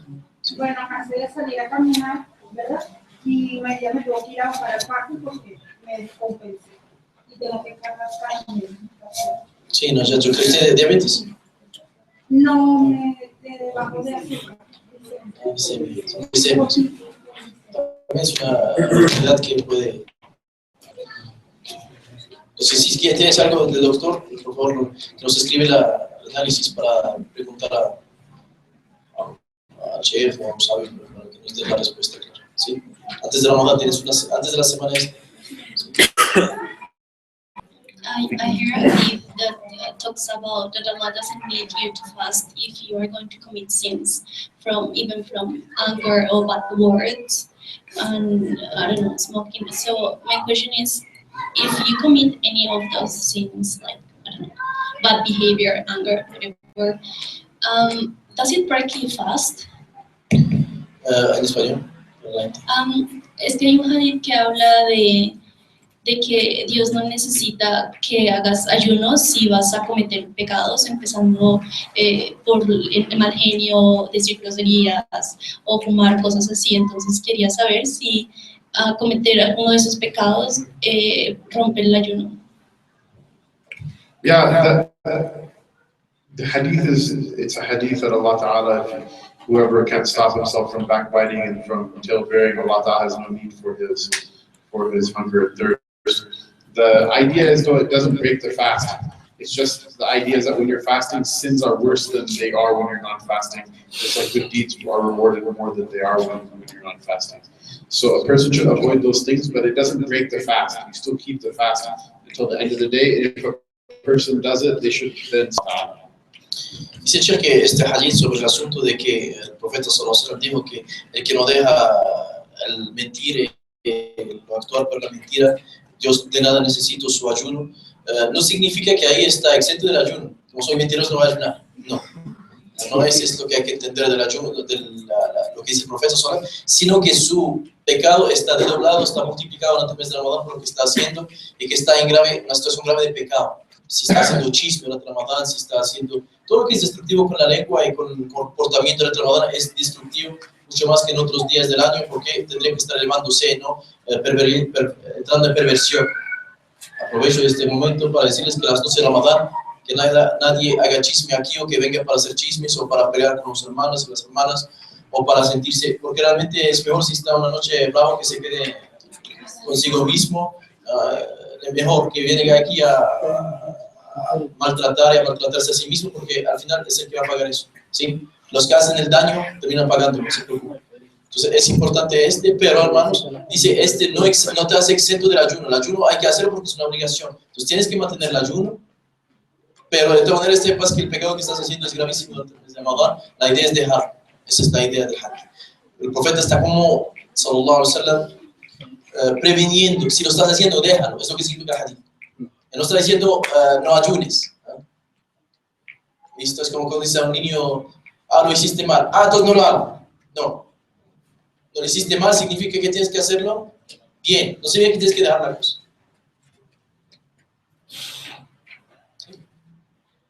¿Es permitido para una mujer musulmana que está casada por lo civil con un hombre no musulmán tener relaciones durante el mes de Ramadán en los espacios de tiempo permitidos para tener relaciones? Es muy sencillo la respuesta y voy a evitar que el Sheikh Hamza ofenda a alguien aquí porque la gente puede no entender, yo no voy a ofender personalmente a la gente. De hecho, no tienen que ser ofendidos. Una mujer musulmana una mujer musulmana no se puede mantener en su matrimonio con un hombre no musulmán. De ahí la problemática no existe.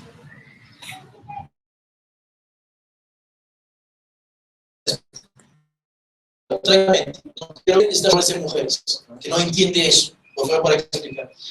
Disculpa, pero si hay, Entonces, yo creo que si tengo hijos de por medio, sí, pues tener hijos de por medio y Allah vale más que los hijos y vale más que el esposo.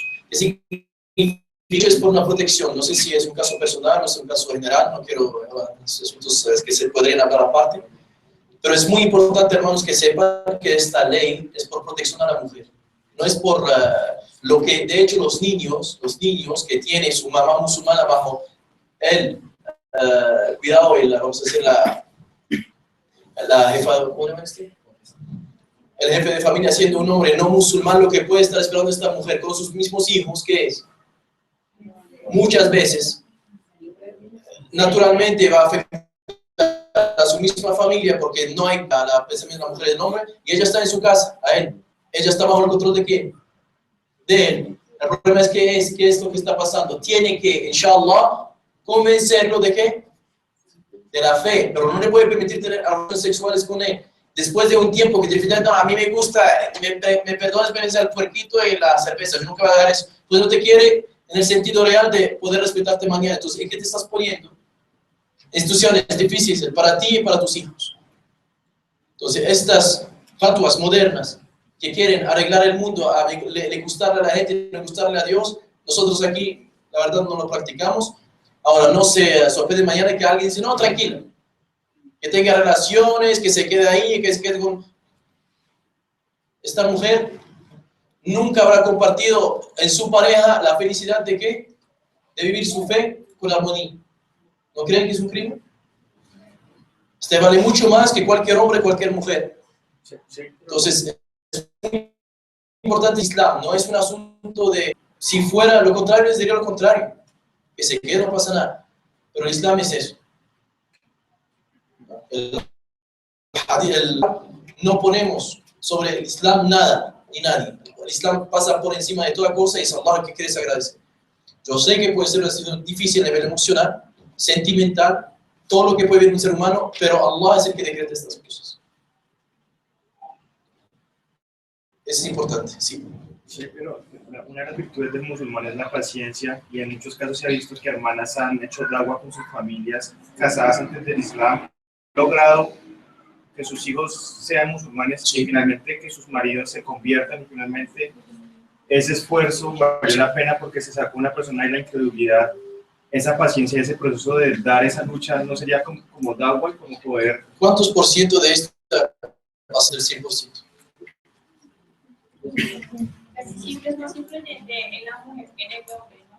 La mujer siempre es un poco más... todo esto es... الآن نحكي على زي حكينا قبل ما...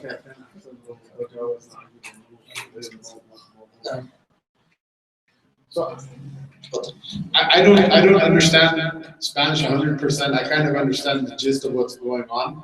First of all, shame on everybody. I said we're only going to talk about things that are directly related to the topic. And now we've opened up this can of worms, and I see them becoming less and less useful as the minutes go by.